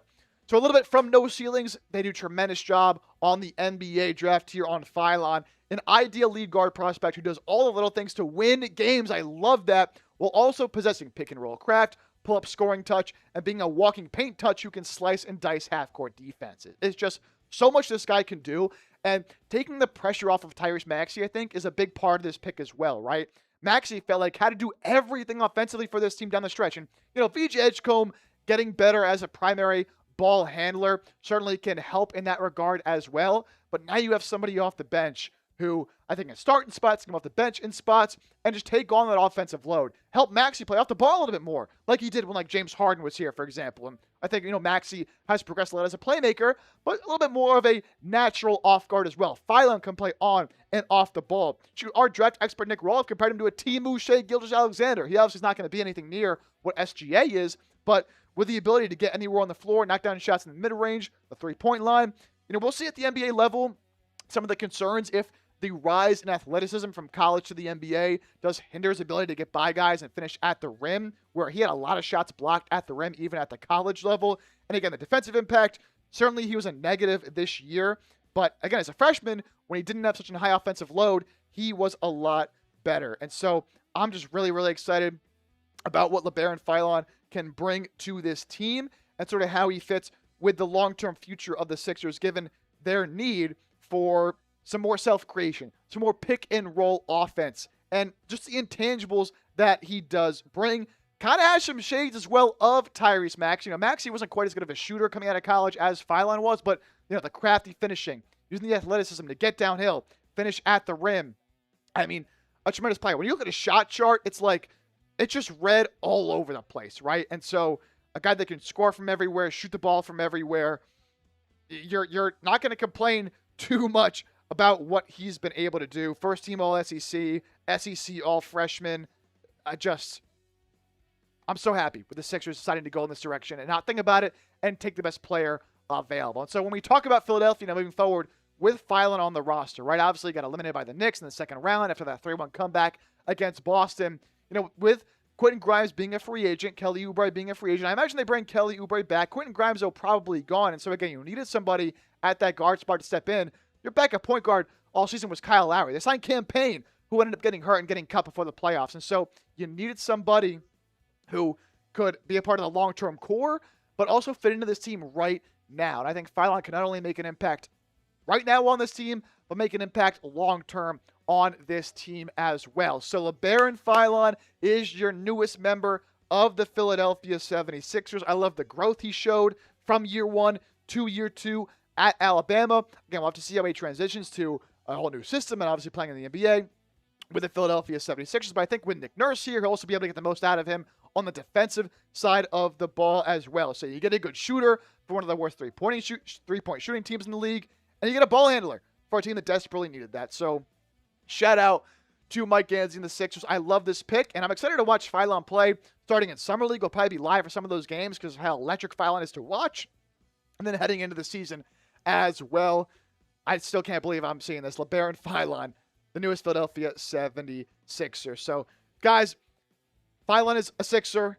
This is why you hit that sub button, man. We're currently live for the NBA draft. And so, if you're watching this as it comes out, we might still be live. Who knows? Check in. If not, we'll be live for free agency. We give you Sixers coverage all year long. That's 100% free. News, rumors, analysis, and a whole lot more. Shout out to everybody watching the show. Again, let me know your thoughts on the Phylon pick down in the comment section. We'll be live for round 2 of the draft as well on Wednesday. Like I said, hit that sub button. LeBaron Phylon, you are Philadelphia 76er. Let's go, man. Here we go. Philly Phylon. Philly Phylon, dude. Philly Phylon. All right, I messaged Mike G. He's handling all the stuff behind the scenes. Beautiful. And then Trey should be grabbing your... Yeah, he already sent it to me. Okay, dope. LeBaron Phylon. Just, I know you gave a whole little 10-minute spiel there. Realistically, going into the draft, did you think he would be potentially there for Philadelphia? Did you even consider him as a realistic option? Or was he more or less kind of like, it'd be nice if we'd be there, but... That's what it was, man. It's so funny because it was late last week, I believe, that I initially talked about him as a potential option because he had set up a pre-draft workout with the Minnesota Timberwolves, who were at the time, before they made the Julius Randle trade, picking at number 28. And so that kind of sparked some deep cut rumors that he might fall in the draft, given that he was willing to meet with a team picking so late. But I really just kind of mentioned it in passing as this is notable. We'll talk about this. but I don't really think it's a possibility. But, tonight he keeps falling and falling and falling. And I'm so happy with this pick, man. I think he's going to be great for Philadelphia. Sixers fans are going to love him. I'm telling you, go watch him play. He's an electric offensive player. He's also a very, energetic player who always gives 110% as well. And so Sixers needed shooting. They fill us out in a big way. Obviously, you have a lot of other needs in the roster. And still a lot of work to be done this offseason for Mike Gansey and the squad. But you check off a big box here with LeBaron and Philon. I think it's easier to find some complimentary guys that can come in and do some of the dirty work for you. You can't just find guys like LeBaron and Philon in the second round or sitting in free agency on the trade market. And so I think it's a great pick for the Sixers, and one that, again, I really was not expecting at all. All right. We can give you a little break here because that was a lot. There were some other picks made during the time that we broke down the LeBaron Philon pick by the Philadelphia 76ers. We'll start with the pick right after Philon, and it was none one other than Zuby Ejiofor heading to the Atlanta Hawks.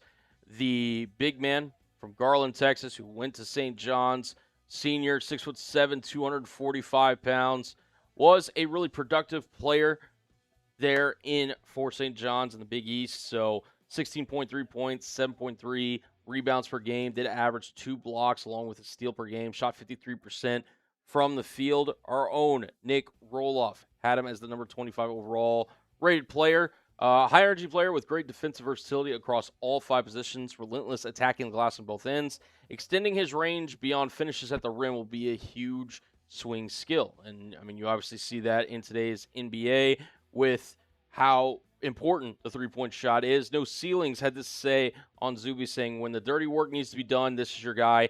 That's not all, however, as he's also added a robust versatility to a team's offense and defense through his jack-of-all-trades arsenal. So somebody that can be really productive for Atlanta.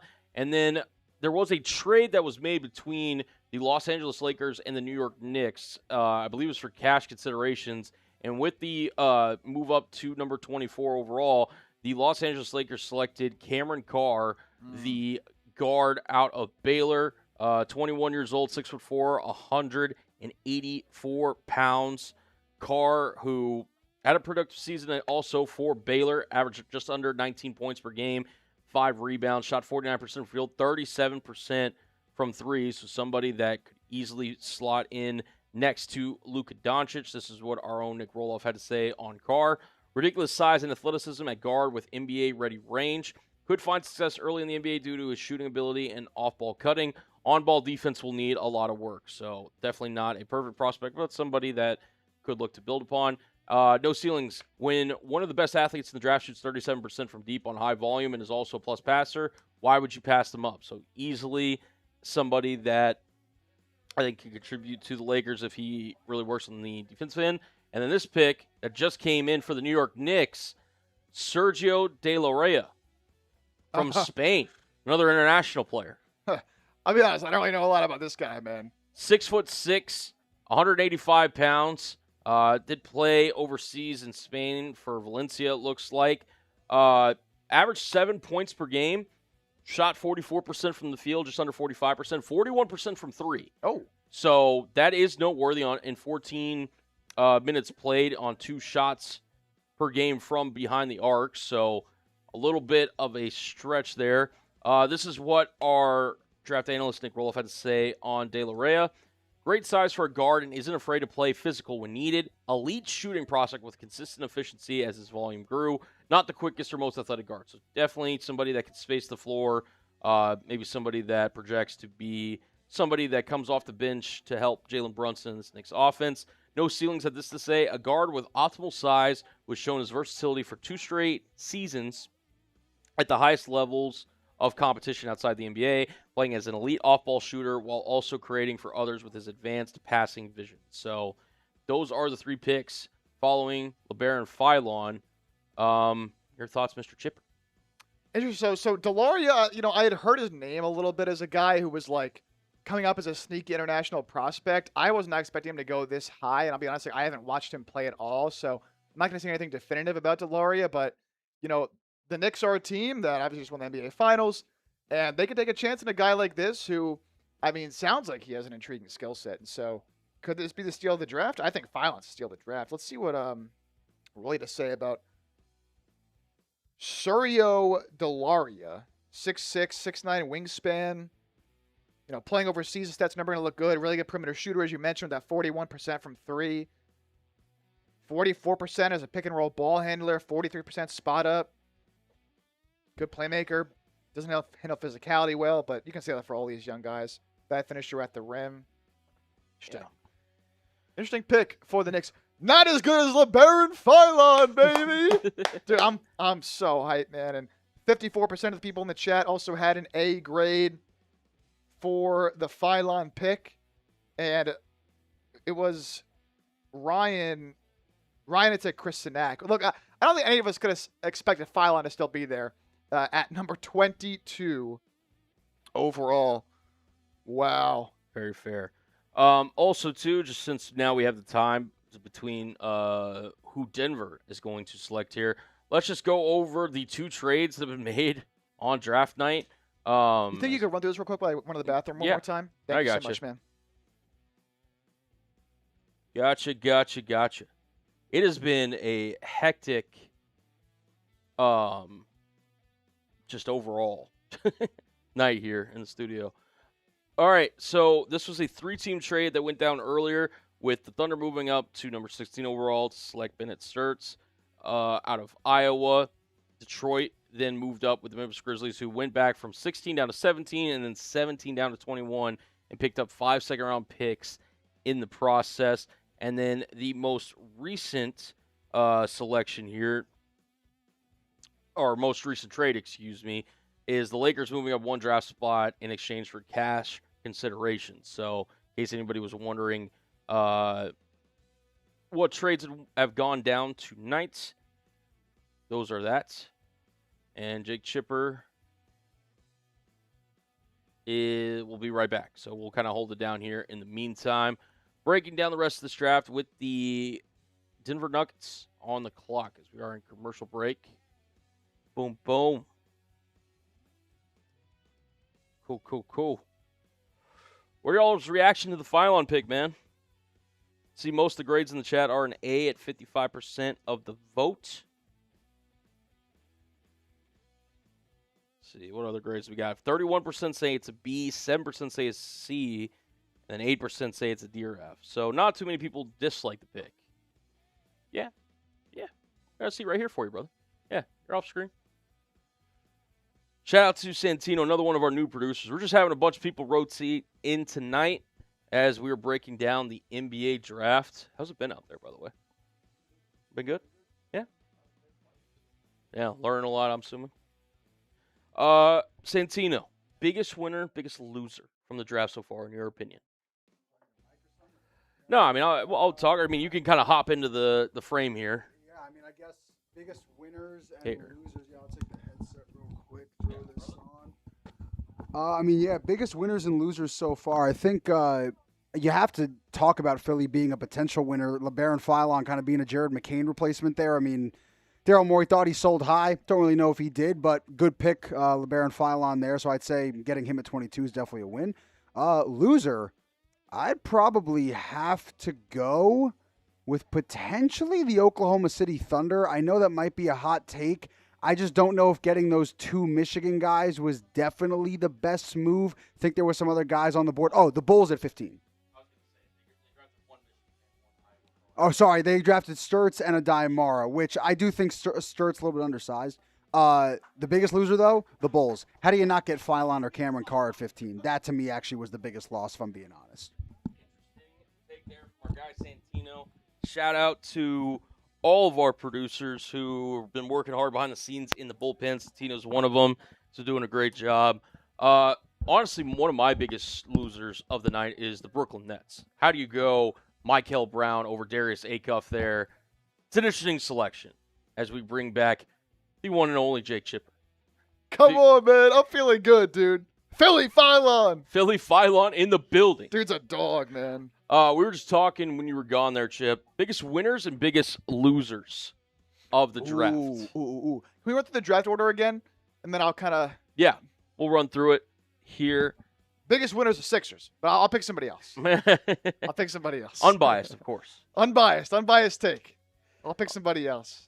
We'll run through the selections made. Like, these are the top 8 selections. A.J. DeBonsa, Darren Peterson, Cameron Boozer, and Caleb Wilson. No surprises there in the top 4. Really, Keaton Wagler there, I think, became the kind of unanimous pick there at number 5, at least from a lot of people that are projecting. And then the first shock of the night, Michael Brown Jr., the guard out of Louisville, goes to Brooklyn. They just love drafting guards, man. They really do love adding to that backcourt. And then Darius Acuff ends up in Sacramento. I think he's going to be a really good player there. We'll see if they're able to surround him with some talent. And then Kingston Flemings, the guard out of Houston, the really athletic, fast guard, heads to Atlanta. Any notable ones here, Chip, or is it just pretty much? Yeah, I mean, I think for the most part, this is pretty on par. I'd say out of this group, the Nets probably the loser here. Although I still like Michael Brown, so I'm not ready to have them as the complete loser quite yet. Fair enough. We move into this next chuck of 8 as Mo Johnson, the big man out of Michigan, reunites with his head coach in Dallas, who just became the Dallas Mavericks head coach, in Dusty May. They get a defensive anchor to pair alongside Cooper Flagg. Braden Burries becomes one of 2 Milwaukee Bucks draft picks after the trade of Giannis Antetokounmpo, the guard out of Arizona. He lands in Milwaukee. Yaxel Lindenberg, the versatile forward out of Michigan, lands with the Golden State Warriors. Ade Mara, the 7'3" big man, lands in Oklahoma City. Nate Ament, the, let's just say, polarizing prospect out of Tennessee, he lands with the Bucks' second first-round pick. Hans Steinbach, the big out of Washington, double-double machine. He joins a young core there in Charlotte with Dalen Swain, the forward out of Texas, and Bennett Sturts, the guard out of Iowa, heading to the Oklahoma City Thunder. Biggest takeaways here, Chip? Yeah, I honestly like what the Bucks did in this selection. Like, Burries at 10 is a very safe pick, and I think he's guaranteed to be at least a good NBA player. And then taking the big swing on Nate Ament, like, I'm not a really big fan of Ament, but I think for a team like Milwaukee where you're resetting after the Giannis trade, why not take a swing on a guy who could have one of the biggest upsides of anyone really taken outside of the top 4 in this draft? So, I like what they did there. Honestly, I think every pick on screen right now, maybe Sturts was a little bit surprising, but I'm a fan of pretty much every pick I'm seeing on screen right now. I love Dalen Swain as well for the Chicago Bulls. As we move into the next chunk of 8 here, we got Buka Corey, the guard out of Stanford, heading to the Detroit Pistons. Christian Anderson, the guard out of Texas Tech, heading to the Charlotte Hornets. Alan Graves, Chip's favorite player of this entire draft, ends up with the Toronto Raptors. Jaden Quintans, the big man out of Kentucky, who did not play a lot of ball last season. He heads to join the San Antonio Spurs down there with Victor Wembanyama. Kareem Lopez heads to Memphis. Philly Phylon heads to Philadelphia. The guard out of Alabama, Zuby Ejiofor, the big man out of St. John's, heads to Atlanta. And Cameron Carr, in a trade between the Los Angeles Lakers and New York Knicks, he ends up with Luka Doncic there in L.A. Any big takeaways here? I mean, obviously, it's Phylon. Yeah, but outside of what the Sixers did, I really like the Pistons moving up for Buka Corey. They really needed another ball handler who can score from the outside, and he really gets downhill and finishes at a high level. I like the Anderson pick. Graves, whatever. I don't mind the Spurs taking a chance on Quaintance there. Ejiofor for the Hawks as well. I like what the Grizzlies have done. I mean, Cam Boozer at 3. You get to trade down a couple times, and then you pick up Kareem Lopez, who I like as well. And then Cam Carr. That's a big steal for the Lakers there as well at number 24. No doubt. And then the most recent selection, there was a trade between the Denver Nuggets and the San Antonio Spurs, as the Nuggets are trading 26 to the Spurs for number 35 and 2 future second-round picks. The Spurs then land Terrace Reed Jr., the big out of UConn, after Sergio De La Reyna ends up with the defending champs with the New York Knicks. Terrace Reed, interesting. So they get Reed. They take a couple big men, huh? Terrace Reed and Jaden Quayton. So they're going straight bigs there in San Antonio. I didn't really know how to feel about Reed. Like, he was a pretty dominant player, honestly, a lot of times for UConn at college. He's kind of one of those guys, though, where it's like, I don't know if he'll be able to score in the same ways at the NBA level. He's a lot of his physicality and his size at 6'9", 260 in college, but that's not, like, going to be the same dominance level type of physicality in the NBA going against bigger guys. I didn't really look into Reed so much as a prospect for Philadelphia. Now, 9 rebounds a game, 2 blocks a game. That'll play at the next level for sure. But I'm not so sure the offense is going to translate when it comes to the next level. But, I do like what they're doing in pairing Reed up with Quaintance. You get A couple big men around Victor Wembanyama, who, obviously one of the best players in our league, exceptional on the glass, has those instincts, the defensive versatility, has a skill set to switch into smaller guys. But as I mentioned, the offensive upside, a little bit limited for sure, but being a killer on the glass, a reliable finisher, proven passer out of the short roll is a very versatile skill and an important skill for a lot of modern day bigs as well. If you're not going to be a true center either, which I think he's kind of a 4-5 hybrid, outstanding rim protector. Very important that he can switch into smaller guys as well. So, we'll see what Terrace Reed ends up being at the NBA level. My mind's still on LeBaron Philon, baby. Gotta love it, man. Got to love it. As you are watching 76ers now, by the way, that video is out. Oh, awesome. Yeah, Mike, wanted me to pass that along to you. This is 76ers Now coverage of the first round of the 2026 NBA Draft. If you guys have not already, hit that subscribe button.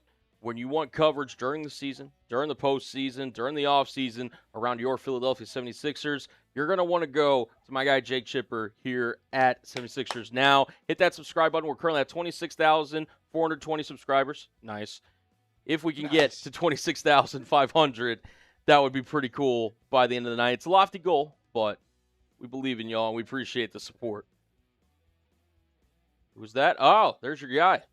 Heading to the Boston Celtics. Oh, of course. I like Sinak a lot. Of course, the Celtics get him. That's a perfect fit for them, man. That's a perfect fit for them.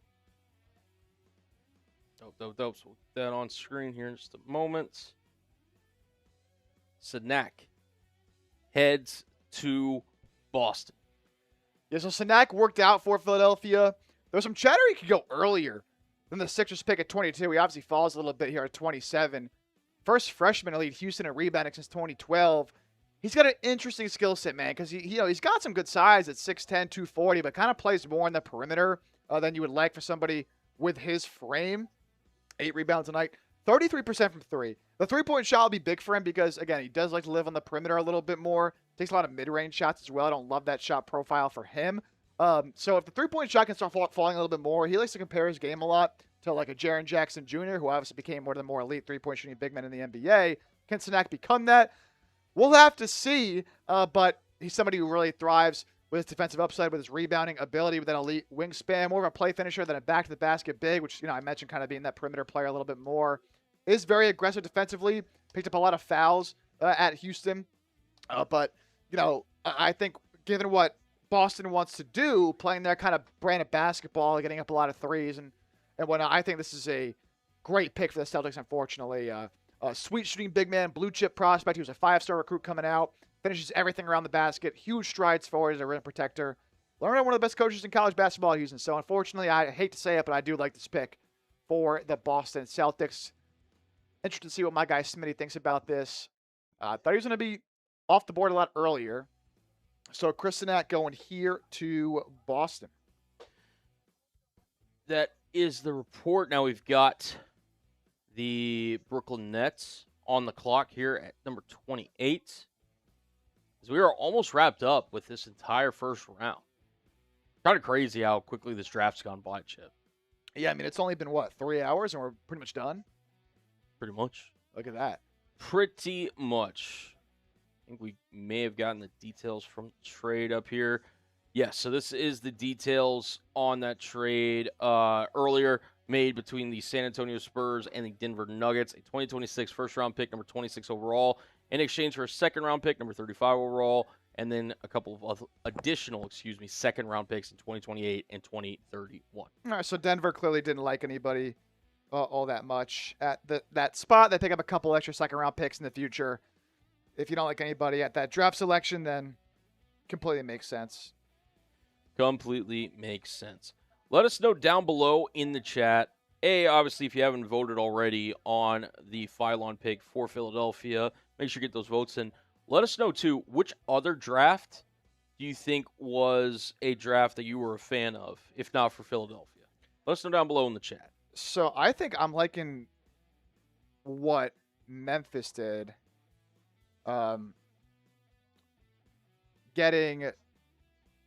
Obviously, they get Cam Boozer early. That was a no-brainer pick for them to go in that direction.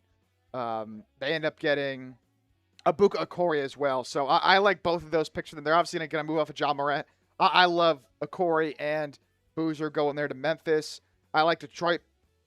No, I'm sorry. Okori went to Detroit Yeah, we can pull from up Memphis. Yeah, and then they Kareem- traded down. They get Kareem. Oh, I was a big fan of Kareem Lopez as well. He was my number 2 draft target for Philadelphia.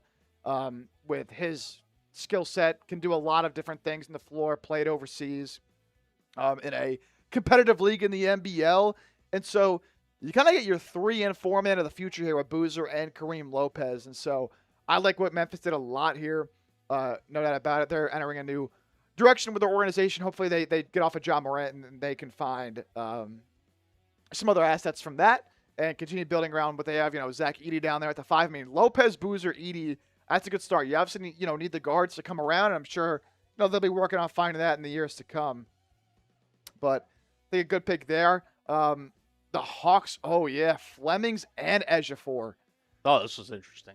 Wow, I like both of these picks for Atlanta. Now, Flemings was, I think, a little bit surprising that Atlanta took him in particular. But, they are looking for a lead guard, and Flemings was really good for Houston this year, and Ejiofor is my number 1 target for Philadelphia. Now, that was, with me not thinking that Phylon was going to be there. Right. I did say leading up into the draft, you can watch Monday's video, I said if Phylon were to fall, you have to take him, and that's what they ended up doing. But there's a reason Ejiofor was my number 1 target, man. What he does impacting the game in a whole lot of different areas. I mean, he is 110% at all times, a fantastic rebounder, a great defender as well, blocking shots, getting steals. The 3-point shot's a work in progress. It's coming along. He can put the ball on the deck a little bit. I'm not sure if that'll completely translate to the NBA level as it was in college, but I like those guys a lot. I like what the Bulls did too, man. Yeah. It's interesting here. I think they can kind of picture Dalen Swain more as a 2. You can definitely have Swain, Buzelis, and Caleb Wilson all out there at the same time. The defense you're getting here with Wilson and Swain is just phenomenal. Wilson, more of a consistent defender, but what he does in that end of the floor is great. And Swain really gets in those passing lanes. He has some upside as a primary ball handler, getting downhill, getting to the rim. Great athlete in Wilson, a good athlete in Swain as well. So, what did Buzelis shoot from 3 last year? I'm look this up. That's interesting, yeah, because the shot was definitely a question for him coming out. Yeah, well, it's just like you're drafting all these guys, and I don't hate the picks for Chicago, but you're going to need some shooting at some point. Yeah, it's a good point. Shooting's a question for Caleb Wilson. It's also a question for Dalen Swain. 35% last year from 3 from Buzelis. All right, Not so, terrible. Yeah, not terrible. Not terrible for sure. But just some other selections there. You nailed it. Defensively, they're going to be a force for years to come. Yeah, I like what they're building. I mean, shoot, they trade for Nick Claxton, great defender as well, at least once upon a time. I think he'll get back to that now that he's not in Brooklyn anymore. Man, Koa Pete's still on the board. He might fall out of the first round. Let's go. He could. It could. Let's see who the selection here is at number 28. Don't think it's in our software just yet. So this is going to go to Brooklyn. Part of the Julius Randle trade. This pick being made by Minnesota technically. It's being made by Brooklyn. It's the dumbest thing that ESPN, and I understand why they have to do it, but it's the dumbest thing that they can't just yet. Yeah, they just can't put Brooklyn up on the screen. It's confusing. They're going to take Koa Pete. Yeah. Oh my gosh. Joshua Jefferson. Huh. Okay. Look, I like Joshua Jefferson. I like him more as a win-now kind of player, man. And Brooklyn's not a win-now kind of team. I would have taken someone else if I was them. I don't even hate, like, where he went. I think early second is, like, fine for him, and so you're back end of the first. That's fine. But it's interesting. Him in Brooklyn, Brooklyn just does some weird stuff, man. They continue to do some weird stuff. No one quite does it like Brooklyn. At least it's not another guard. Yeah, thank God. Yeah, they couldn't do that. And look, he's an older player, 22-year-old senior. A really good player, very versatile skill set. I mean, he's a guy who at 6'7", 246, can dribble. He can. The shot's coming along. He can pass though. His passing ability is definitely one of the things and one of the pluses you look at with his game. Second-team AP All-American, 16.7 rebounds, nearly 5 assists this year for the Cyclones, and so. Brooklyn, look, they don't have their first-round pick this year.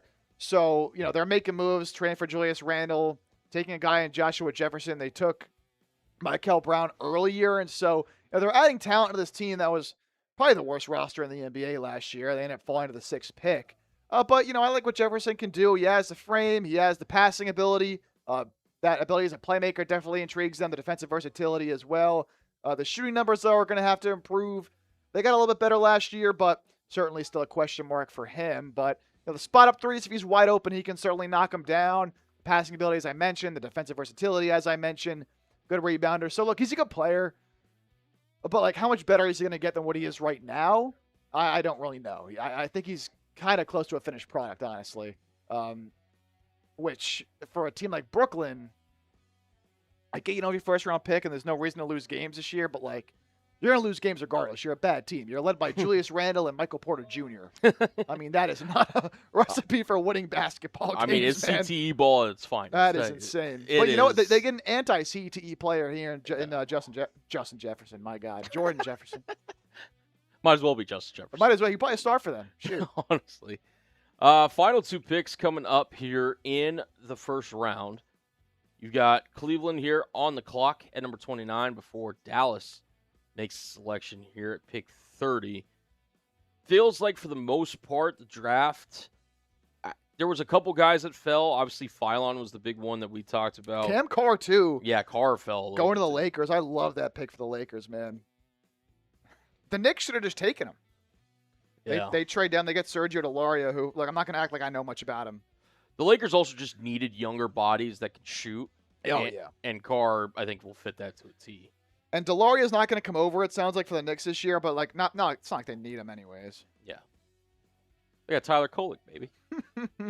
They got to play, and they just won the NBA title. Yeah, when you're the NBA champs, you can take a player who has some upside that probably won't play this year for you, and you can feel fine about that. And they trade down. They probably didn't. What they got, like a second-round pick in the trade or something? Not even. Cash consideration. Oh, They cash? literally just swapped it.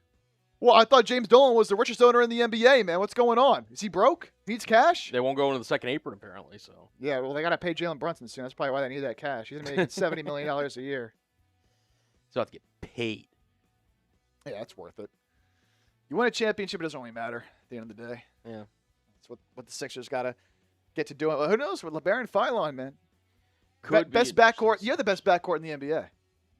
I mean, With Maxey, VJ, and Phylon. if Phylon hits, I mean that is if he hits, obviously, if he hits. Yeah, I mean that's like a dangerous backcourt that provides depth. They all kind of provide a somewhat different little skill set. Yeah, because I know Maxey, we know what he is. I mean, all NBA caliber player. He does everything on the offensive side of the ball so well. VJ with the athleticism, getting downhill, the ball handling is coming along. Really good defensive player as well. And then Oh my Phylon, God, the Kings just traded with the Cavs. the Kings are back on the The clock. Kings huh? are on the clock. JOD has been live on our Cavs channel all night waiting for this pick, and they just traded out of it. JOD. I'm sorry, man. Who did the Kings want? Who did they take earlier? They took they took Acuff. A-Cuff. It's going to be so funny when they eventually trade A-Cuff for a bag of peanuts later on in like 7 years. I'm sure they will. This has got to be Koa Pete, right? I mean, They just the I Kings, like the Pete. Kings are in a position where they just take best player available here. who else is still on the board? We could show that real quickly. I like Pete. Koa Pete. According to our draft expert Nick Roloff, here are some of the best players available. Yeah, Rolly's high on Brazil. I'm not quite as high as he is. Pete. I mean, they could take Isaiah Evans here for sure. I mean, they just want a shooter. Why not? Like, shoot. I think it's either Pete or Evans. I like Vasar a lot too. I think it's one of those three. I think it's Pete. I think it's Evans or it's Vasar. Yeah. All night. We literally were just talking about it too. Oh, brutal. Oh, dude. and it's Alex Caravan going to the Sacramento Kings. I mean, you want to talk about a shooter? He can shoot the piss out of the ball. He's a winner. He's a winner. He's an older player. By the way, we got in here, Chip showed it on screen, forgot it was green Yeah, screen, it's green. just see through. That's all right. All right. What do you got, Chugs? Let's see. Will the Rockets draft somebody tomorrow? It says skip. Oh, no. Brutal. Oh man, you're trading the pick. Pulling a JOD. That's absolutely brutal. Absolutely brutal. Here I can talk about Caravan for a second. The UConn forward as it will, who is now selected by the Sacramento Kings. Just a pillar of an organization here in the National Basketball Association. Redshirt senior, 23 years old, 6'6", 225 pounds. For UConn's obviously been a part of a lot of big games there for Dan Hurley. Last season, averaged 13.2 points per game, just over 5 rebounds per game, shot 46% from the field, 37% from three. So, as we mentioned, he's not afraid to let it fly. He's a modern-day role player who moves off the ball really well and already has NBA range. Connective passer who is always looking to make the right play, not the selfish play. Could face issues with his lack of athleticism, per our guy Nick Roloff. This is what No Ceilings NBA Draft Guide on Caravan. Do you want an elite shooter with great passing field front court size and a championship pedigree? If so, Alex Caravan is the player for you. And I think that's the perfect way to look at it, right? Like, he is who you see him as, right? Like, he is a guy that's not going to be overly athletic. He's not going to be a guy that's going to jump out of the gym or, really blow you away with the speed or anything. But he's a winning basketball player who can shoot, can distribute the basketball, give you some front court size. I think that should be a welcome addition on any NBA basketball team. So, Kings, you made a good selection here. Give credit where credit is due. Yeah, you know what? Like, for the Kings, you need somebody who can be a culture guy. You need just good players on your roster at the end of the day. I don't mind the Caravan pick here. I mean, again, another guy who kind of just is what he is, but he's a damn good player. Championship pedigree. Kings could certainly use some of that. So, but I'm not going to lie. I could also see Caravan, like, being a G Leaguer. I don't know if Brett's... But, my God, and Dallas just traded 30 to Phoenix. At least they got to make a pick. They early, did make though. a pick at least, so they didn't pull a full JOB. I can promise you, I would put any amount of money that this is Koa Pete. They've been linked to Koa Pete all draft process. It's been the worst kept secret in the NBA. The Suns wanted to trade in the back end of this draft for Koa Pete. There is not a doubt in my mind. If this is not Koa Pete, I will delete the channel. That confident? 100% it's Koa Pete. I mean, there's no doubt in my mind. I will delete the channel if this is not Koa Pete. With the Phoenix Suns now on the clock, we'll see who the selection is. I wanted to mention this too. So very interesting. So look, obviously the Sixers draft process was a lot more sped up than a lot of teams, given the fact that they took a while. They had to hire a new president of basketball operations in Mike Gansey. They didn't get as many pre-draft workouts as other teams. And we didn't hear a lot about their pre-draft process besides the 6 guys they worked out, which did not include LeBaron Philon. But Philon did reveal that he did actually meet with the Sixers at the Combine, talk to Jameer Nelson, who, of course, is the Sixers general manager, and others as well. And he actually also talked to the Sixers last year. That's very interesting because, when you think about where the Sixers are going with this, right? Obviously, Gansey new to the organization, but a lot of the same front office is still here from last year. And so they obviously had a lot of familiarity already with Philon, and so that definitely played a role, right? Guys like Jameer Nelson, who he said he talked with. He also said he talked with VJ and Maxey, and is excited to play a fast-paced, up-style kind of offense. And so, obviously, like, drafting Philon doesn't mean they're trading Joel Embiid, right? That's nowhere near what I'm trying to say. But it does kind of signal the new era they're moving into where they want to play fast, and they want to play up-tempo, and they want to have these guards that can score and be electric. And that's obviously not the kind of basketball that Joel Embiid plays, right? And so this is also a pick, I think, that kind of plays into the, the post-Joel Embiid era and being more of a fast-paced, up-tempo team that pushes in transition and gets up more threes. The Sixers, look, it's modern basketball, man. Oh, I was right. You were right. Yeah, I didn't want to cut you off, but yeah, you were right. It is Koa Pete. The channel gets to live another day. The channel stays. Yeah, I mean, the Suns have been all over Koa Pete this entire draft process. And, again, worst kept secret, they were going to trade into the back end of this first round to draft him. Very controversial prospect here, who I did like. Not going to lie. I liked Koa Pete. He has a lot of offensive limitations. And the jump shot, I'm not sure it's ever going to come around because it is an ugly-looking jumper. But I think he does a lot of good things well defensively. I think he's a smart player offensively who is really, really built well and gets downhill at a high level. He'll be able to rebound the basketball. I think he has untapped potential as a playmaker. So I think he can be an intriguing offensive player even without the ability to shoot the basketball.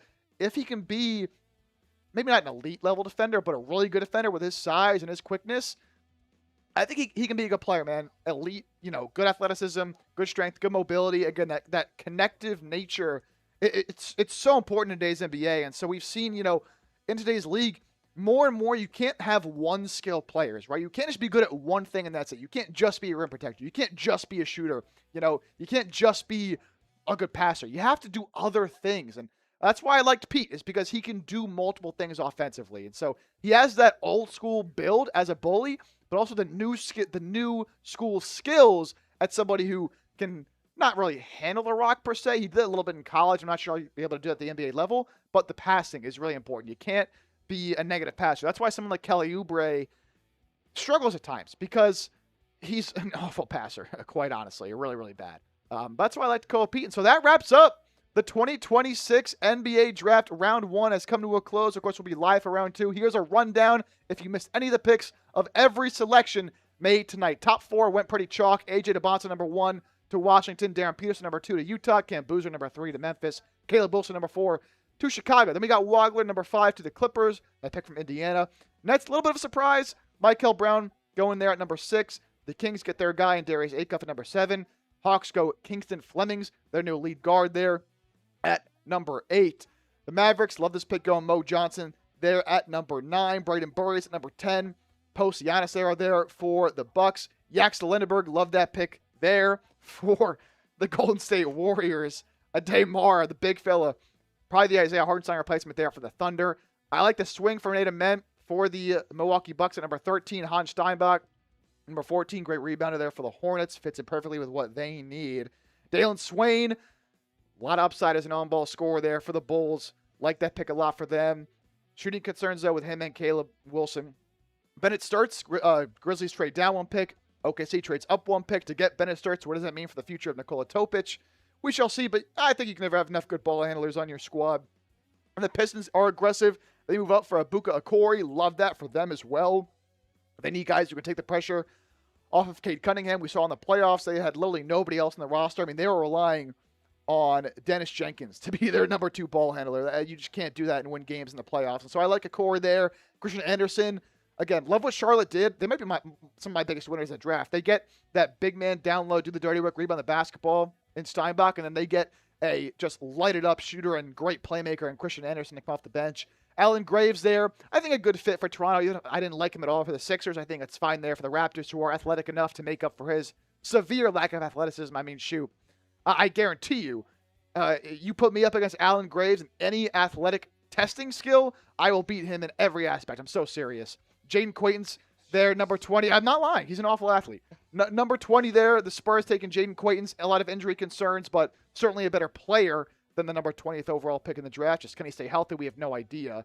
Kareem Lopez, number 21 there, player I liked, very versatile, going to the Grizzlies. LeBaron Philon, Philly Philon, baby.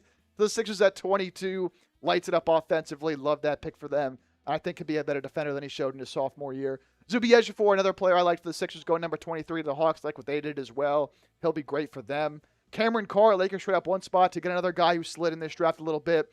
Like that pick for them. They need more guys that can just shoot the basketball. Young players, good defensive player as well there. The Knicks trade down a spot, take Sergio Delaria, an interesting overseas player who it sounds like he won't play for them this year. A little bit of a draft and stash. Terrace Reed, the UConn big, going to the Spurs. So they go double big in this year's draft.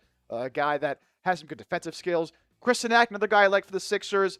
Sort of a stretch big, good rebounder as well there. Going to Boston, kind of fits in what they want to do. Joshua Jefferson, the Nets, an NBA-ready player who, I'm not sure has a whole lot of upside there for Brooklyn. Alex Caravan, good shooter, another NBA-ready player, championship pedigree there to the Kings. And the Suns trade in to the first round. They go Koa Pete, Florida of Arizona, that we just broke down, rounding out the first round. So we have some news on that. According to Shams Charania just 29 seconds ago, New York traded number 25 Sergio De La Rey to the Dallas Mavericks for number 30 Koa Pete and 2 second-round picks. Then the Knicks traded Pete to the Suns for 3, it just says rounders, so it's a typo there from Shams, and cash. So the Knicks move out of the first round, pick up 3 seconds, and cash. So the Knicks don't add anybody. Yes. So the Knicks... So Delaria is going to the Mavericks. Yeah, he just... Shams, what in the world? Shams is drunk. Delete the cut, Marsh! Delete the cut! Delete the cut. So, yeah. Shout out to the NBA for always being the most easy to digest league in terms of a watching product out there. I mean, Here's the thing. Imagine you're just a casual basketball enjoyer that's just trying to watch the NBA draft. You have no idea what's going on at any given moment. No idea. It's just unbelievable, man. How do you spell his name? Delaria? Philly Final. Oh, that's got to be a shirt. That's got to be a shirt. Arnold, on the off chance that you're watching this stream right now, Philly Phylon's got to be a shirt. Got to be a shirt. So weird. Okay, so they did that whole cut in Delaria, and they end up with cash and some picks. I mean, again, they won the championship, so you can't be too mad about it, but that's funny. Wow. So very confusing there from Shams. That interesting. So Delaria. So Pete is going to the Suns. Yes. The Knicks traded with the Mavs, so the Mavs pick up the Spanish wing, and then they traded back to 30, who then they traded with the Suns to get Koa Pete, and now the Knicks have additional second-round picks. And who the fuck cares? And who cares? Cash. So weird.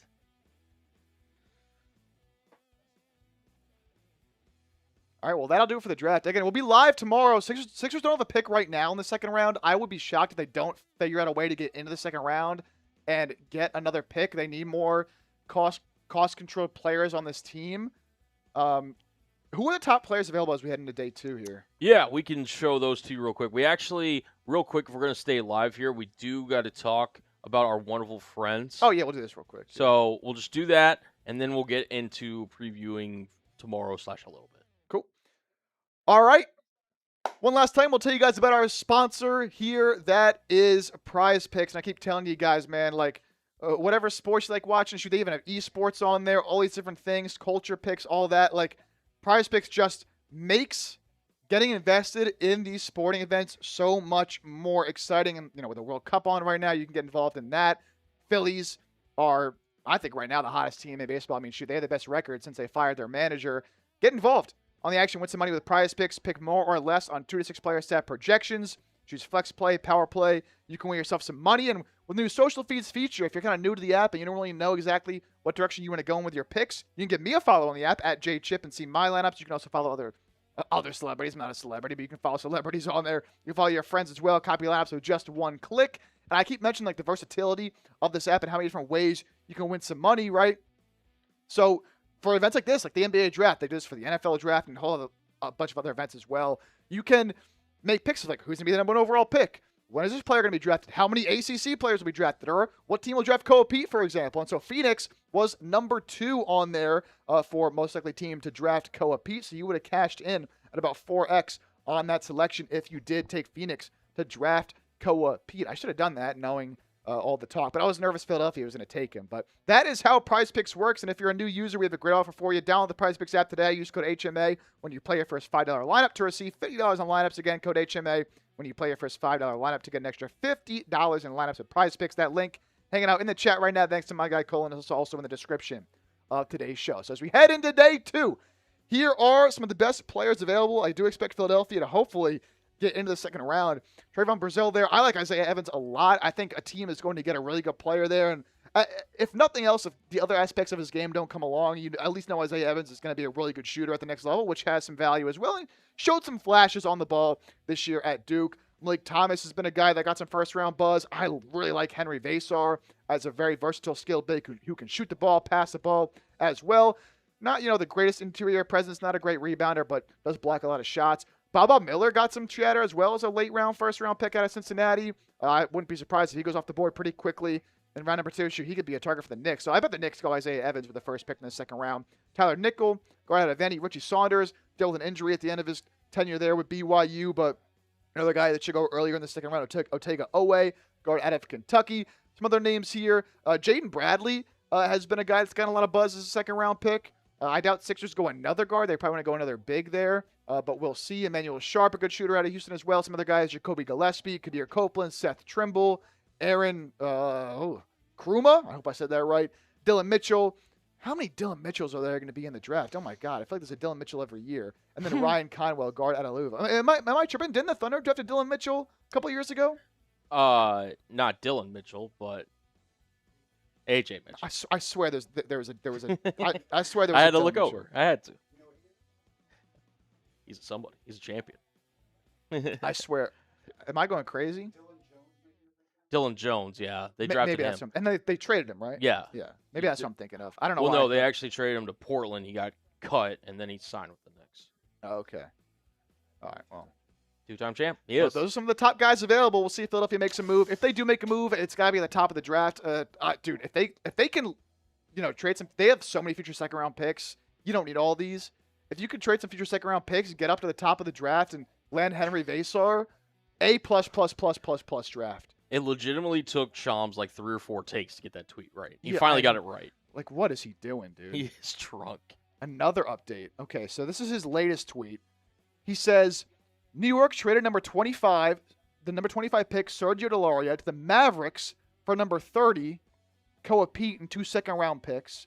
And the Knicks traded Koa Pete to the Suns for 3 second-rounders and cash. The Knicks move out of the first round twice. They pick up 5 second-rounders and some cash. Someone said, just wasted 8 minutes of my life watching Sergio Delaria highlights. So okay. That makes sense now. Delaria going to the Mavs, Pete going to the Suns, Knicks get 5 second-round picks and some cash. Seriously, Woj, how much does it take to get you out of retirement? Woj would never, dude. Woj would never. Woj would never. All right, here's what we're going to do. 108 people still watching, $52 in Super Chats on the night. Here's what we're going to do. If you want us to stay live, I could set up a shot clock. yeah, you want to do like a 2-minute Super Chat shot clock? Yeah, I got you. Any Super Chat that comes in, we'll reset the clock. We'll keep staying live. Any Super Chat of any amount will keep us live. And how about this as well? Any Super Chat of any amount that does keep us live, we will shake up the Magic 8-ball that can have things like take a drink, take a shot. Person to your left takes a shot. Hey, if we're going left, So, again, you want to stay live, any Super Chat of any amount, we'll reset the shot clock, and we will shake this Magic 8-ball, see if we can take out some drinks before we head up out of here. But I'm very happy with what the Sixers did tonight. Big Poppy in the chat. Do we like the pick? I love the pick of LeBaron Philon, Philly Philon. Hopefully we can get those shirts going, because I think they would sell like crazy. If you would buy a Philly Philon shirt, let me know down in the chat right now. We could cook up some sick designs. Our guy Arnold here does a fantastic job with a lot of the merch designs. Thought about maybe getting a VJ Max shirt going at some point too with that backcourt there. But yeah, love the pick a lot. Marley, Baba Miller's underrated. Yeah, I'll have to look at him more. I haven't looked into a lot of second round guys because Sixers obviously don't have a second round pick. But now as we head into the second round tomorrow. Jesus, another one. Another update from Shams? Oh my God, he deleted it. Dude, what are we doing? He deleted it again. All right, well, thank God this isn't the Sixers that are involved in this, because I would be freaking out, dude. I think at the end of the Shams is washed! Yeah. Shams is washed! It is unbelievable. Dude, oh my God. Where's Delaria going, dude? This is almost bad as Jake Fisher. It's where. It's fucking where. I'm so sorry. Brutal. He's brutal. All right, 48 seconds left in the Super Chat shot clock. If you want us to stay live, send in a Super Chat of any amount, and we'll I think reset you the got to shot set clock. the bell off if we get to 0-0. Oh, yeah, before we hop on out of here, we will play the bell one more time. No doubt about it. No doubt about it. Woj would never. Oh, I love that.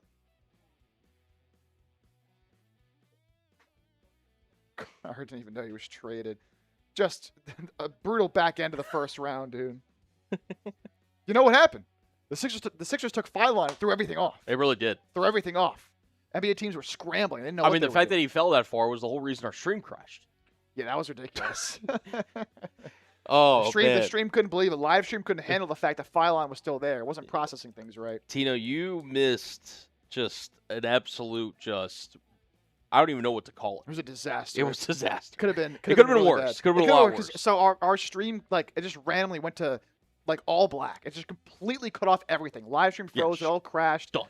Sixers weren't on the clock yet. We were at like number 18 or something. It's like, But everything just cut off. We went from like almost 200 viewers to like 30. Now, luckily, we ended up getting back up to like over 300 by the time the Sixers picked. So it didn't hurt us at the end of the day. Yeah. But I've never seen it before. I mean, it just like the only time I've seen something like even kind of like that, I forget what studio it was in, but there was a computer that used to have a problem. It was that one down there. Yeah, where it would just shut the whole computer would shut off. Yes. And that's not what happened here. The computer stayed on. Yeah. But yeah, the computer would really just turn off. It would just turn itself off. That didn't happen here, but.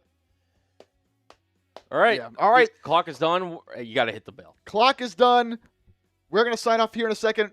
We're going to ring that bell, though, to welcome in the newest member of the Philadelphia 76ers, LeBaron Philon. Philon, this one's for you, baby. Let's go. There we go.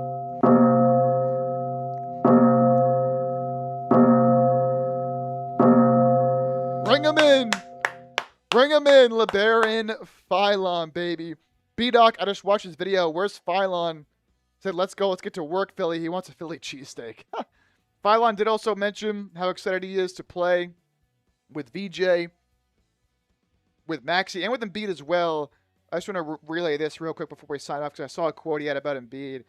Yeah, he said, watching on a basketball me growing up, still being able to watch him a little bit in my teen years, I would say he's a great player, being able to make the game easy for others around me, really excited to play. Says he knows Philadelphia fans are passionate, is excited to be a part of it. It's going to get better and better, he said. Wants to help the Sixers become a better organization, which, you know, the vibes are up. Seems like they're, you know, in the right direction here with Daryl Morey out of the building and with Mike Gansey. Yeah, he said, I've heard they've got great cheesesteaks as well. Says he knows and played against VJ Edgecombe in high school. Has loved watching him go out there and kill. Said Edgecombe was great on all levels. Says he feels he has developed as a ball handler, certainly has. Aims to get stronger so he can guard 1 through 3 or even 1 through 4. Interesting. Says he wants to sharpen all his skills and stay level-headed after mentioning his ball handling package. So I'm very, very excited for what Philon can bring to this team. Tomorrow we'll have another video go up before the second round of the draft. I'll talk more about the Philon pick and then talk about some second-round targets as well if Philadelphia wants to trade in there. And if any rumors come out as well, we will relay those messages for you guys. But overall, a very successful night 1 of the draft. Thank you all for hanging out with me, with Cullen, with everybody else in the bullpen, Santino, everybody else here who was really helping out. I know, first draft for a lot of you guys, and so you guys crushed it really all night long. So thanks to everybody who was making everything possible. Again, thanks to you guys for hanging out here, tuning in here with us. It was a fantastic stream. So we'll be back at it tomorrow for day 2 of the draft. Hopefully Philadelphia makes a pick, and I'll see you guys then. Until then, go watch some LeBaron Philon highlights, baby. Peace out.